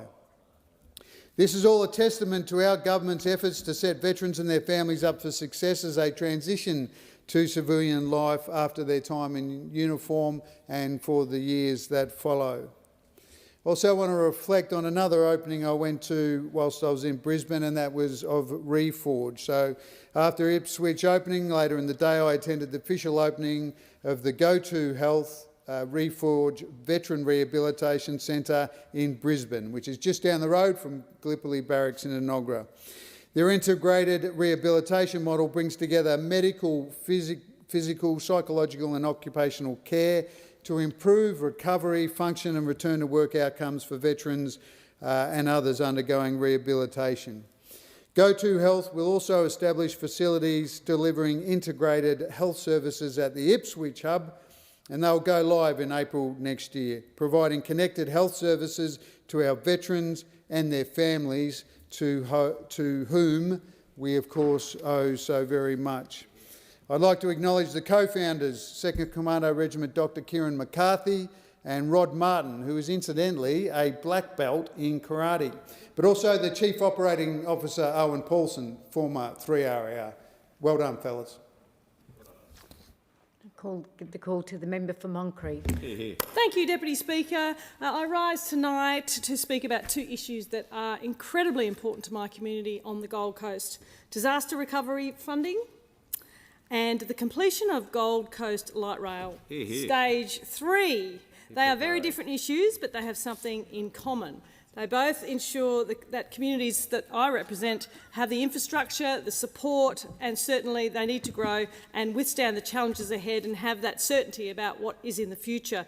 And as a Gold Coast representative, I know just how exposed our community is to natural disasters. I will get back to the Light Rail Stage 3, the member for Riverina, but we have seen the devastating impact of cyclones, severe storms, flooding and other natural disasters on families, on businesses, and the toll that it takes on local infrastructure and, of course, our economy. And when disaster strikes, people don't care which level of government is responsible for what. They just want help, and they expect governments of all levels to work together to help them get back on their feet. And that is why I am so bitterly and deeply disappointed and concerned about the Albanese government's proposed changes to the disaster recovery funding arrangements. The current arrangements provide an important safety net for communities like mine when recovering from those disasters. Any reform should strengthen that safety net, not weaken it. The Albanese government proposes a new 50-50 Commonwealth state cost-sharing model, despite significant concerns from Queensland and other jurisdictions. Now, Labor cannot simply shift more of the cost onto state governments, councils, local councils like the Gold Coast City Council, and ultimately local ratepayers, and call that reform. The Coalition has been clear. Canberra must step up when Australians are facing the consequences of natural disasters, and the government has sought to justify its proposal by pointing to the Colvin Review. Yet nowhere in that review did it recommend a blanket 50-50 funding split. It did, however, call for improved cost-sharing arrangements that recognise the different capacities and circumstances of each state and each territory. The government sat on this review for over a year, only to ignore recommendations and push ahead with their own agenda. Not good enough. Now, I stand here tonight with my colleague, the member for Riverina, and when he was the Deputy Prime Minister of our great country, the golden era, the heydays of then, of November 2019, when we stood at the Broadbeach Light Rail Station and declared that the federal government would put in $157 million into that light rail project to send it to Burleigh Heads. Yes, I remember. And guess what? On Sunday, it was finished, and we had the very first light rail tram leave Burleigh Station at 6 a.m. Hooray. And head towards Brisbane, which is very exciting for my community. And I want to just thank the former Deputy Prime Minister for coming to the Gold Coast and for advocating so very hard for my community when he was the Minister. It is a significant milestone. The project was made possible through the combined funding and efforts of the Queensland Government, the City of Gold Coast and the Commonwealth under the Morrison Government. And despite Minister Watt's poor memory last Friday at the press conference, I will remind him that it was, as I said, the former coalition government who committed $395.6 million in total to deliver light rail stage 3.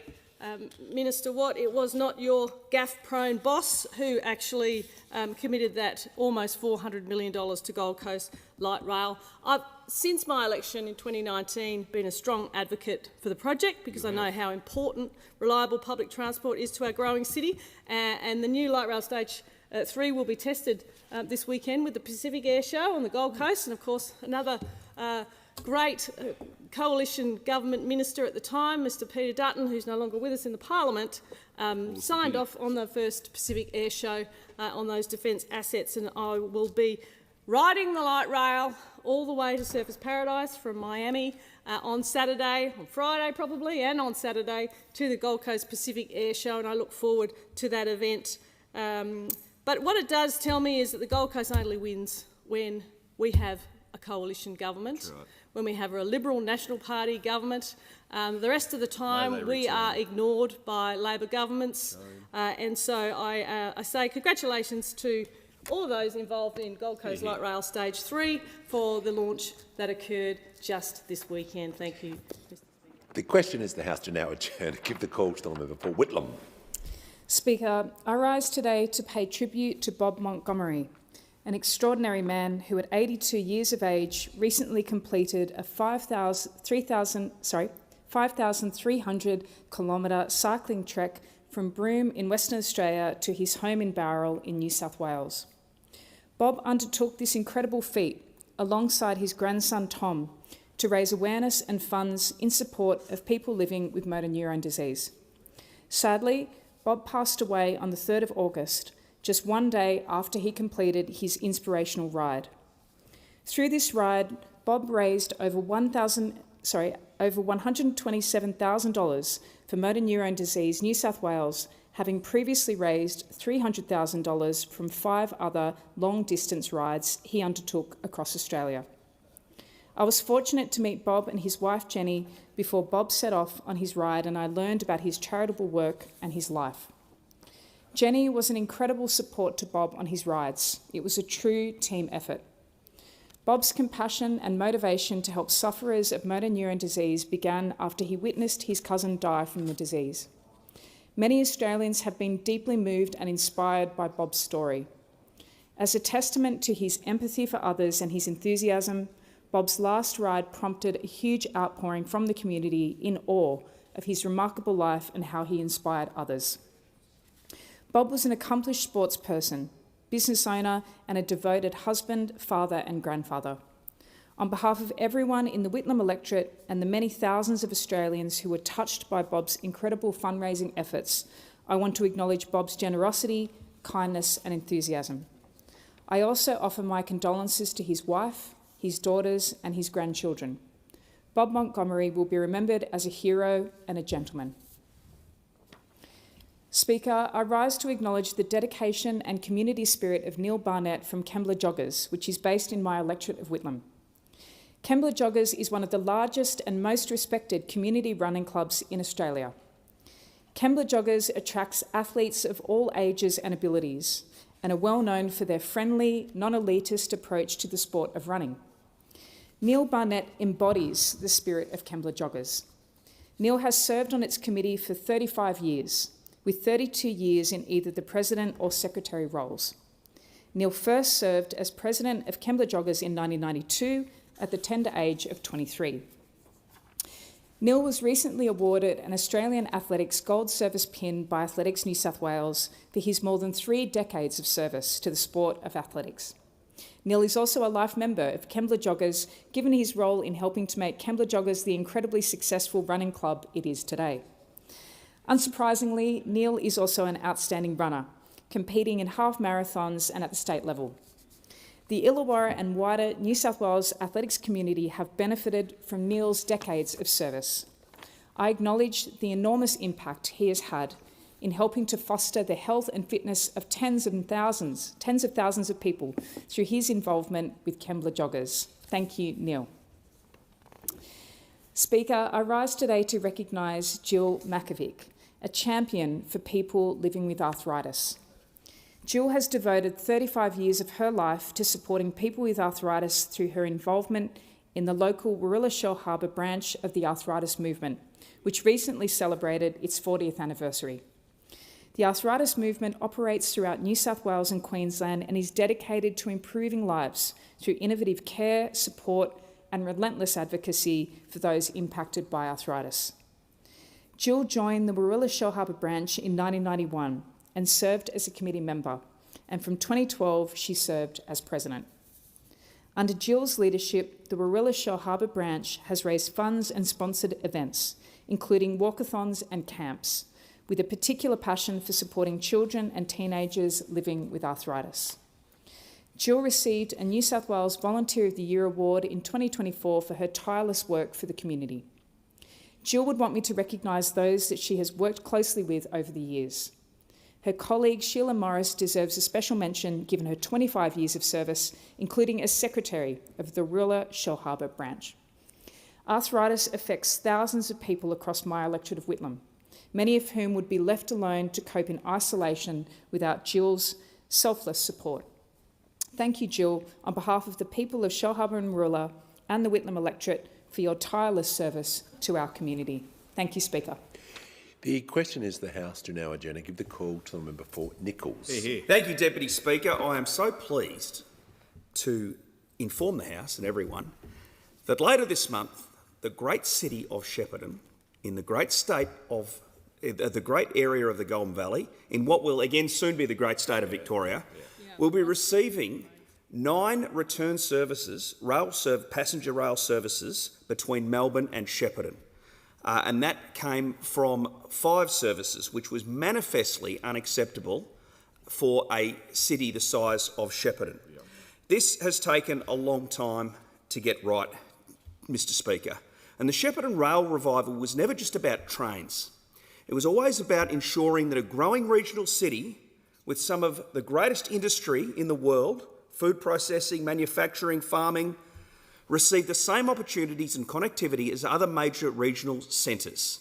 Better rail means better access to jobs, education, healthcare and opportunities across the Goulburn Valley. And the project happened for a number of reasons. Firstly, it happened because the community refused to accept being left behind in the substandard rail that was being delivered. And for years, local residents, businesses, community organisations and advocates, including the Committee for Greater Shepparton, of which I was the CEO at the time, played a key role in making sure everyone who had some power knew what needed to be done and was encouraged to do it. There was a first step in 2017 with the Victorian Government funding and a $10 million federal coalition commitment to improve the rail line. That got the line better. But the real game changer was Stage 3. And Stage 3 set the line up to be able to take those extra trains with passing loops, signalling upgrades. Now, Stage 3 was a $400 million project, and the coalition government, led by the member for Riverina when he was the Deputy Prime Minister, committed 80% of the funding, $320 million. Now, just for those who are interested in federal, state infrastructure funding, 80% by the federal government.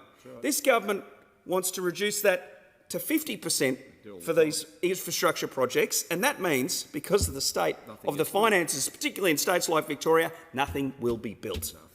So, that funding announcement by my colleague, member for Riverina, then Deputy Prime Minister, when he was at that dispatch box, and he even mentioned my advocacy, which was a great thrill for me to be mentioned in this place before I got in here, meant that the project could go ahead. Now, there were some delays because, frankly, delays are a part of what the current Victorian government does. So the Victorian government promised, with that funding that was announced in 2020, that the project would be finished in the last quarter of 2023. Well, here I am in August 2026 saying we've finally got it done and it's about to happen. There's a lesson there that state governments can do a lot better than the current Victorian government when delivering projects on time. The federal coalition's role was key in unlocking this project and making it happen. And I do want to thank the previous coalition government and the Deputy Prime Minister, former Deputy Prime Minister, who sits beside me right now. But that is what happens when you have a government that cares about Australia's regional growth. That's right. And is prepared to fund the infrastructure that makes that regional growth happen. Productivity. And the productivity benefits, the people, the professionals that will now move to the Goulburn Valley because there is that extra rail service will mean more doctors, more agricultural professionals. It'll grow our industry and provide a much better service and lifestyle for the people of Shepparton and the Goulburn Valley, because they'll have access to what will, again soon, when the coalition wins in November, be the great city of Melbourne. So, in closing, we should thank everyone who's fought for this outcome. There's a lot of community campaigners, members of parliament, the Greater Shepparton City Council, local businesses, the rail users who refused to accept what was substandard, and we should thank, when you come up here and you're an advocate, it's great to have someone listen to you. Yeah. It's really good to get, and my predecessor, Damien Drum, the former member for Nichols, got me in the door to see the Deputy Prime Minister. Good Dockers man. And Damien Drum got me in to see Deputy Prime Minister Michael McCormack. It's great to be listened to, but Jesus, it's amazing when the person who you advocate to goes into Parliament and actually gets something done, and the people of Shepparton will thank that government for this. The question is the House to now, Jenny, give the call to the member for Dunkley. Thank you, Speaker. Last week, I was very proud to host Assistant Minister Jed Carney in Dunkley for an important family violence roundtable as part of the second National Action Plan to end violence against women and children. The roundtable brought together 19 organisations from across the family violence sector, alongside representatives from local and state government, including Paul Mercurio, the state MP for Hastings. This event provided an opportunity to hear directly from those working on the front line every day, supporting victim survivors, protecting children, responding to crisis, and helping families rebuild their lives. While each organisation brought a unique perspective, there was a strong agreement on one key point. While crisis responses remain essential, we must do more to prevent family violence before it occurs and intervene earlier.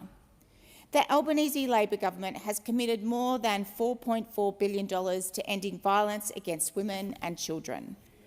That investment is making a real difference through crisis services, emergency accommodation and support programs. However, participants made it clear that if we are serious about ending family violence, prevention and early intervention approaches must remain central to the program. The discussion was held grounded in the reality facing our local community. In Frankston, family violence incident rates have risen from 139 incidents per 10,000 people in 2022 to 166 per 10,000 in 2024. This is significantly above the Victorian average of 135 incidents per 10,000 people. These figures are a reminder that communities like ours continue to face significant challenges. One of the strongest messages from the roundtable was that children and young people must be recognised as victims in their own right. Too often, they are viewed only as part of the family unit, rather than as victim survivors whose experiences require recognition and support. One story shared on the evening has stayed with me. A family violence refuge worker described a 5-year-old child who had developed a plan to help keep his mother alive during violent incidents at home. No child should have to learn survival strategies before they have even started school.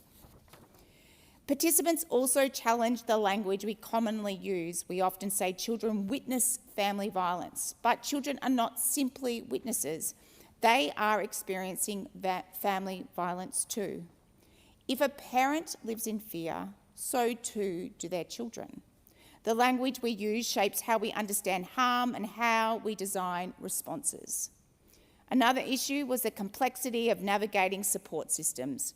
Victim survivors are often required to repeat their stories to multiple agencies, forcing them to relive their trauma again and again. We must continue improving information sharing and service coordination so that support is centred on the needs of those seeking help. Jackie Galloway, the CEO of Peninsula Community Legal Service, highlighted the need for stronger coordination across jurisdictions.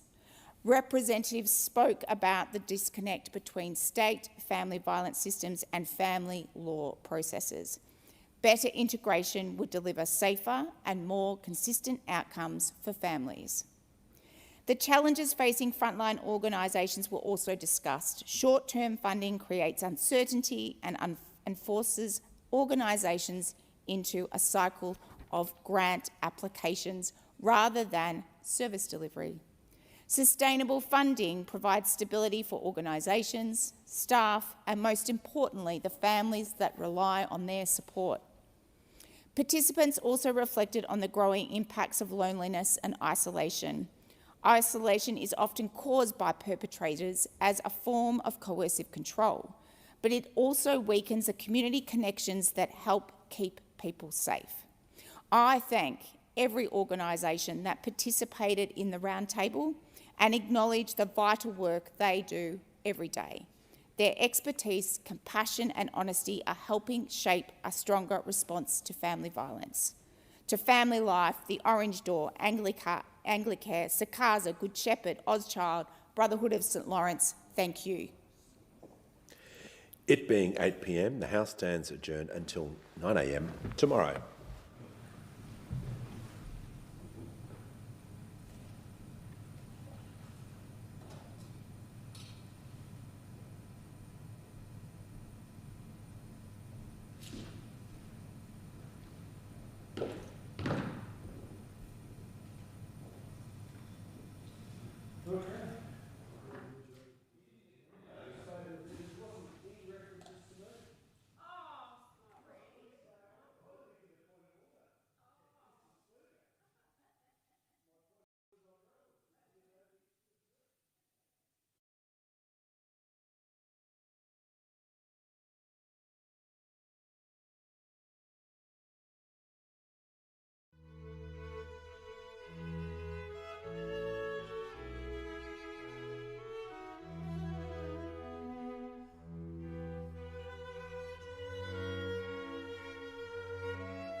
Announcement by my colleague, Member for River.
Honourable members, the Deputy Speaker.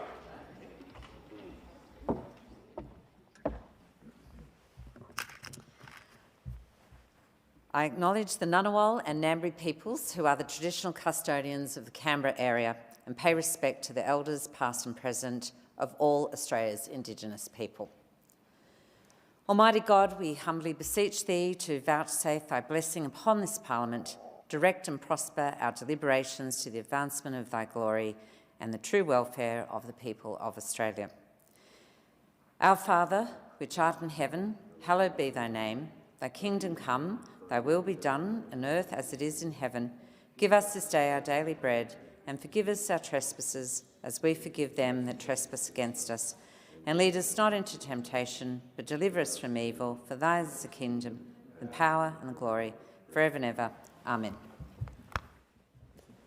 Thank you very much.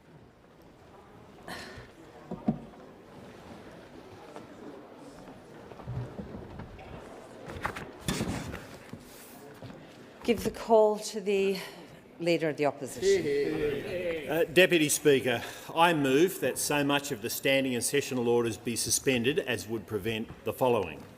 1. The order of the day for the resumption of debate on the Treasury Laws Amendment, Tax Reform No. 2 Bill of 2026, being called on immediately. 2. Debate on the second reading of the bill continuing for a period of no longer than 1 hour. 3. Questions then being immediately put on any second reading amendments and on the second reading of the bill. 4. Consideration in detail then proceeding immediately with the Leader of the Opposition being permitted to move amendments which are not relevant to the subject matter of the bill. And 5. Any questions necessary to complete the remaining stages of the bill then being put immediately. Speaker, yesterday marked 90 days since Labor's bin fire of a budget. A budget full of toxic taxes. Taxes on housing, taxes on savings, taxes on investment, taxes on small businesses, some of the very hardest working Australians, on shares, on crypto, on every asset class. Deputy Speaker, taxes on aspirational young Australians trying to build a nest egg, taxes on family businesses who work day and night, weekday and weekend to try to make ends meet, on farmers, on charities, and the cruellest tax of them all, Deputy Speaker, the cruellest tax of them all, a wicked tax on widows and divorcees. A wicked tax, Deputy Speaker. What type of government thinks that it's acceptable to whack a tax on Australians who are grieving at the loss of a spouse or a partner? What type of government sees dollar signs when looking at someone who's gone through a traumatic breakup, Deputy Speaker? What type of government is so desperate for money that it goes after Australians who are the victims of family and domestic violence? I'll tell you what type of government, Deputy Speaker. A government that has lost its moral compass. Lost its moral compass. A government so heartless that it goes after Australians who are heartbroken and hurt. The justifiable public backlash to Labor's budget is of a magnitude unlike anything we have seen in recent times. Australians are rightly calling it the worst budget in living memory. Labor's budget has blown up in its faces, and don't they know it? That's why they've proposed carve-outs, Deputy Speaker, and that's why the Treasurer wanted extraordinary powers to make captain's calls. And that's why when the Treasurer appeared on the ABC's Insiders program and was asked about his widow's tax, he said he would fix it. He said it. Well, more than 40 days have passed since the Treasurer made that promise. His word ain't his bond, Deputy Speaker, that's for sure. And where's the legislation? It's nowhere to be seen. Instead, the government is doing a 2-week consultation period before it brings forward any legislation.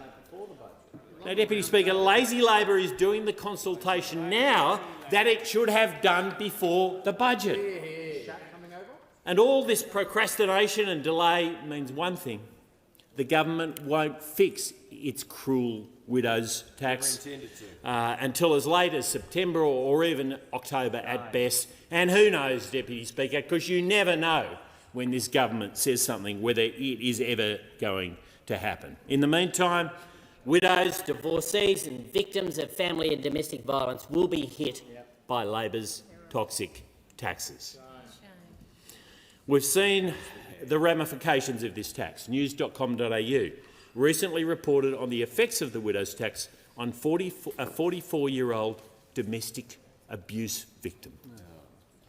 The woman couldn't refinance an investment property she co-owned with her ex-partner because of Labor's negative gearing changes. And that means she could lose a retirement asset she spent more than 15 years building. The widow's tax is completely unacceptable, and we're not going to let Labor get away with it. We're not going to let this government's incompetence and inaction injure Australians one moment longer. So, Deputy Speaker, today we seek to suspend standing orders to force the government to fix its Treasury Laws Amendment Bill. We want the widow's tax gone. Gone, Deputy Speaker. And we're putting forward an amendment to the government's bill to repeal Labor's widow's tax. If the government is serious about fixing the problem it has created, it should welcome our amendment today. The widow tax can be scrapped in this sitting period, right now, and there's no reason this mean-spirited tax shouldn't be scrapped in this sitting period. Deputy Speaker, we have another amendment too. Under the Albanese Labor government's watch, 30 businesses a day. 30 businesses a day are going bust. That's a record number.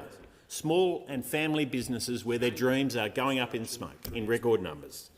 They're feeling the pressure that Labor has put on them on every front: higher taxes, soaring energy bills, choking regulation, and they need tax relief. They need renewed confidence. They need to be able to reinvest in their businesses, which is also an investment in their communities and in our country. In the Coalition's budget reply, I announced our plan to back small and family businesses, those with a turnover of under $10 million, with a permanent $50,000 instant asset write-off. So today, we seek to amend the government's bill to legislate our small business tax deduction, which would be welcome relief for those hard-working small and family business people who are doing it so tough right now. Deputy Speaker, just as small businesses need tax relief, so do hard-working Australians. Inflation doesn't simply make prices increase, and in fact we know they've been increasing faster than incomes. When Australians' wages rise to keep up, at least attempt to keep up with inflation, their income is creeping into higher tax brackets. This is a dirty little secret of this government. The higher inflation goes and the longer it lasts, the more Australians are paying in income tax every single year through bracket creep, and the more the Albanese government takes from Australians every year. It turns out that the Treasurer's homegrown inflation, their inflation, is driving up their tax revenues, and they love it, Deputy Speaker. But I tell you who doesn't love it: the Australian people. And in the Coalition's budget reply, I announced our plan to stop this dishonest inflation tax. We will index tax thresholds to protect Australians' incomes from inflation. A typical worker will be better off $250 in year one, $500 in year two, $750 year three, $1,000 year four, and much more than that at current inflation rates, which are well above the targeted 2.5%. Our policy will give Australians a bigger tax cut each year than Labor would without those tax increases. This is genuine tax reform, Deputy Speaker. This is what tax reform is about, not raising taxes, as those opposite define it. So today, I call on the government to support our tax-back guarantee. Now, Speaker, or Deputy Speaker, if Labor is for scrapping its widow's tax, if Labor is for providing small and family businesses with proper tax deductions at a time when they need it most, if Labor is for providing every Australian with a bigger and better income tax cut, then the Albanese government will welcome this debate and agree to the amendments that the Coalition has put forward today. Everything we are asking for here today is reasonable. And the choices for the Albanese government are very simple. They're very simple.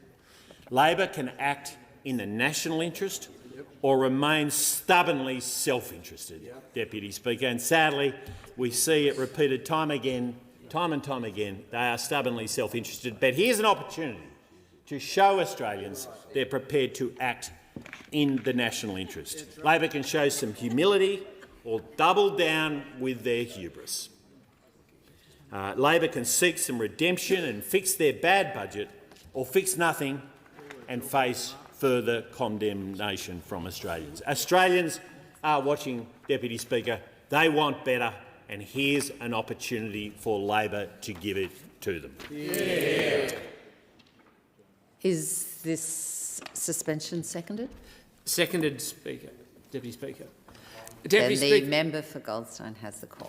Thank you, Deputy Speaker. And Deputy Speaker, I want to start by commending the Leader of the Opposition for moving this suspension of standing orders. It is so important for so many Australians who are looking on this parliament right now, and after a train wreck budget that has put to the end so many people's aspiration and ambition because the Treasurer and the Prime Minister can't keep their greedy mitts off people's hip pockets and wallets, for them to look for a sense of relief, because there are so many people who make an effort to back themselves and to get ahead, to save, to invest, to build a future and retirement security for themselves, and the government can't control themselves.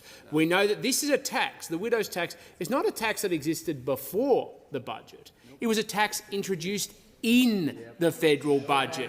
And it was only when it was exposed that the government was coming after grieving widows, the victims of domestic violence and those who are experiencing the horrible consequences of divorce and death, that the government has turned around and said they're going to do something about this tax. But where is it, Deputy Speaker?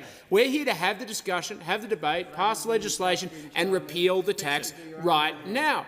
But the government doesn't want to, Deputy Speaker. It's almost like they want to play politics with grieving widows and the victims of domestic violence and those with death. And that is the tragedy. We're happy to have a debate here. We're happy to bring it on right now. It's only a question of whether the government rises to the challenge and actually honours their word. I do concede, Deputy Speaker, they have not said they are going to introduce this change 50 times over. But maybe once, maybe for once, they could actually honour their word, because there are so many Australians who are looking at this parliament and looking at their smashed dreams, whether in small business, as the Leader of the Opposition outlined, on housing, on rents. We have seen tax after tax after tax, and it's just a disgrace that the government cannot help themselves but to hit at widows in their hip pocket. We need change, Deputy Speaker, and as the Leader of the Opposition quite rightly outlined, the time is now. But the only reason this government won't do it is because they want to keep the money off grieving widows and, of course, the victims of domestic violence and those who have lost their spouses. This is a disgrace, Deputy Speaker. They could change it now. They want the tax revenue because they can't control their spending addiction. I note the member for Sturt, Deputy Speaker, during the winter recess, had a number of things to say, highlighting the absurdities and the inconsistencies of the government's budget.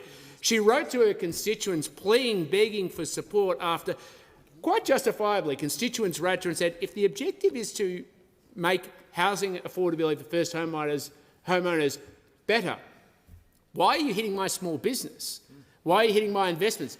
Why are you hitting widows with new taxes? And of course, in a desperate plea to try and explain away, she said, actually, you're right, it doesn't make any sense. So where is the member for Sturt in the chamber right now to vote on this legislation? I know the member for Hyde Marsh, the Minister for Health, is out there trying to wangle his way over to the chair right there, and maybe he's brought a prime ministerial discipline to the member for Sturt and expelled her from the chamber. But now is the time. If the members just brought on the debate, brought on a vote, we could repeal this tax right here, right now, so we had a pathway forward. And I know the members on the government side won't like these changes, and particularly the amendments that have rightly been put forward by the Leader of the Opposition. Because if they were passed, Deputy Speaker, It would mean lower taxes on Australians. It would mean the legislation of the tax-back guarantee. And most importantly, it would mean that the government wasn't able to be the silent thief in the night on inflation by adding new taxes. And that's what we have in our plan as part of making sure there is a better pathway forward for this government. What we know is this government at every point has gone after the hip pockets of Australians. Every time they've had a chance to increase a tax, they've gone about doing so. Every time they've been able to find a vulnerable section of the community or somebody who's backing themselves to get ahead or somebody who's actually employing the next generation of Australians, their only solution has been, how do we take our share of those people's incomes, growth and wealth, because they can't manage their spending addiction. And it's an old truism, but it remains the same, that when they run out of money, they come after yours. So I fully support this suspension of standing orders, and I hope the members opposite will bring on the debate and save Australia's widows. Yeah. The question is that the motion be agreed to. Give the call to the Leader of the House. Move the debate be adjourned. I'll put the question. The debate may be adjourned. All those that opinion say aye. To the contrary, no. I think that ayes have it. Is a division required? Then the House will divide. Ring the bells for 4 minutes, please.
The question is that the debate be adjourned on the suspension of the standing order motion moved by the Leader of the Opposition.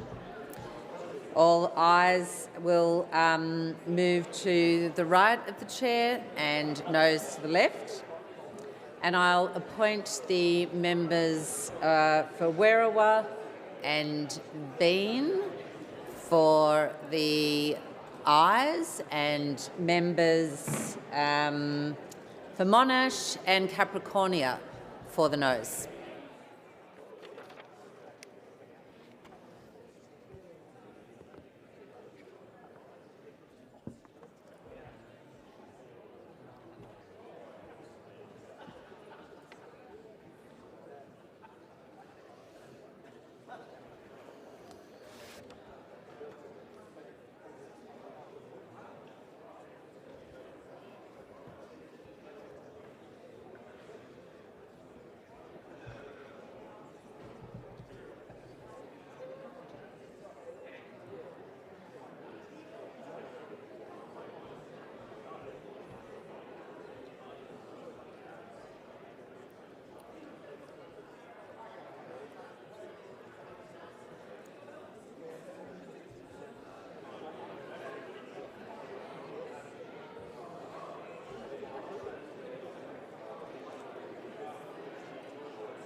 Order.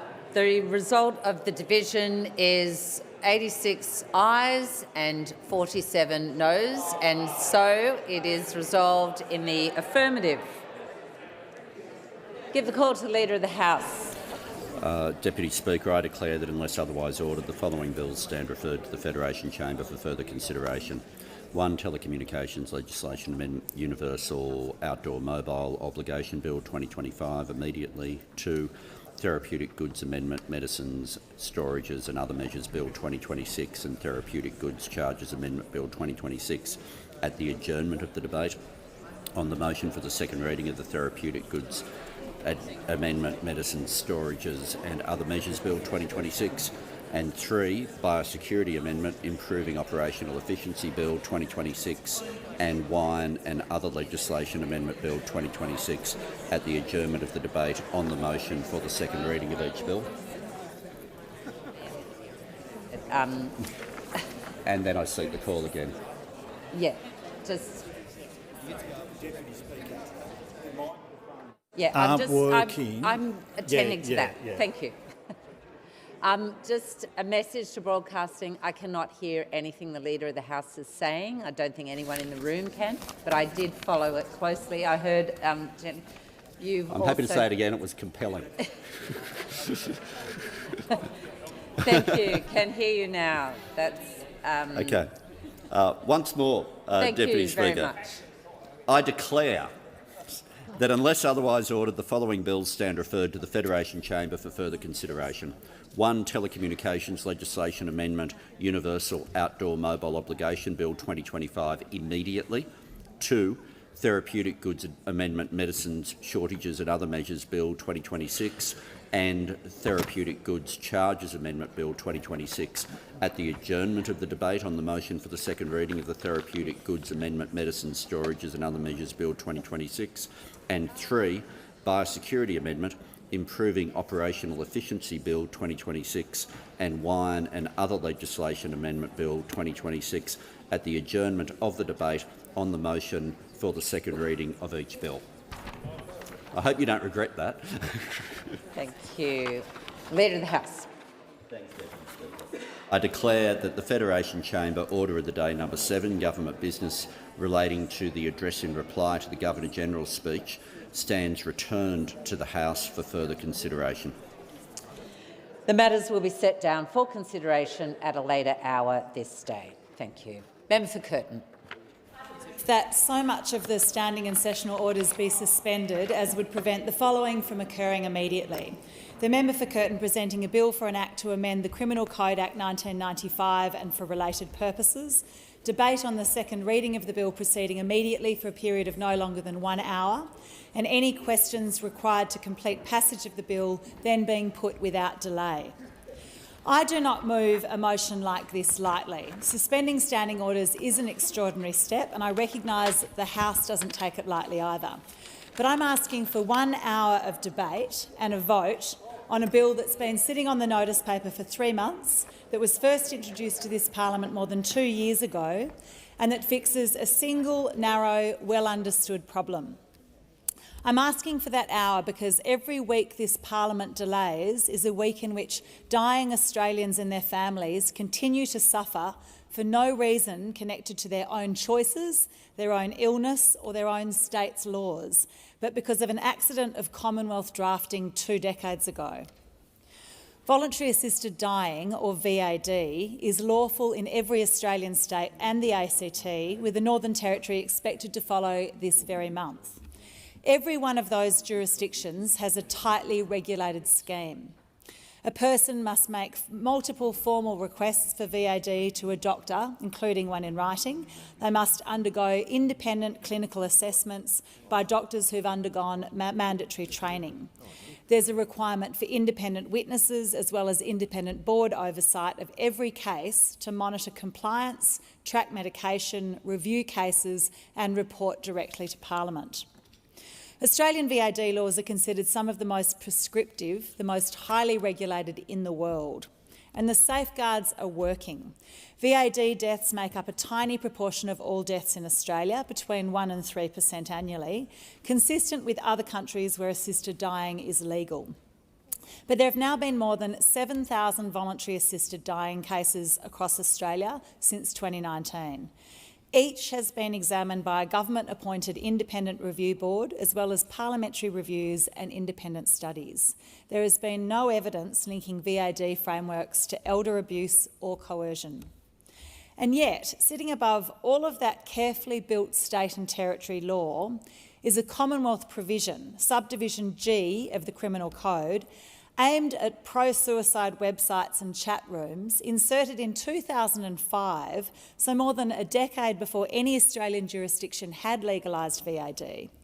This provision makes it a criminal offence punishable by fines of more than $300,000 for a doctor to discuss lawful voluntary assisted dying care with a patient over the phone, by email or by video call.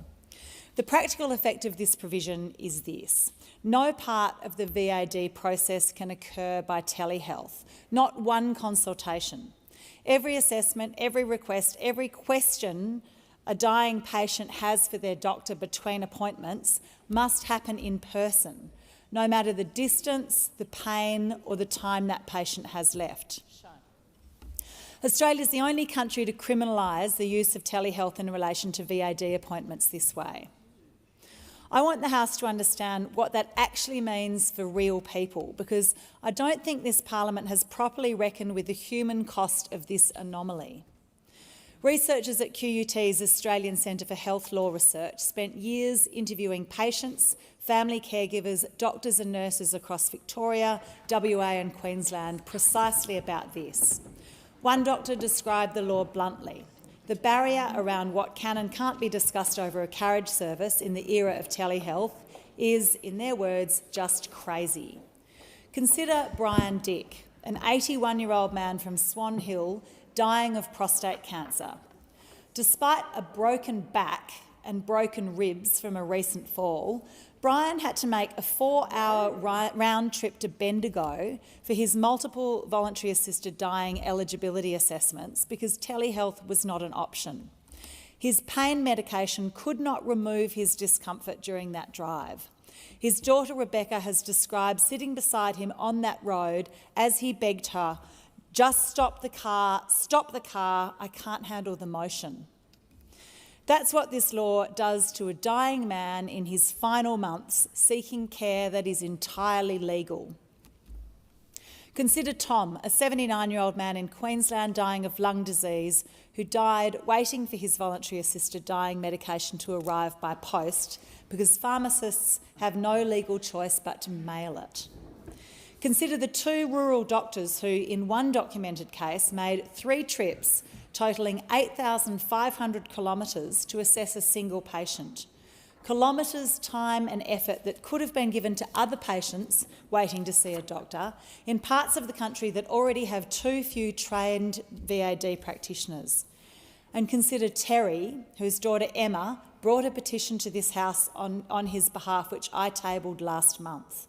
That petition was signed by more than 13,000 Australians and calls for this unnecessary Commonwealth restriction on using telehealth for VAD appointments to be removed. In his final week, simply reaching the bathroom was a huge task for Terry, let alone getting into a car for a medical appointment. Emma said telehealth would have made an enormous difference to her father and would have given him back some agency and dignity in his last days. Instead, this Commonwealth anomaly took that away from him. These are not fringe cases. The QUT researchers documented this pattern again and again. Patients arriving in wheelchairs, in their pyjamas, too sore and too exhausted to dress themselves because they were not allowed to speak to the doctor by phone. Delays that, in some cases, rob patients of their VAD choice. Despite being approved for VAD, Alan in regional Victoria died without VAD due to long delays in receiving the medication.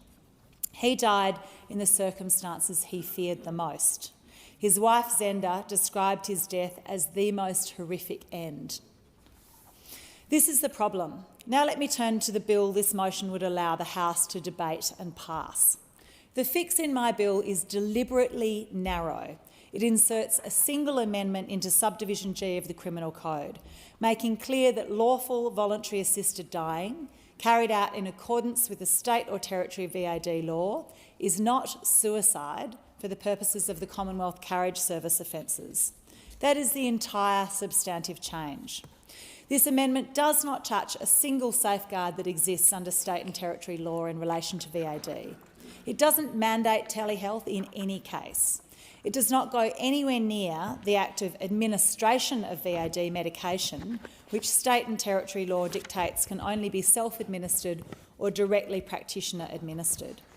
What this amendment does affect is the earlier assessment process for VAD, the multiple formal requests and independent assessments needed to establish eligibility and voluntariness.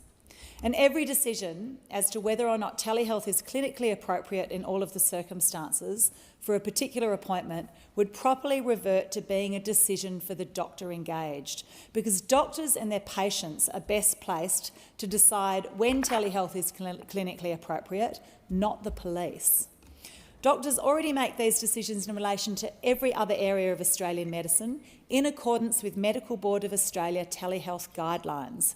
These guidelines require a doctor to continuously assess the appropriateness of using telehealth for a particular consultation.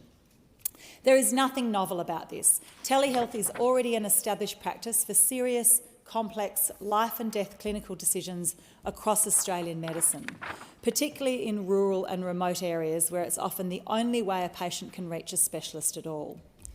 My bill does not ask the Parliament to invent a new category of medical practice. It asks the Parliament to stop treating voluntary assisted dying as the single exception where telehealth cannot be used. At its national conference a fortnight ago, the government's own party membership resolved to remove federal barriers to end-of-life care, including telehealth, while maintaining appropriate clinical safeguards, and resolved that this should be a conscience matter for its members. Mr Speaker, this is why I am asking this House for 1 hour, not to relitigate whether voluntary assisted dying should exist, but to determine whether it should be treated, whether this ordinary trusted clinical practice should be treated as a crime. The Australian Medical Association, the Law Council, VAD regulatory bodies, 20 health organisations and state attorneys general and health ministers all support this change. Now it is time to determine whether this House also supports that change. We simply want to let this Parliament do what people like Brian, like Tom, like Terry and his daughter Emma have been waiting for years for it to do. Pass a narrow technical fix so that a dying person can speak to their doctor without turning both of them into criminals. I commend this motion to the House. Is the motion seconded? I second the motion to suspend standing orders to reintroduce the bill sponsored by the member for Curtin. Proceed. Deputy Speaker, the most vulnerable moments in our lives are those in which we enter this world and those in which we leave it. I want to acknowledge here the doctors, nurses, pharmacists and healthcare professionals who provide end-of-life care across this country. I believe that we shouldn't put those professionals at risk because our laws are outdated and misdirected. Within weeks, every state and territory in Australia will have passed laws legalising voluntary assisted dying. Voluntary assisted dying is not a choice between life and death. All it does is enable terminally ill individuals to take control of their imminent and inevitable death by choosing its manner and its timing. Suicide is a choice, often made in crisis, between continuing life and not doing so. It is an entirely different circumstance. Australia's leading suicide prevention organisations all agree that conflation of voluntary assisted dying with suicide is wrong. But a 2005 amendment to the Commonwealth Criminal Code aimed at online material inciting suicide, created more than a decade before VAD was legal anywhere in this country, makes it a federal offence with penalties of over $300,000 to use a telephone, video conference or email, a carriage service, to discuss lawful VAD services. This means that a doctor can lawfully care for a dying patient in a clinic, but the same care delivered over the phone, because that patient is unable to travel, is a federal crime.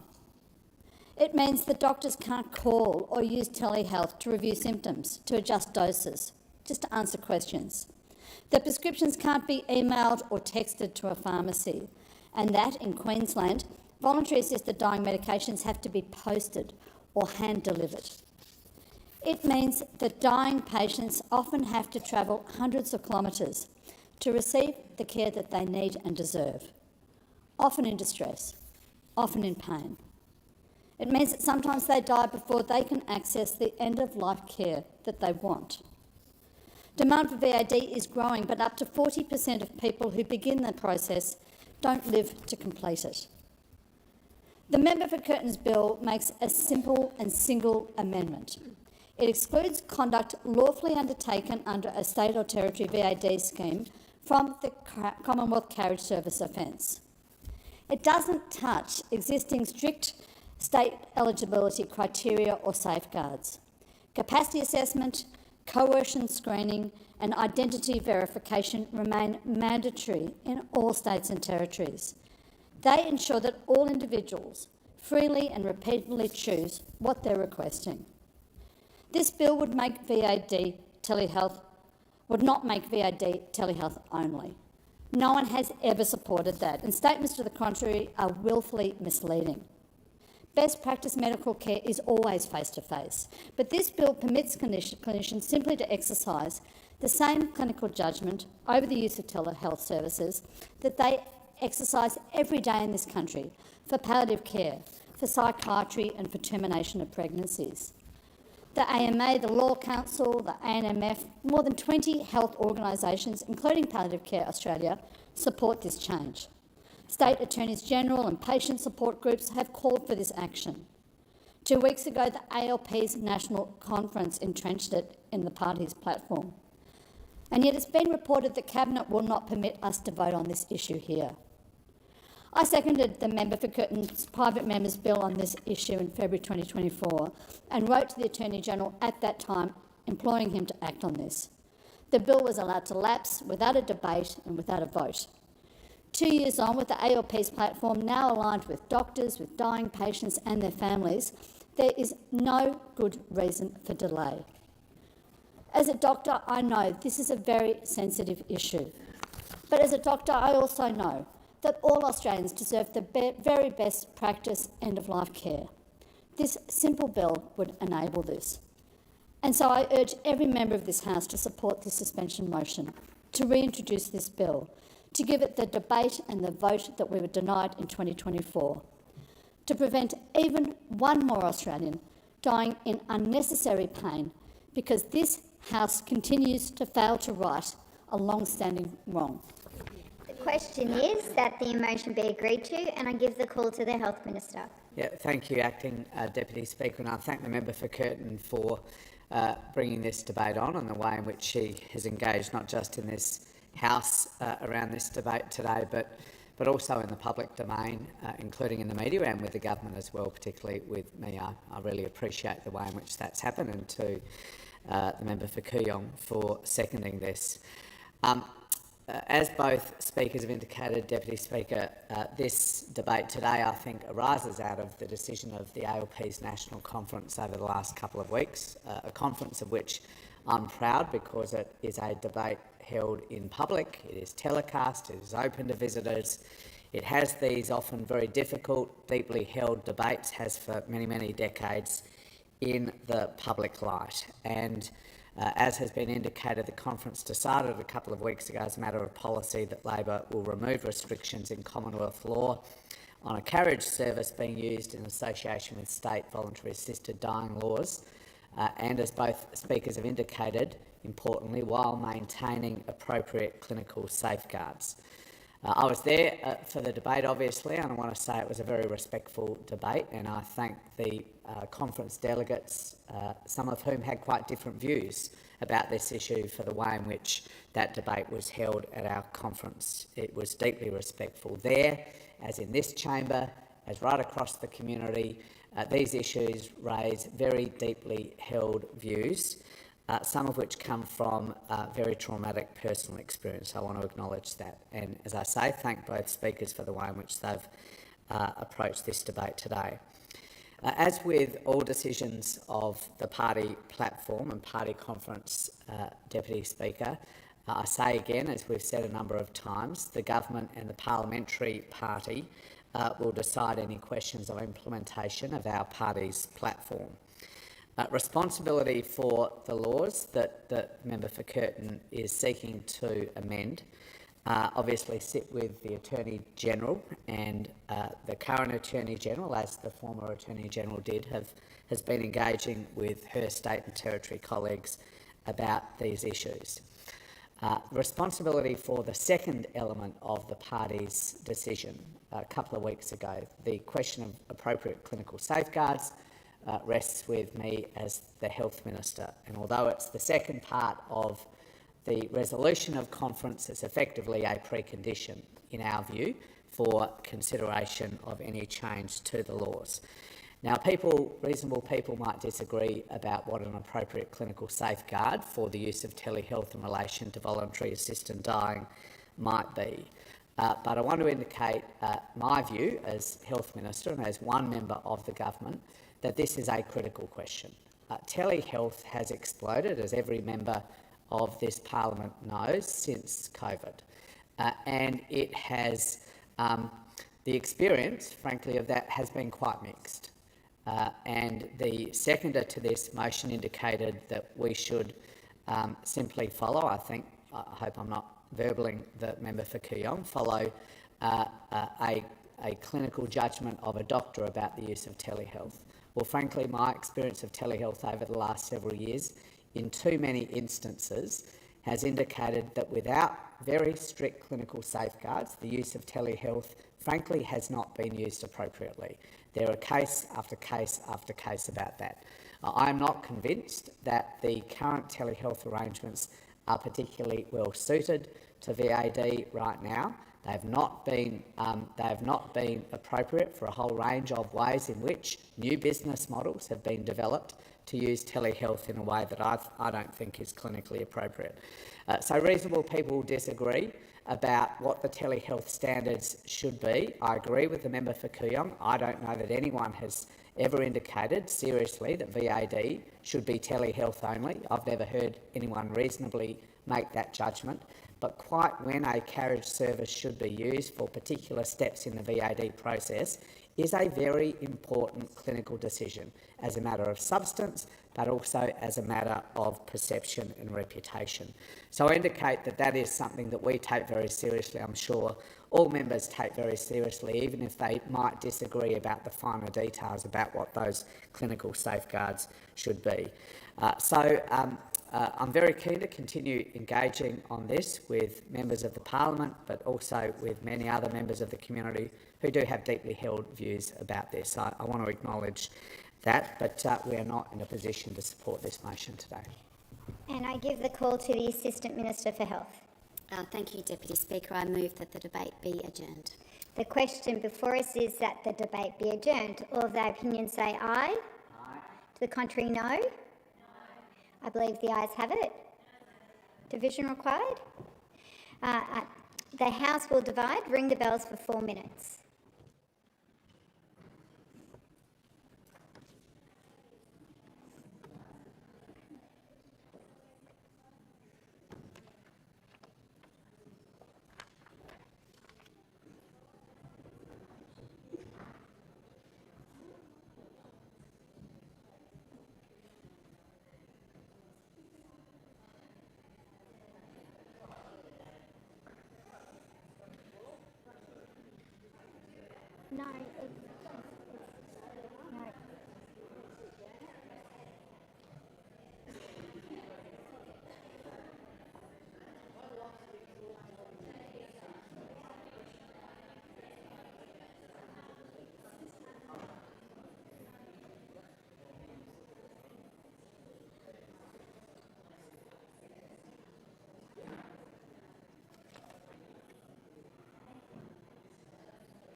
Who's that?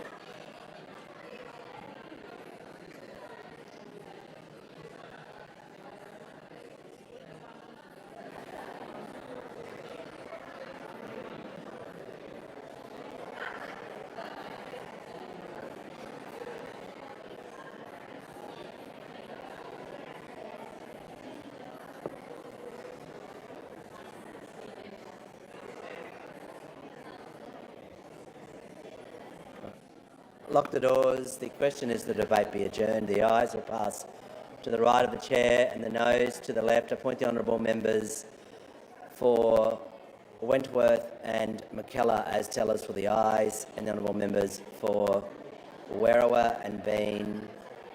I appoint the honourable members for Werriwa and Bean as tellers for the ayes, and the honourable members for Wentworth and McKellar as tellers for the noes.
Order. The result of the division is aye 74, noes 12. The matter was resolved in the affirmative.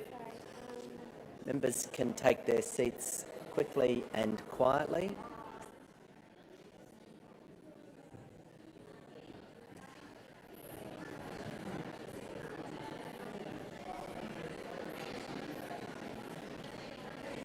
The following message from the Senate has been received. The Senate has passed a bill for an act to amend the Aged Care Act 2024 and for related purposes, and transmits it to the House of Representatives for its concurrence. Give the call to the clerk. First reading, a bill for an act to amend the Aged Care Act 2024 and for related purposes. Call to the Assistant Minister. Thank you, Speaker. I move that the second reading be made an order of the day for the next sitting. Question is the second reading be made an order of the day for the next sitting, and I give the call to the Leader of the House. Thanks, Speaker. And I move that all words after that be omitted with a view to substituting the following words. The second reading be considered immediately.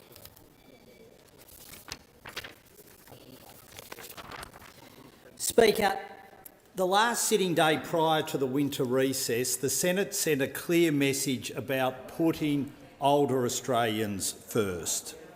And it's now time the House of Representatives do the same. The bill that is the subject of the motion is about one fundamental matter: ensuring that humans, not computers, make decisions when it comes to our elderly.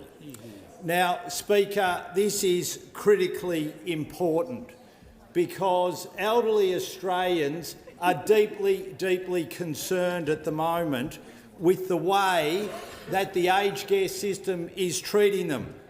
They do not want a faceless algorithm determining their outcomes when it comes to aged care. And they want this matter addressed immediately, because if it isn't, what we're going to see is more and more perverse outcomes for elderly Australians. And what also we're going to see, sadly, is we're going to see backlog after backlog after backlog, because people will seek review after review after review of the decisions that these algorithms are making. Now, I have to make the point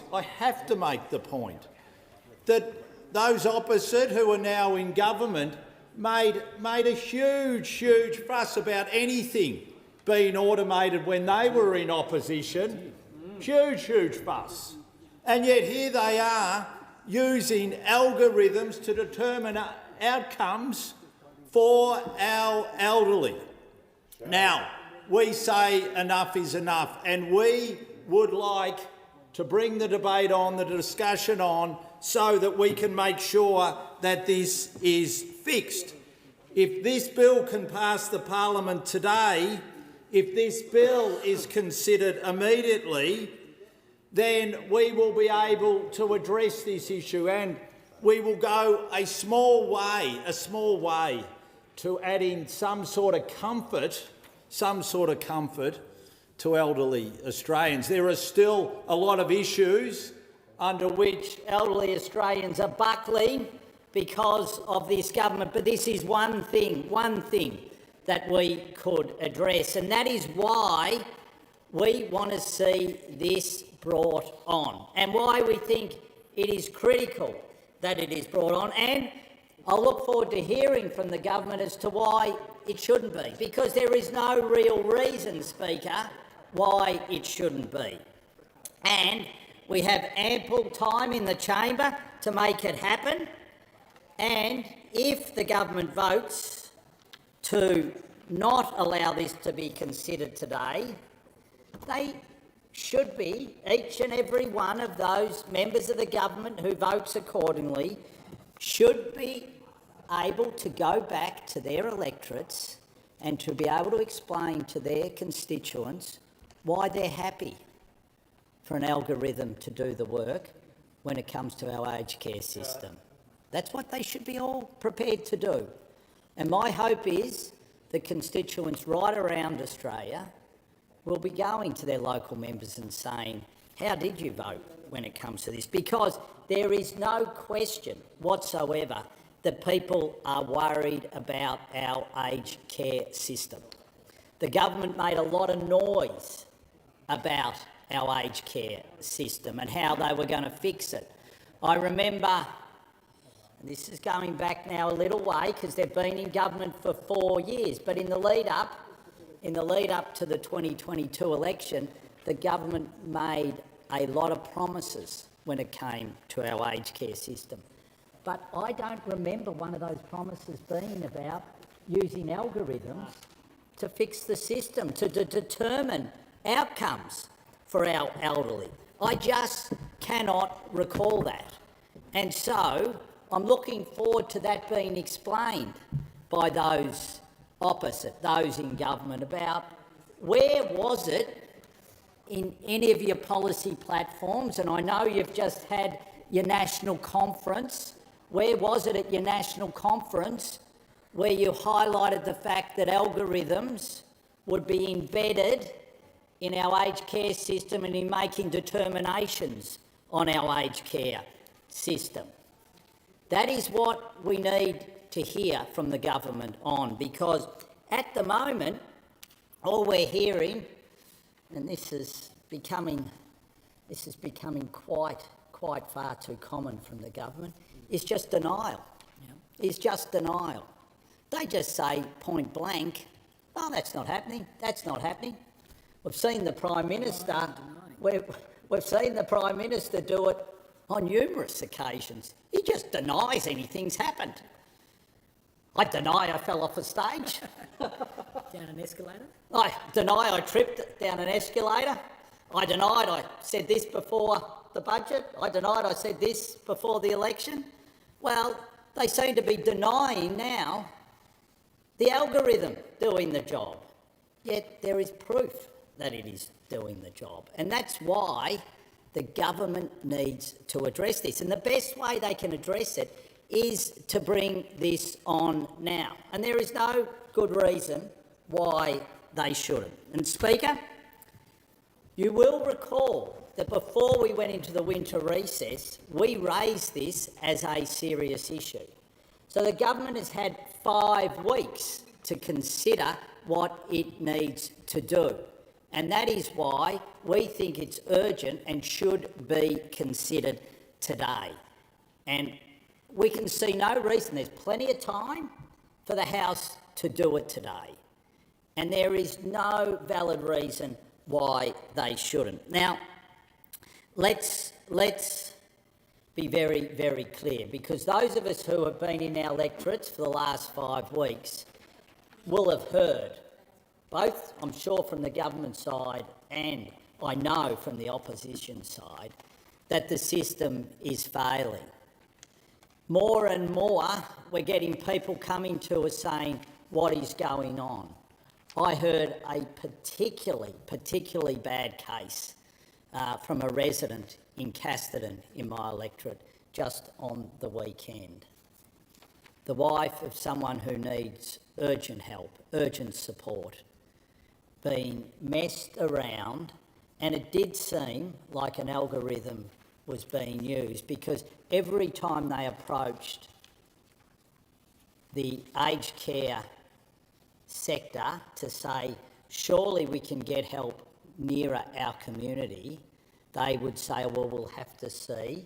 And then I don't know how the checks or balances work, but they kept being told they had to go over an hour and a half away to get that assistance when the help was right there in their local community. And even though they kept raising and saying, well, that's going to cost more, it seemed like the request just went into the system and the algorithm spat out the outcome, which said, no, you've got to drive over an hour and 20, an hour and a half to have the support services that you need.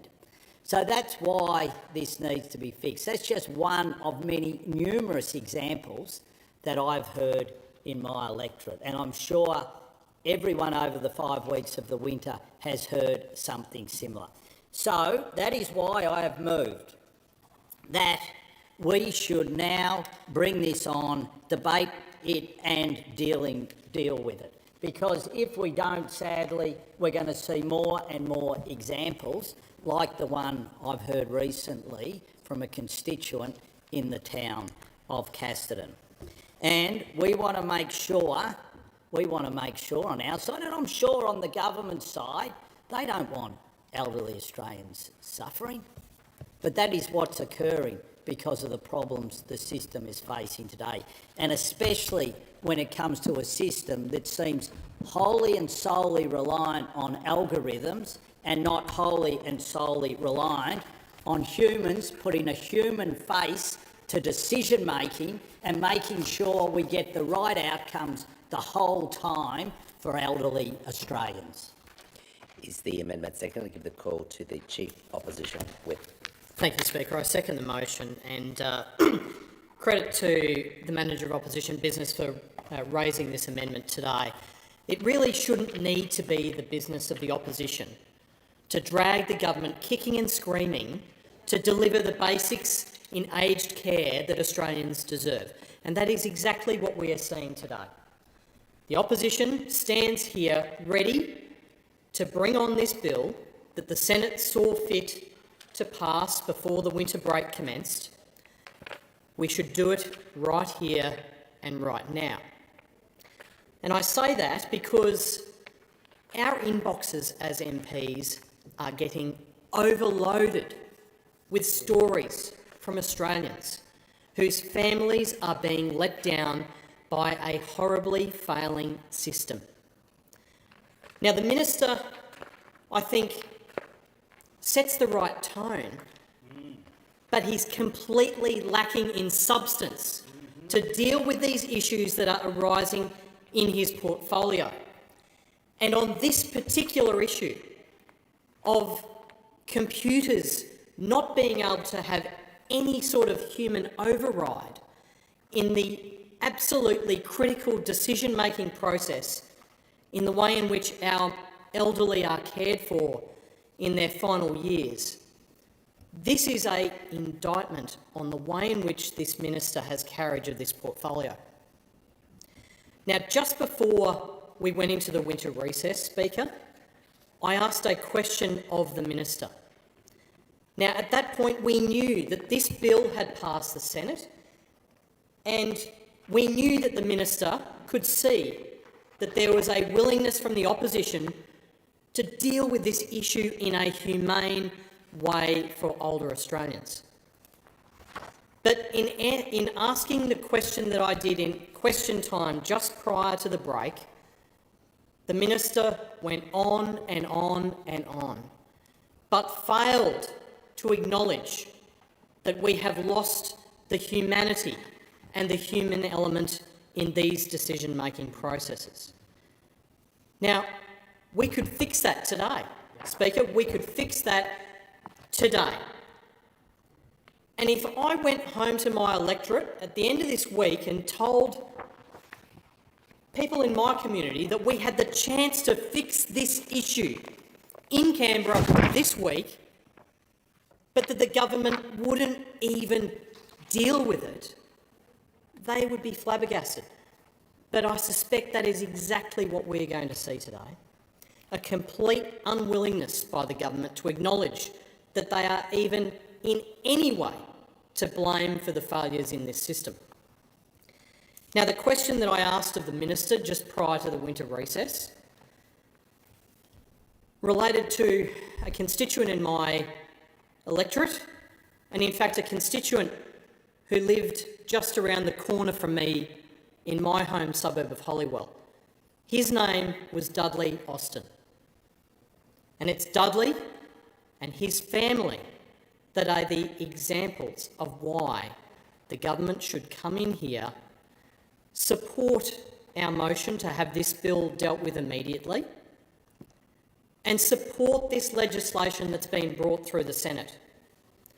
Now, the Senate has seen fit to pass this bill because over in that other place, they know that this could easily be fixed, and they know that it should be fixed. Yet here we are today with the Assistant Minister for Health just happy to sort of bat it off, kick it into the long grass. But older Australians deserve better than that.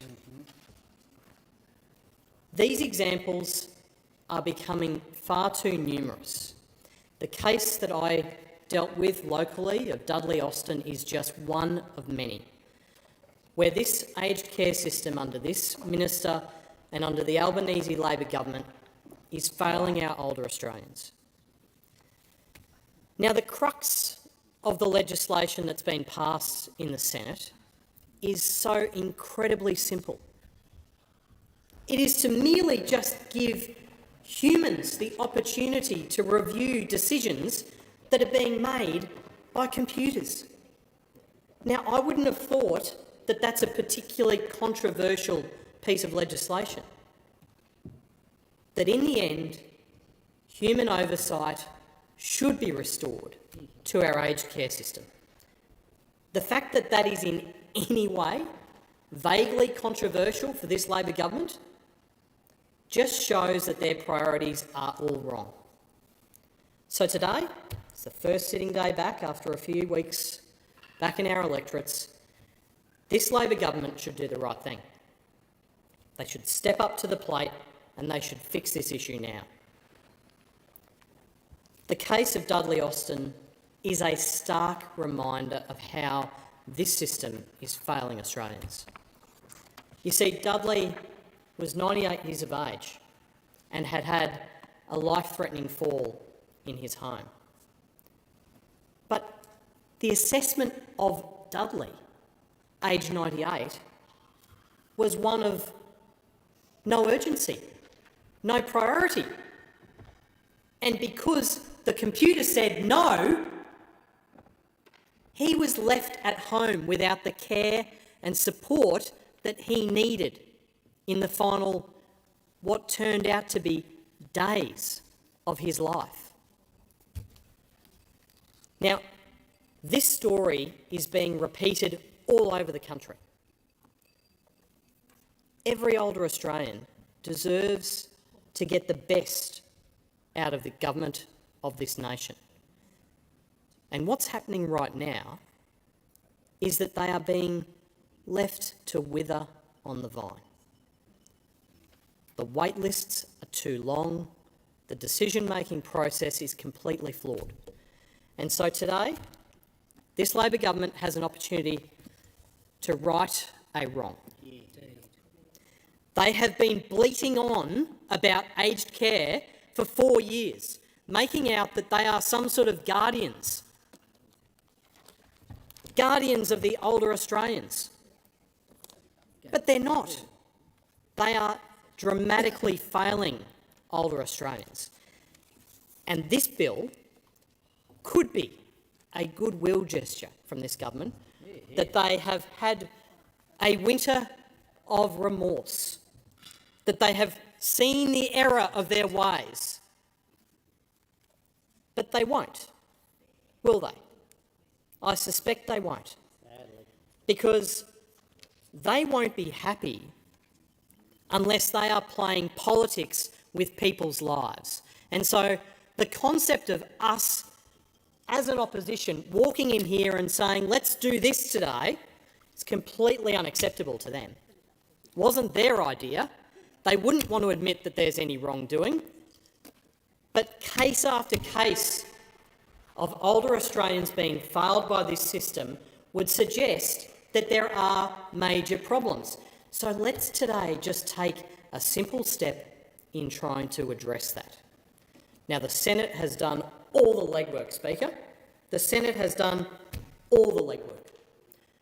So all the House members have to do is roll in here today and support this piece of legislation. That's not a difficult task. And in fact, I think that's what Australians would expect of the government in this place. They would expect that when there are issues that are of this level of urgency and importance, that the members opposite will roll in here, get the job done and fix the problems that they have created.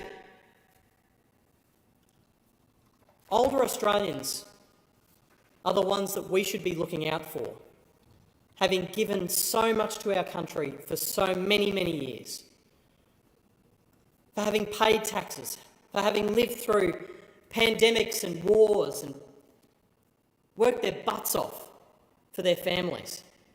They deserve to be given the best treatment, not the beta treatment from some computer. And so I urge those opposite to please pack away the politics for a few moments.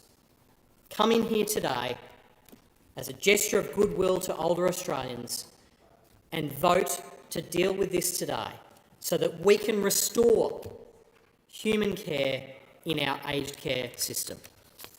The question is the amendment be agreed to. I'll put the question. Those opinions say aye. Against no. I think the noes have it. Division required. Ring the bells for 4 minutes.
Lock the doors. The question is the amendment be agreed to. The ayes will pass to the right of the chair and the noes to the left. I appoint the honourable members for Capricornia and Monash as tellers for the ayes, and the honourable members for Werriwa and Bean as tellers for the noes.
Order. The result of the division is ayes 42, noes 87. The matter was resolved in the negative. The question now is the motion moved by the minister be agreed to. I'll put the question. Those opinions say aye. Against no. I think the ayes have it. The debate is interrupted in accordance with Standing Order 43. The debate may be resumed at a later hour. I'll just allow members to return to their seats quickly and quietly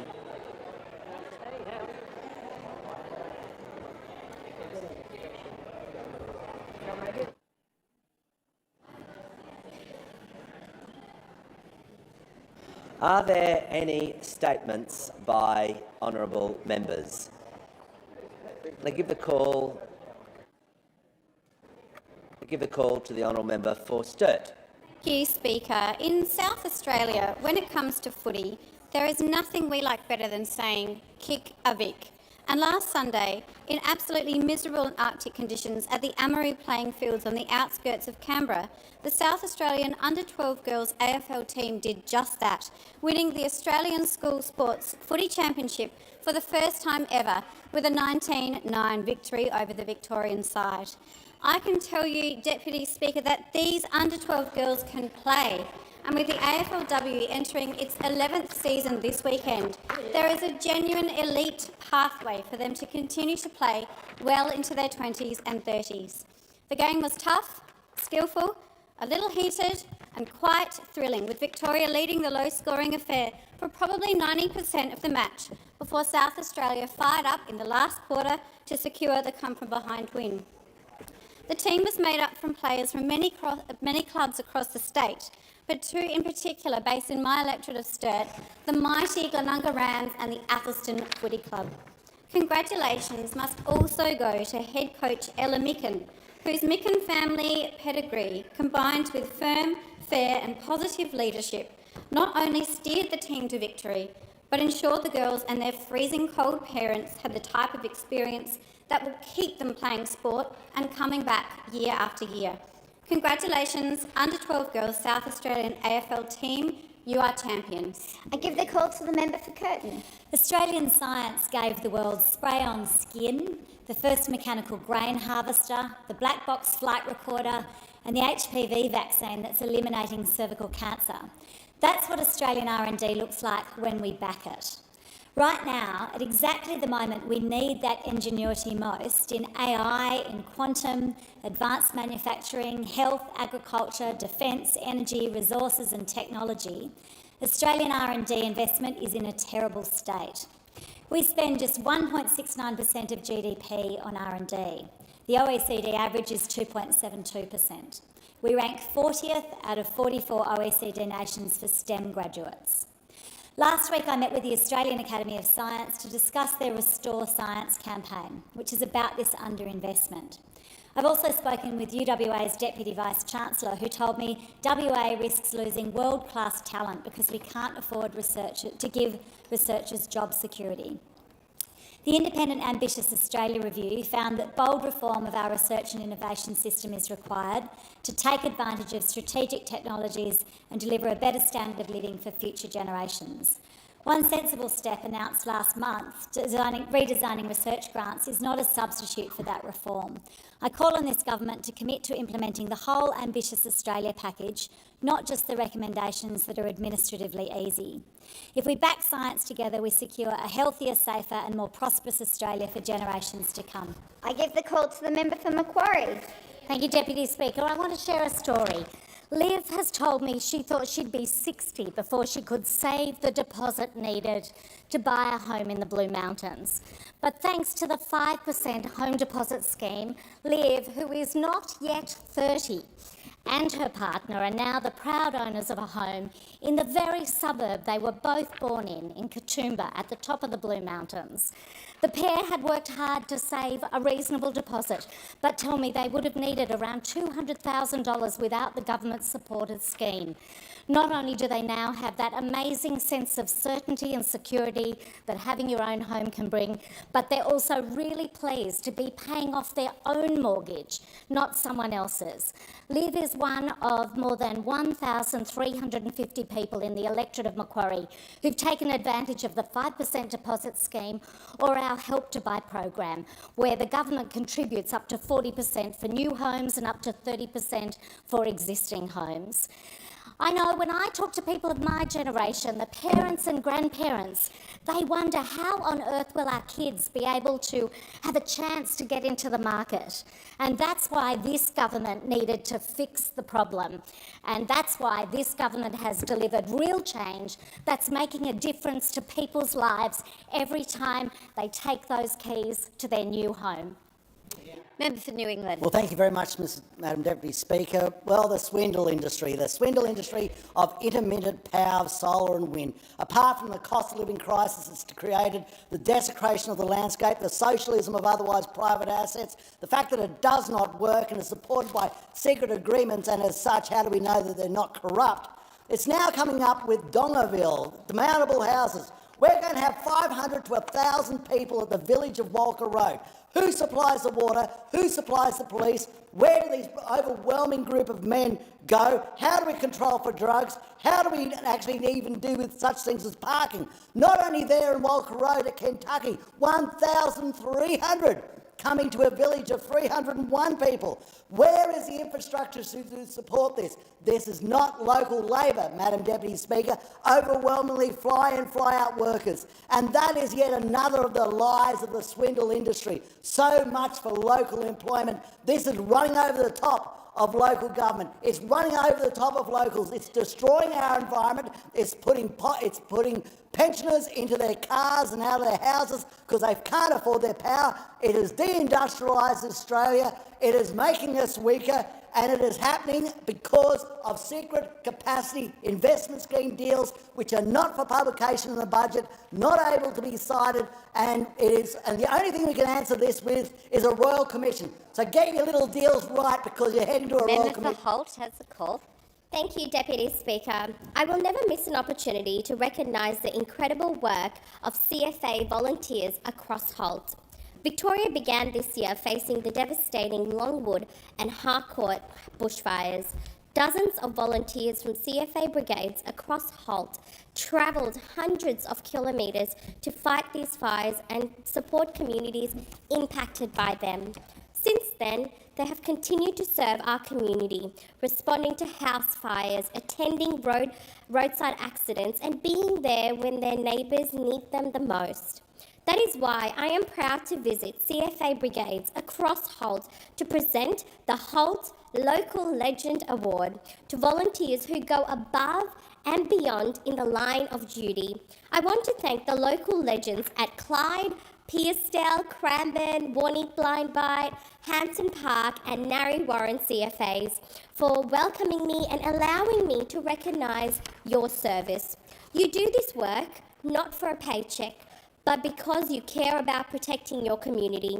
I look forward to visiting the remaining CFA stations over the next few months.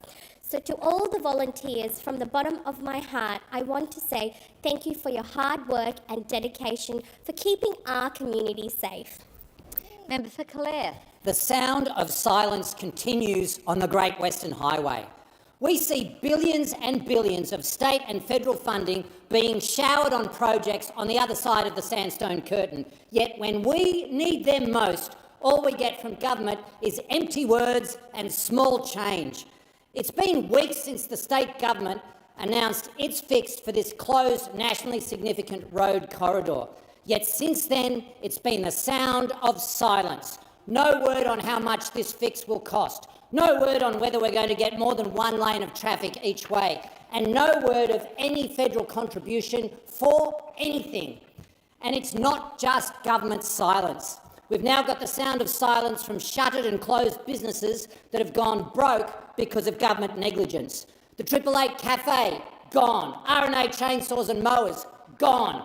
ICF haulage, gone. Lithgow Bike Stop is being smashed, and I was recently at the Donnybrook Hotel where business is down by 60%. These inadequate one-off business support grants from the New South Wales government simply aren't cutting it. It's just a tokenistic political gesture. We need federal and state funding for the roadworks and an ongoing business support package like we had with JobKeeper during COVID before more businesses are lost.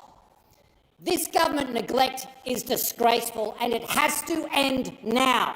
Member for Maribyrnong. Thank you, Deputy Speaker. Last week was Early Learning Matters Week, and there was only one way to mark the occasion, by going out and connecting with incredible early childhood educators across my electorate of Maribyrnong. My morning started at Good Start in Flemington, where Bashika and her colleagues were excited to talk about what the 15% pay rise that we've delivered is meaning to them. Then up the road to the Guardian in Ascot Vale, a gorgeous double-fronted home where I met two other Joes. One of them has been there for 18 years. 18 years helping to educate a whole generation of Ascot Vale children. And she talks about them with such pride. Then I went across to Avondale Heights, where Maureen took me on through every room at the Nido Learning Centre, there with a very determined young co-tour guide, stopping each time to ask how he could help his educators.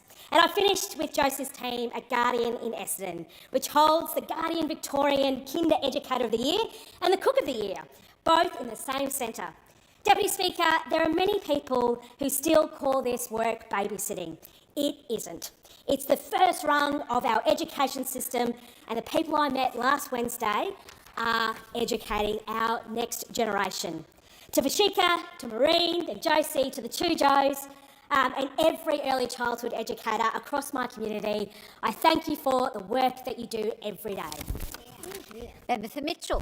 Thank you, Deputy Speaker. I rise today to express the ongoing concern of my constituency, the small businesses, the hard-working Australians who have put aside their wealth and structured their affairs according to the tax and other laws that require them to organise their affairs into family trusts and other things that allow them to ensure their families are well off.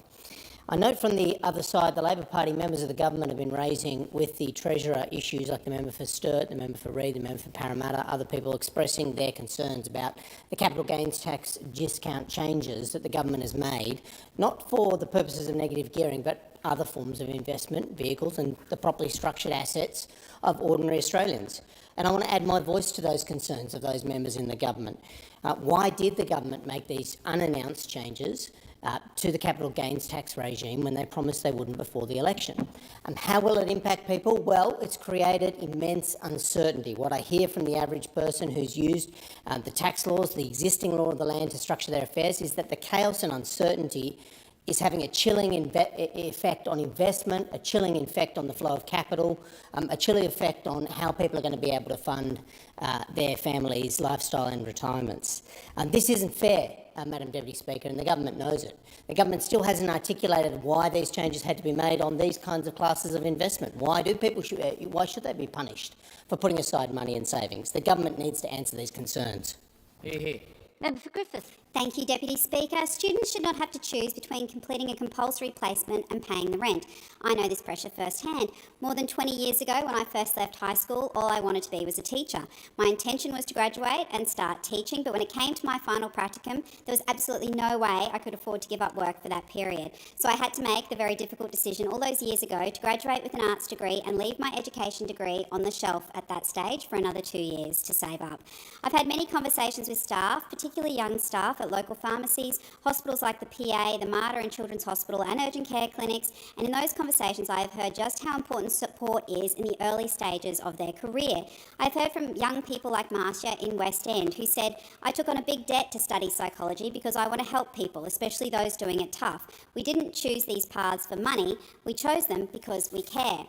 Our Labor government has cut student debt by 20%, lifted the repayment threshold, and now we are expanding paid prac to an additional 10 key frontline health professions. It will now reach 10 more professions, including clinical psychology, physiotherapy, pharmacy and paramedicine. This has real value in Griffith. Around 17,000 Griffith residents work in healthcare and social assistance, and this expansion of paid prac will help more students join them. It offers practical cost of living relief, grows our local health workforce and strengthens Medicare. Labor is backing students who choose to care for others.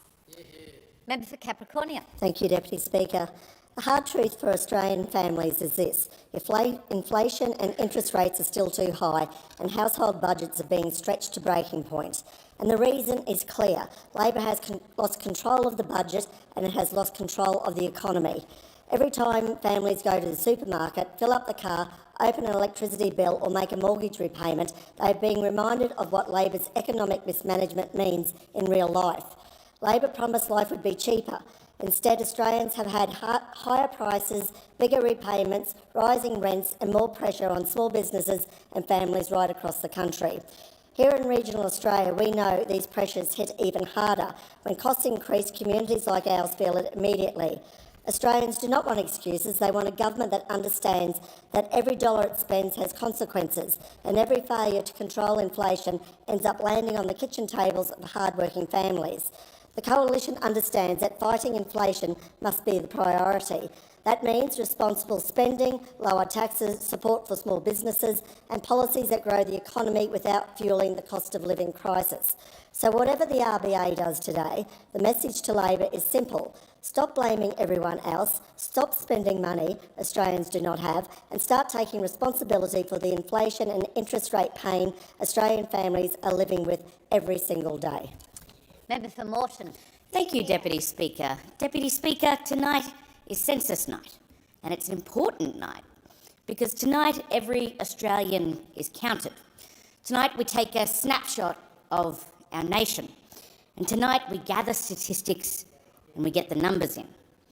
But you don't have to wait until the census release to hear some good statistics, Deputy Speaker, because yesterday the latest Medicare stats came in, and it's good news for Australians and their families, because the bulk billing rate rose to 84.1%, and that's up 5% from the same time last year.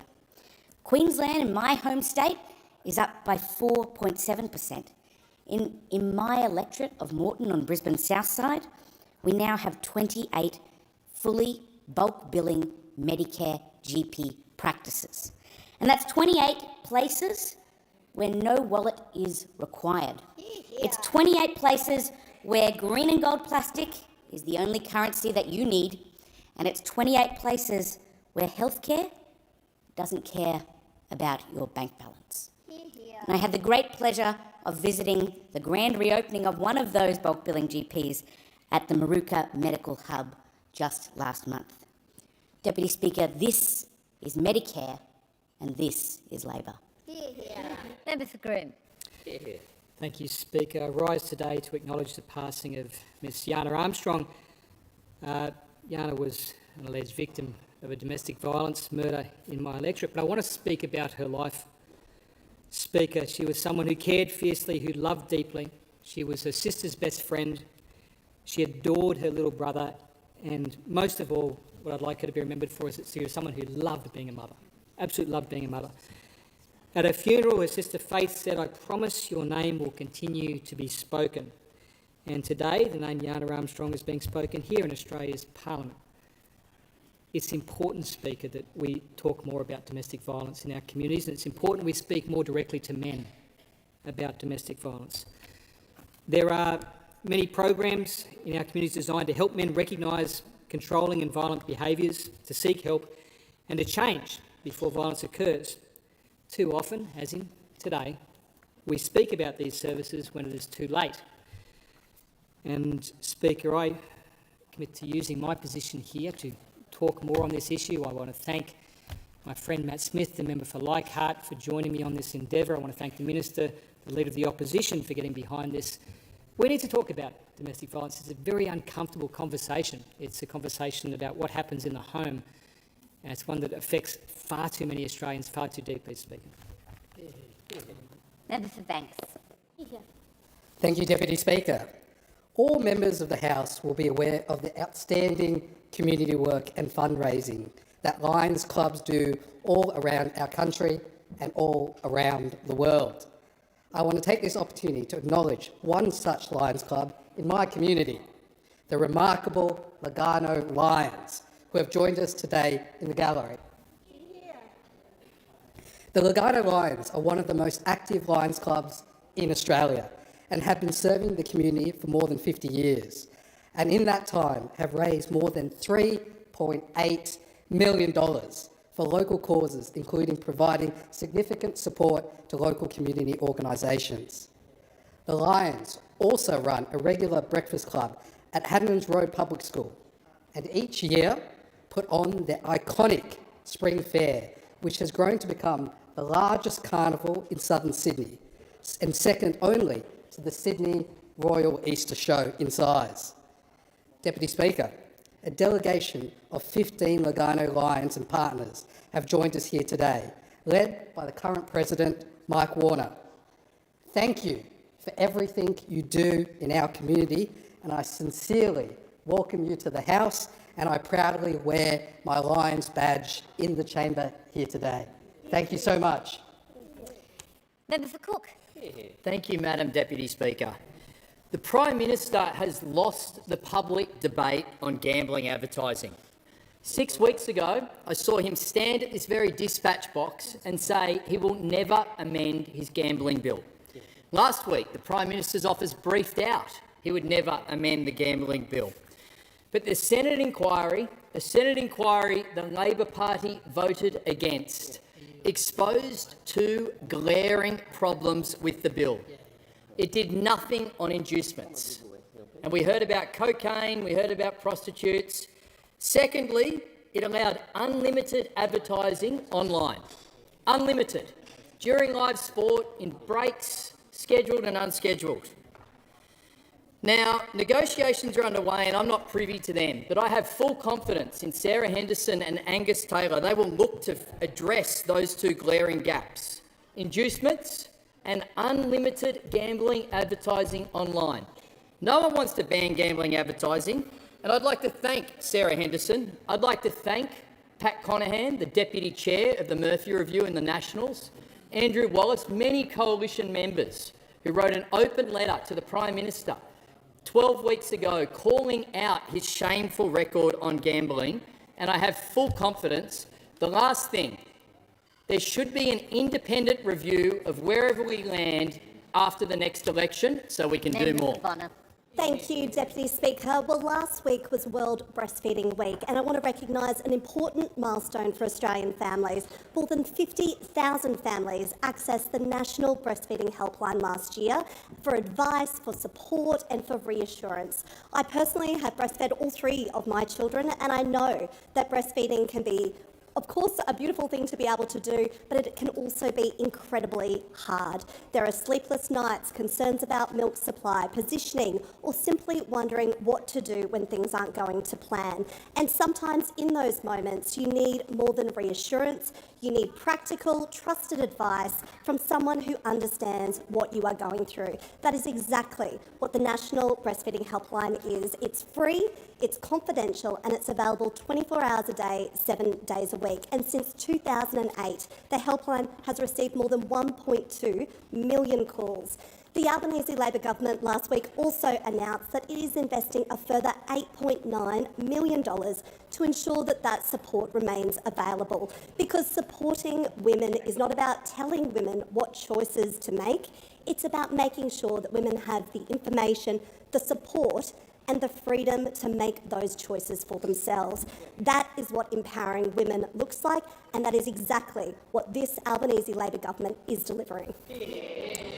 Then for Marinette. Oh, thank you, Deputy Speaker. The Coalition stands with the over 3 million households today that are waiting with their breath held about what the RBA will do in about 40 minutes' time, and whether they'll add another 25 basis points to interest rates, because they are the lived experience, they are the human toll of the Albanese government. They have already forked out more than $30,000 a year more since Anthony Albanese and the Labor government came into power, because this government has been unable to manage their spending. They are spending over $189 billion extra every year since they came into government in 2022.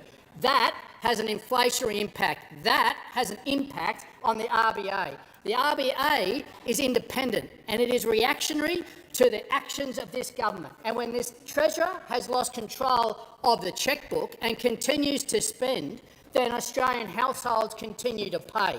And this is what is the human toll of Australians tonight. There'll be some Australians tonight that will not be able to put dinner on the table because their mortgage payments still need to be made, and they are $30,000 extra a year because of a government that's lost control of the economy. They have lost control of our borders. They have lost control of this nation. It is time for this government to acknowledge the fundamentals of this country need to be fixed, and until they do, there will be a human toll of every mortgage payer that every month will look with bated breath about what the RBA may do. Member for Hunter. Thank you, Speaker. I want to take a moment today to recognise two outstanding young athletes who've done the Hunter community incredibly proud at the Commonwealth Games in Glasgow. Boxer Emma Sue Greentree has came home with gold in the 75 kilogram division, and what an achievement that is. You don't just win gold at this level by accident. It takes years of hard work, early mornings, long training sessions, plenty of sacrifice, and most importantly, the determination to keep going when things get tough. Emma Sue has put all of that together and she's got a Commonwealth Games gold medal to show for it. And I also want to congratulate another boxer, Eve Bryson, who brought home a brilliant bronze in the 65 kilogram weight division. To stand up on a Commonwealth Games podium is something very few people ever get the chance to experience. Eve's competed against the best in the Commonwealth and shown she belongs right there with them. What I love about achievements like these is the impact they have back home in the Hunter. There'll be young athletes watching Emma Sue and Eve and thinking, maybe I can do that too. And that's pretty special, Speaker. Of course, behind every great athlete, there's a team of coaches, family, friends, clubs, volunteers, and they all deserve a huge thank you as well. Emma Sue and Eve, you represented Australia and your community brilliantly, and it's given us plenty to celebrate. Congratulations on the outstanding Commonwealth Games. We're incredibly proud of you and every single Australian athlete that competed in Glasgow. Forrest. Thanks, Deputy Speaker. And at 2:30 this afternoon, the Reserve Bank hands down its latest decision on interest rates. But whatever the RBA does today, the reality for Australians across this country is still the same. Inflation is too high, interest rates are too high, because Labor has lost control of its budget and the economy. Across Australia, Australians are still feeling the squeeze every time they pay the mortgage, they pay the power bill, or they go to the supermarket. It is simple. Labor is spending too much, taxing too much, and putting too much pressure on prices. Because of Labor's out-of-control spending, Australians are the ones that are paying more for everything.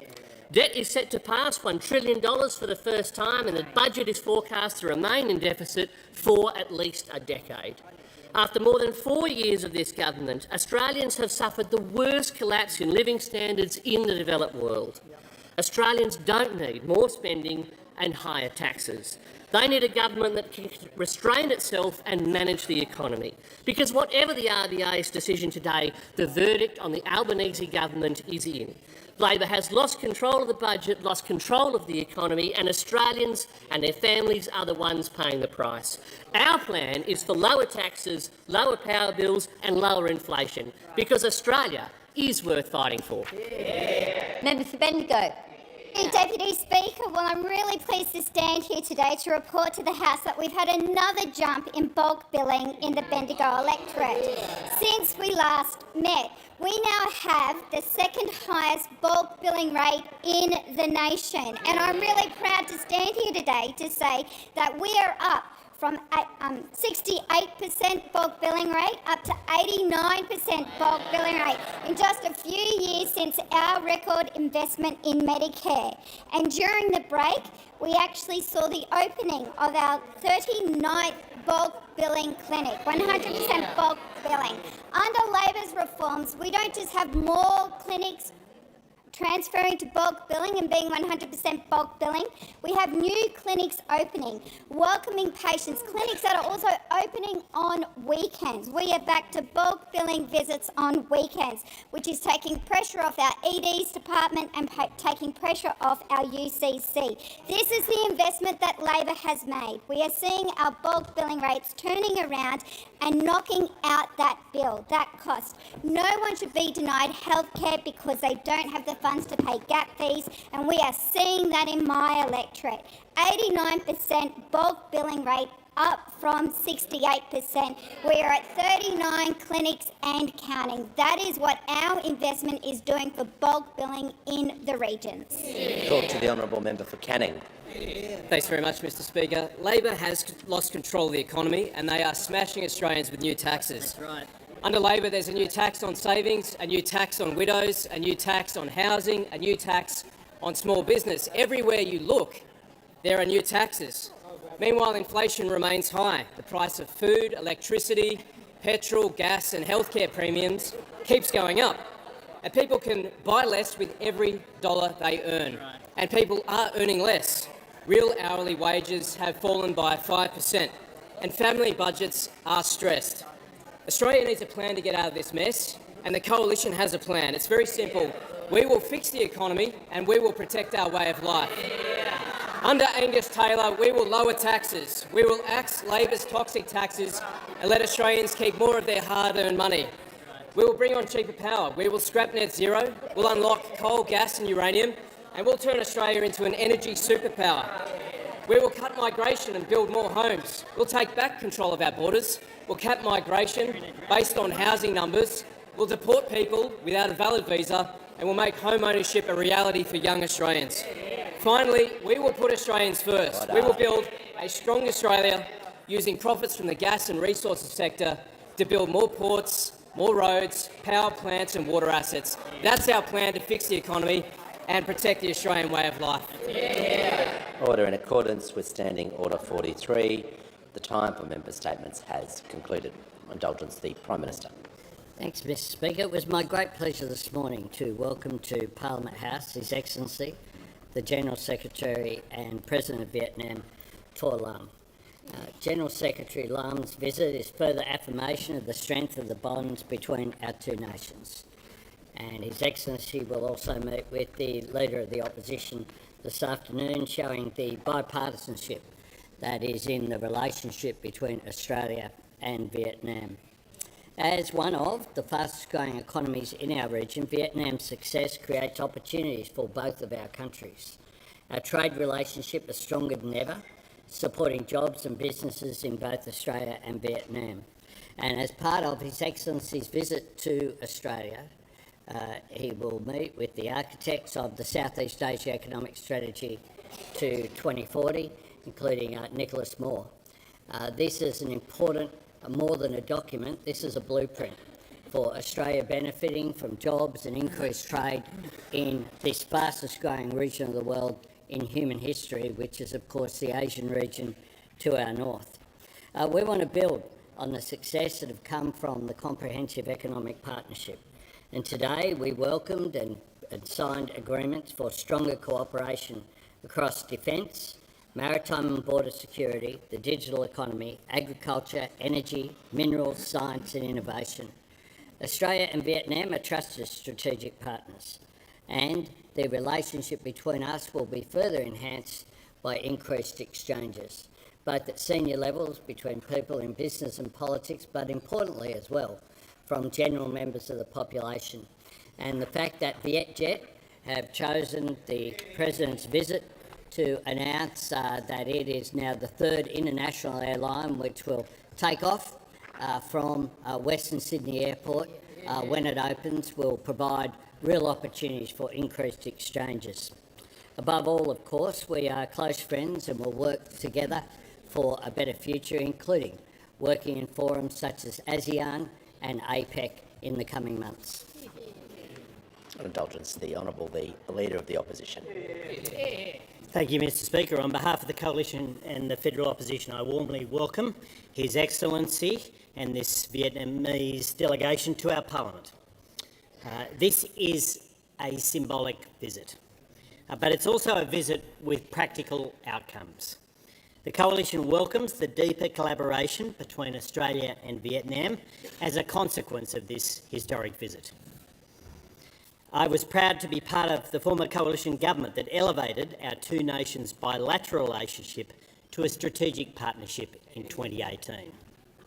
And in 2021, finalised an economic strategy to boost trade and investment between Australia and Vietnam. These inroads were the foundation for forging a stronger friendship between our two countries. In April last year in Ho Chi Minh City, His Excellency spoke profoundly about Vietnam being a nation that has endured profound suffering and loss from the ravages of war and is one that has reaped the great rewards of peace, cooperation and friendship over recent decades. He spoke about his hope of bequeathing to future generations a better world. He spoke about the values of peace, independence and freedom. Australia shares these ambitions and values too, And I'm sure, like Australia, he was deeply concerned about China's recent test launch of a nuclear-capable ballistic missile in the Pacific. As he correctly acknowledged in his Shangri-La dialogue, no country benefits when our region becomes a theatre for coercion, confrontation or displays of power. And so we welcome all nations of our region calling out and condemning acts of coercion and aggression, whatever the source. For countries like ours, enhancing our partnership sends a strong message about the importance we place on sovereignty and collective security. Next week marks the 60th anniversary of the Battle of Long Tan. Can I also take this opportunity to acknowledge our two countries' Vietnam veterans? From the battlefield to bonds of friendship, Australia and Vietnam have come a long way over many decades. His Excellency and the delegation are most welcome guests in our country. I have to report that the order of the day relating to the Prime Minister's motion of condolence in connection with the death of Professor Richard Scolyer AO has been debated in the Federation Chamber and is returned to the House. I present a certified copy of the motion. I understand it is the wish of the House to consider this matter immediately. The question is the motion moved by the Honourable the Prime Minister be agreed to, and as a mark of respect, I ask all present to signify their approval by rising in their places.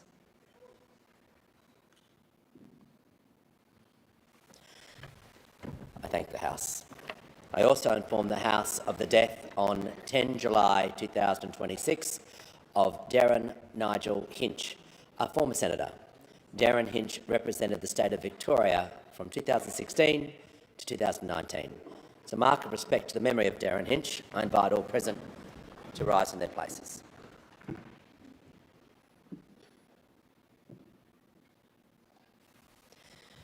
I thank the House.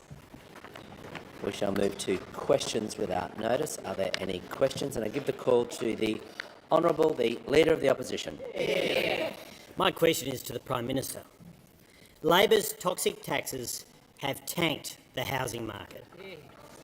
ANZ Bank today reports Sydney house prices could fall by almost 15%, the worst crash in more than 4 decades. Will the Prime Minister finally admit Labor's broken promises on capital gains tax and negative gearing have made millions of Australian homeowners worse off? Give the call to the Prime Minister. Thanks, Mr Speaker. I'm asked about housing issues, and in the budget it is true that we had measures that were aimed at addressing the challenges that are facing young Australians when it comes to owning a house. I note that Scott Pape, the barefoot investor, someone who's well known, not always part of a cheer squad for the government, wrote in the Herald Sun, average house prices have increased by more than 400% since 2000, partly on the back of taxpayer-funded landlord welfare. They've grown much faster than workers' wages, which is why we're in this pickle. Somewhere along the way, we started treating houses like a share price, something to check, brag about and borrow against. We forgot what they're actually for. A house is for living in. A house is for living in. And what he went on to say was that the people who are concerned certainly aren't the young people finally getting a foot in the door. What we have had is creating a change in the way that the tax system operates in order to give first home buyers a fair crack. So that when last Saturday people were going along to an auction for an existing home, they were not competing against investors seeking to negatively gear the property, but they were competing against other people who wanted a roof over their head. A roof over their head. And I don't want to be a Prime Minister who leads a country that sees growing inequality, that sees the opportunity for people to get into their first home as being defined on whether mum or dad can help them. I want people to have the opportunity to be the first in their family to own their own home. That is something which is part of the great Australian dream. And the truth is that the great Australian dream was becoming a nightmare. Because if people can't get that access to home ownership, then it changes everything else in their lives. It changes the opportunity for their kids to get a good education. It changes their health outcomes. It changes where they can engage as a member of society. So what we are doing here is making a change that's been called for in the past by people, including the Shadow Treasurer, a change that's been called for a predecessor, the former Treasurer, the former member for North Sydney, who in his valedictory speech waited till he was leaving the joint before he said the system's broken and we should fix it. Well, we're fixing it. Concluded. Give the call to the honourable member for Whitlam. Thank you, Speaker. My question is to the Minister for Health. How is the Albanese Labor government making it easier for Australians to see a doctor for free? Why is the government so determined to lift bulk billing rates and strengthen Medicare after a decade of cuts and neglect? The call to the Minister for Health and Ageing, the Minister for Disability and the Minister for the National Disability Insurance Scheme. Thank you, Speaker, and thank you to the member for Whitlam, because I know how determined she is to strengthen Medicare, and her recognition of a decade of cuts and neglect and what it did to the Medicare system under those opposite, particularly the years-long freeze to the Medicare rebate that was cheered along at the time by the now Leader of the Opposition. And it meant when we came to government, bulk billing was in freefall, Mr Speaker. It bottomed out at just 75% before our first investment to turn bulk billing around started to kick in, Mr Speaker. And I'm pleased to say that that first investment targeted at pensioners and kids and concession card holders has had an effect. And that rate for those Australians is now over 93% nationally. And in the Illawarra, in the seat of Whitlam and the neighbouring seat of Cunningham, over 94%, Mr Speaker. But we know that after that first investment, because of the Medicare rebate freeze, that bulk billing continued to decline for other Australians, Mr Speaker. And that's why last year, for the first time ever, we extended bulk billing support to every single Australian. And after that record investment, I'm pleased to report the latest data indicate that up from 75%, bulk billing nationally now sits at 84%, Mr Speaker. It is up in every state and territory, and I'm pleased to say the biggest increases are being enjoyed by those Australians who don't have the benefit of a concession card.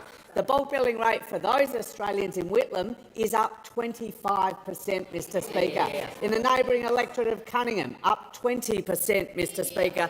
And what that's doing is delivering literally millions and millions of additional free visits to the doctor every single year. Now, this is the centrepiece of our agenda to strengthen Medicare, because for us, bulk billing is the beating heart of that great system. It's what it means to Labor and the vast bulk of Australians. But, Mr Speaker, it's not quite so clear what Medicare means to those opposite. Now, the Shadow Minister for Health was in a Senate inquiry a couple of weeks ago. She's been in the job for 5 years, mind you. The system's been in place for 42 years. She asked this question, Mr Speaker. She said of my department, she said, "I'd be keen to understand what Medicare means." Does the department have a definition of what Medicare means, Mr Speaker? Well, I'm pleased to say the department has provided the Shadow Minister for Health a definition of Medicare, and I table it for those opposite, because if the Shadow Minister doesn't know what it means, I suspect none of the rest of them do either, Mr Speaker. On this side, we know what Medicare means. It means the promise of universal health care, Mr Speaker. It means the promise that Australians anywhere can access the world's best health care, no matter where they live, no matter their ability to pay. The Leader of the Nationals and the member Goldstein were yelling continuously during that answer. It's completely unacceptable. You're both warned, so no more interjections for the remainder of question time. So if you interject one more time, you won't be here. Hope that's crystal clear for everyone. Good. Give the call to the member for Monash. Thank you, Mr Speaker. My question is to the Prime Minister.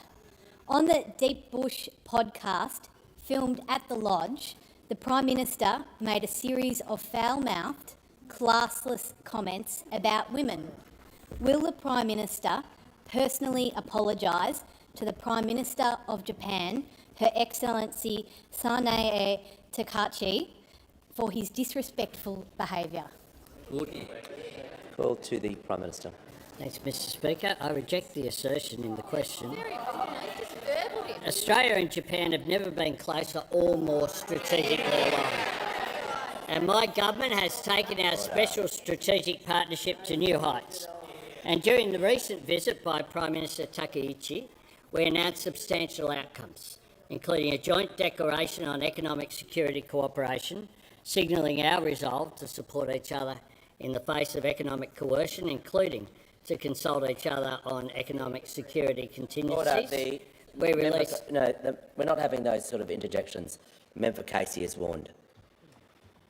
We released statements on enhanced defence and security cooperation, on energy security, on critical minerals cooperation and a new strategic cyber partnership. Prime Minister Takaichi is a friend of Australia and a friend of mine. Together we're focused on working together after 3 bilateral meetings to shape a free and open Indo-Pacific that is peaceful, stable and prosperous, as demonstrated by the outcomes in the visit. The member for Holt has the call. The Prime Minister concluded his answer. Yeah, the member for Holt has the call. Thank you, Mr Speaker. My question is to the Prime Minister. How is the Albanese Labor government's expansion of paid prac delivering real change by easing cost of living pressures, strengthening Medicare and building Australia's future workforce? What has been the response? The call to the Prime Minister. I thank the member for Holt for her question, and indeed just over a year ago, Labor created paid prac, backing Australians who are studying nursing, midwifery, teaching and social work, so that when they're doing their places, they get paid for the work that they're doing. Now, most Australians, I think, would be surprised that previous to that, if someone is undertaking to be a nurse, a profession that's honourable, a profession where we need more of them, that they had to not participate in their part-time job, that they had to work out how they would get by, pay their rent, etc. But Labor made that change, and that change has made a difference for thousands of people. And I've met nurses and teachers who it has changed their lives. And now we're building on that success, delivering real change for more Australians, because we're expanding paid prac to a further 10 fields of study: physio and occupational therapy, clinical psychology and pharmacy, podiatry and speech pathology, audiology and radiography, rehab therapies, and for our future paramedics as well. Real help with the cost of living, real investment in Medicare, and real investment in skills in the health sector for the healthcare workers of the future. Those are our priorities. And it's just one example of how Labor governs, making a difference to cost of living pressures in the short term, but making a difference to the way that our society and economy functions in the long term, helping people under pressure here and now while building for the future. Now, I was asked about alternatives or opposition, and of course, at the last election campaign, those opposite promised to abolish paid prac. They promised to abolish it. Never a priority for the coalition, never a priority to build a skilled workforce, and of course, strengthening Medicare, as we just heard from the Health Minister, they don't even know what it is. So it's no wonder that it's not a priority. They want to just go back to cuts and neglect. Labor is delivering real change. Before I call the honourable member for Warringah, I'll just do a few acknowledgements. I'm pleased to inform the House that present in the Special Visitors Gallery today is Honorary Professor Gabrielle Pursley AM, who was presented with the Crawford Fund for Food Security Medal last night at Parliament House in recognition of her exceptional contribution to international agricultural research and development for over 5 decades. And I'm pleased to acknowledge Councillor Jim Meddy from the City of Greater Dandenong Council, and the Honourable Dr Kay Patterson AO, former Senator Victoria and Minister. Welcome to you all. Give the call to the member for Warringah. To the Prime Minister, amidst a 51% rise in home insurance premiums in 5 years and with 1 in 5 Australians uninsured or underinsured, the Resilient Building Council rating scheme helped thousands of households reduce disaster risk and lower their insurance costs. Yet the government has allowed this scheme's funding to lapse on June 30. I've written to the government asking for it to be restored but received no response. Is the government's position that households are on their own in dealing with escalating climate risks and rising insurance costs? Call to the Assistant Treasurer and the Minister for Financial Services. I thank the honourable member for her question, and she has a long-standing involvement in these issues, and I thank her for that. The Albanese government is committed to making insurance more affordable and accessible for Australian households and businesses. That involves a range of different approaches. One is this government is investing in the Disaster Ready Fund, which through the Minister for Natural Disasters and Emergency Services. That fund, at $200 million a year, is seeing the rollout of mitigation works right across the country. And that is something which is being informed by data from the insurance sector, the Hazards Insurance Partnership, which is world-leading. Whenever I travel to other countries, or whenever I talk to insurance regulators in other countries, they see what we're doing in Australia through the HIP as world-leading on that front. What we're also doing is strengthening the General Insurance Code of Practice. That Code of Practice is being finalised at the minute. For the first time, that Code of Practice will be approved by ASIC and will be contractually enforceable. And we are currently engaged with both consumer groups but also the insurance industry to make sure that there are a range of protections in that Code of Practice for consumers. In the last budget, we announced a measure that is really important to ensure that we will work towards greater price transparency in insurance. I am now going to lead that project and work with consumer groups and the industry and experts to make sure that we can work towards an insurance industry where there is regulation to ensure that there is much more transparency when it comes to the premiums that are charged, when it comes to changes in premiums, and that there is much more transparency when there is a reduction in risk, that is reflected in the price.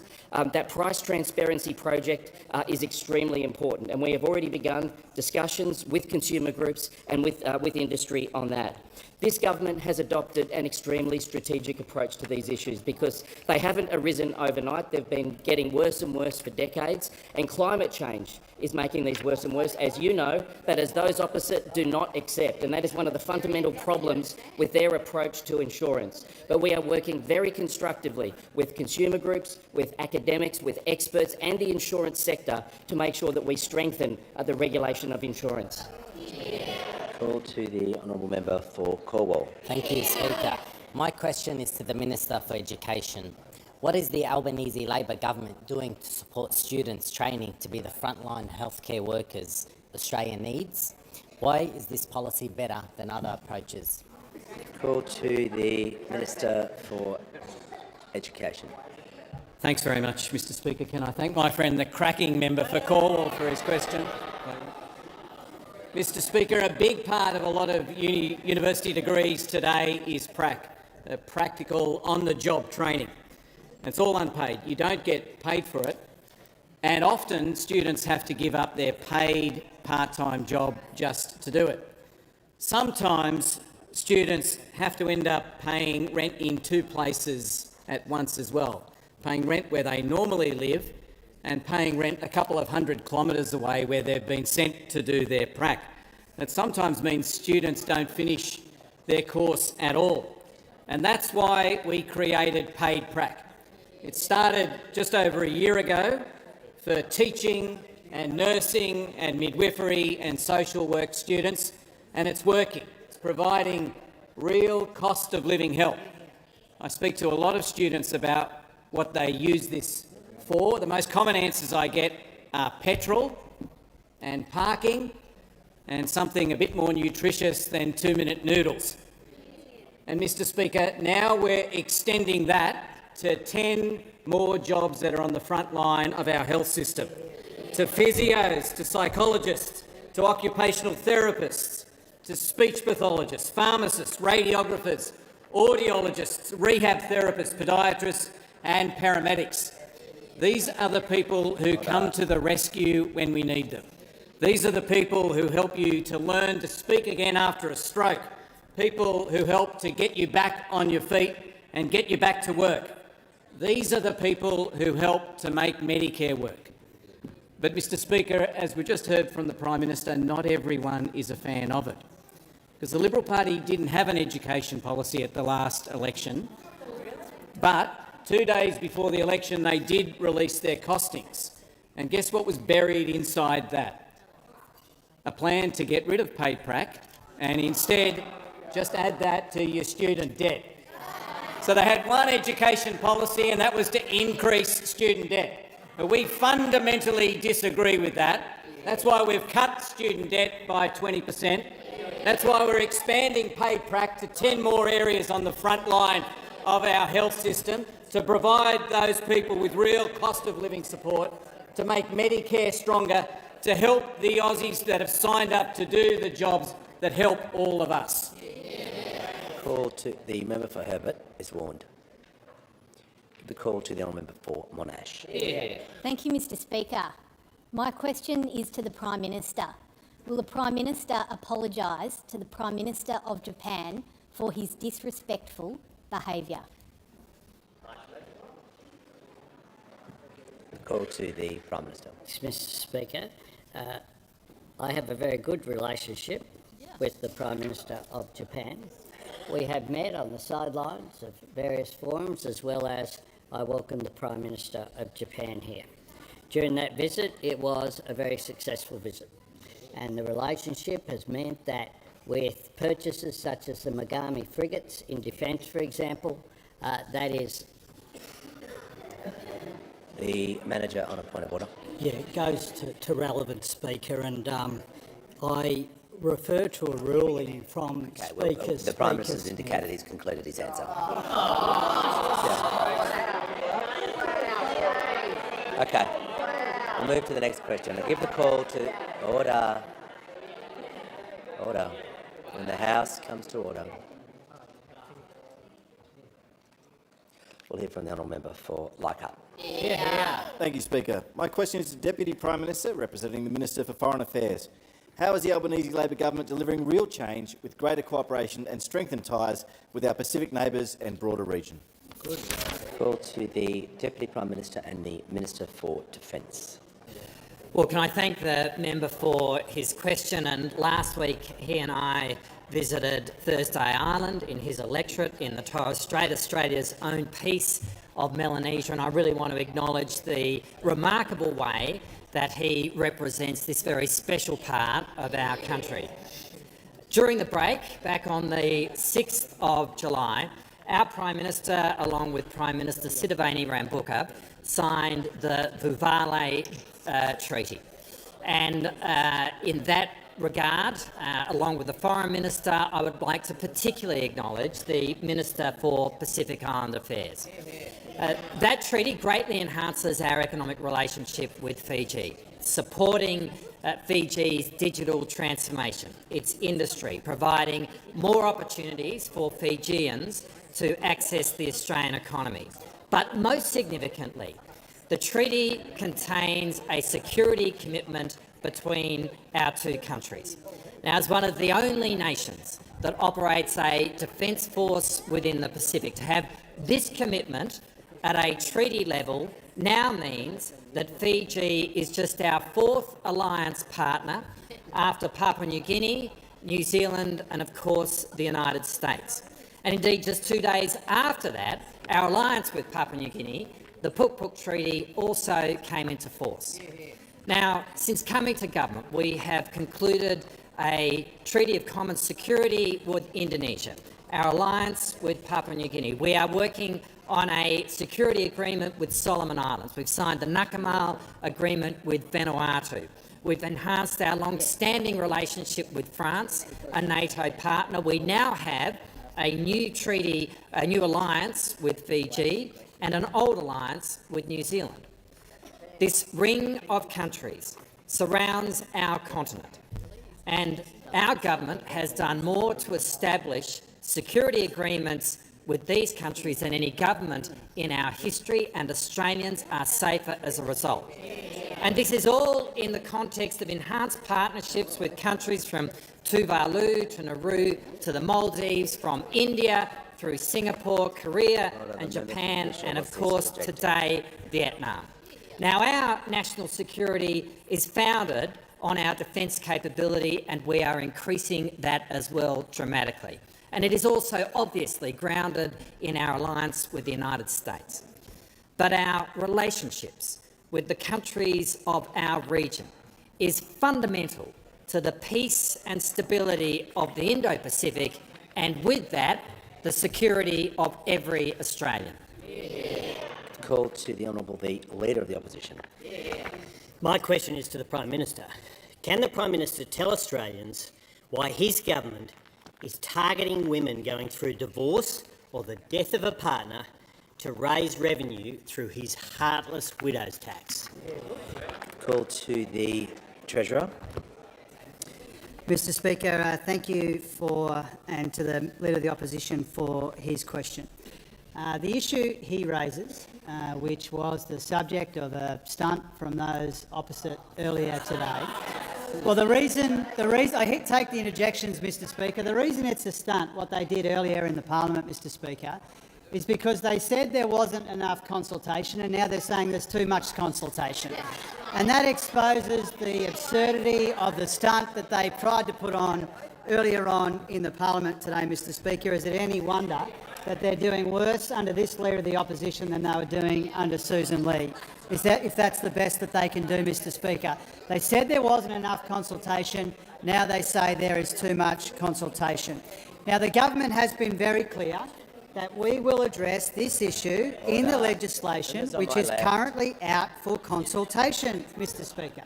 Now, it wasn't that long ago they were saying consultation was important. Now they're saying consultation is not important, Mr Speaker. The draft legislation that we have released will ensure a property will keep access to negative gearing if it was owned on budget night or treated as a new build if the property was acquired from a spouse through an inheritance or a relationship breakdown, or where someone inherits an asset in which they had an ownership share. We've been very clear about that, and that's what the draft legislation, which is out for consultation right now, is all about, Mr Speaker. The final point is this. It's not unusual for tax reform of this magnitude to be legislated in stages, and that's what the government is doing. These changes don't come into being until the 1st of July next year, and we are working in a considered and a methodical way through subsequent pieces of legislation to get the implementation details right. That requires consultation, something that those opposite used to call for. The call to the Honourable Member for Gilmore. My question is to the Treasurer. What are the recent developments in our economy, and what does today's interest rates decision by the Reserve Bank mean for Australians? Call to the Treasurer. I thank the member for Gilmore for a question and for all the work that she does in her beautiful part of Australia. I can inform the House that today the Reserve Bank's Monetary Policy Board has held interest rates steady at 4.35%. This will come as a relief to Australians with a mortgage. It is a welcome decision at a time of heightened uncertainty in the world and persistent pressures in our own economy at home as well. Now, this is the second rates decision since the budget, and on both occasions we've seen rates held steady. And this decision reflects the fact that inflation has been coming in well under the Reserve Bank and Treasury forecasts, Mr Speaker. In the Reserve Bank statement on monetary policy released today, they have downgraded forecasts for underlying inflation and they have upgraded forecasts for growth. In June, Mr Speaker, inflation fell again. That means that inflation has now moderated for 3 months in a row, but it is still higher than we'd like. There's still a lot of uncertainty going forward, and we know that people are still under pressure. Now, that recent inflation data has been better than expected, but the war in the Middle East is putting upward pressure on prices and it's weighing on growth around the world and in our own economy as well. Now, we did already have an inflation challenge in our economy, but the conflict is making that harder, and that's why, from an economic point of view, a proper, enduring end to this war cannot come soon enough. We desperately need to see an end to this war in the Middle East. Now, inflation has gone up since March in most major advanced economies, but it's come down here in Australia. When we came to office, inflation was north of 6% and rapidly rising. It's now much lower than that, similarly when it comes to underlying inflation. Now, the government's responsible economic management has meant the budget's much stronger and debt is much lower than what we inherited. That's why just last week, S&P Global, the ratings agency, reaffirmed Australia's AAA credit rating, and that means that we are one of only 9 countries in the world with a AAA sovereign credit rating from all 3 major ratings agencies, and we've also got lower gross debt than every major advanced economy, Mr Speaker. Now, we know that people are still under pressure despite this welcome decision from the Independent Reserve Bank today. It is a welcome decision. It does come at a time of heightened global economic uncertainty. The government, for its part, will continue to manage the budget responsibly, will continue to help people with the cost of living in an ongoing and responsible way, Mr Speaker. And I hear those opposite interjecting throughout the course of this answer. They were desperately hoping for an interest rate rise today, and they are desperately disappointed that they didn't get one. That's the difference between this side and that side. We're for cost of living relief, they're for higher interest rates. Call to the Honourable the Leader of the Opposition. My question is to the Prime Minister. Labor's toxic taxes and 15 interest rate rises on his watch have completely tanked the housing market. Can the Prime Minister confirm the average new mortgage holder is paying $29,000 a year more in interest alone? Call to the Prime Minister. Thanks very much, Mr Speaker. What I can confirm is that we do understand that Australians are doing it tough and that there are cost of living pressures on them. But that's why every day we look at doing something about it. Not just identifying grievance, but producing solutions, not protesting, arguing for progress as we go forward as well. And that's why every day we look to deliver real change, to make a positive difference, whether it be higher wages in aged care, childcare, 5 wage increases for the lowest paid workers, now more than $12,000 a year better off since 2022.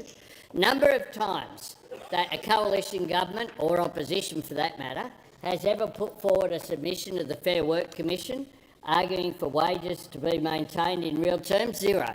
Never. Never ever. Just like income tax cuts. We know at the last election we went to them arguing for income tax cuts. They said they'd reverse them. They not only voted against income tax cuts in this chamber, they said they would vote and reverse them. Now, as a result of the measures that we put in place, every Australian worker got an income tax cut on July 1.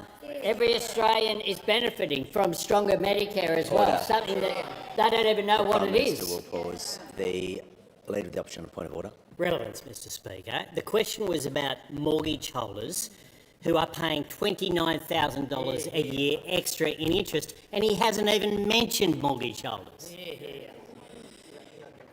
The Prime Minister, I'm going to ask to return to the question because the Leader of the Opposition is correct. He was asked a direct question about the issue of mortgages and interest rates, so I'm going to give the Prime Minister to return to the question. Thank you very much, Mr Speaker. Well, I was asked about interest rates and the impact that it has and what views would be. Well, someone in this place said on the 10th of November 2020, nobody wins from low interest rates. On the 23rd of October 2019, they said, at the beginning of this term, I deliberately communicated my concern about the Reserve Bank continuing to cut interest rates. Going back, in case you think that was an accident, in 2018, we need to create the policy settings to progressively increase interest rates. Money is too cheap, and it's time we did something about it around the policy framework. The question for this Leader of the Opposition, why did he make this man the Shadow Treasurer? Why did he make him the Shadow Treasurer? Who argued who argued that interest rates were too low. I'm just going to deal with one issue at a time. The member for Goldstein was yelling, and I think everyone heard me say if the member for Goldstein or the leader of the Nationals were to interject, they would leave the chamber. Okay. So as a result of consequences for actions, the member for Goldstein will leave the chamber. And the Prime Minister has finished his answer, so we'll go to the next question. And we will now, once the House comes to order, we'll hear from the honourable member for Jagga Jagga. Thank you, Speaker. My question is to the Minister for Social Services. How is the Albanese Labor government delivering real change for Australian families with expanded paid parental leave? What are the risks to this? Call to the Minister for Social Services. Thank you so much, Mr Speaker, and thanks so much to the member for Jagga Jagga for her question. I know that as a mum herself, she knows how important paid parental leave is for her constituents, and over 2,000 parents benefited in her electorate just last year from paid parental leave. I recently met beautiful little baby Zoe, Mr Speaker, who was one of around 460,000 children last year right across Australia whose parents benefited from paid parental leave. What's interesting about Zoe is she's the youngest of three, and each time her mum, Anne, took paid parental leave, Anne got a bit more leave because of the changes that we have made under this government. Each time she received a bit more time and a bit more money, and that's made all the difference to their family. In fact, right across Australia, what we see is that parents are benefiting from more time. We are now at the full 6 months of paid parental leave. More money, so from the 1st of July, that rate has gone up again. Paid parental leave is now more than $1,000 a week. And of course, since July last year, parents have been getting paid superannuation on top of that. There's more flexibility too, which is really important for families with young children. And more people are eligible because each year we're increasing those thresholds of eligibility. Thanks to the changes that this Prime Minister's made, that this government has made, families now get almost $30,000 of paid parental leave. That is an enormous change from 2022. It's almost doubled more than doubled since 2022. And it's the sort of help that families desperately need. You would think it's the sort of help that the whole parliament would universally support. I am very sorry to inform members that that is not the case. We know, of course, that Shadow Treasurer has managed to not be here again when we talk about the paid parental leave. We know what he said about it. But, you know, the Liberals have never liked it. Mums were raughters and double dippers. And One Nation as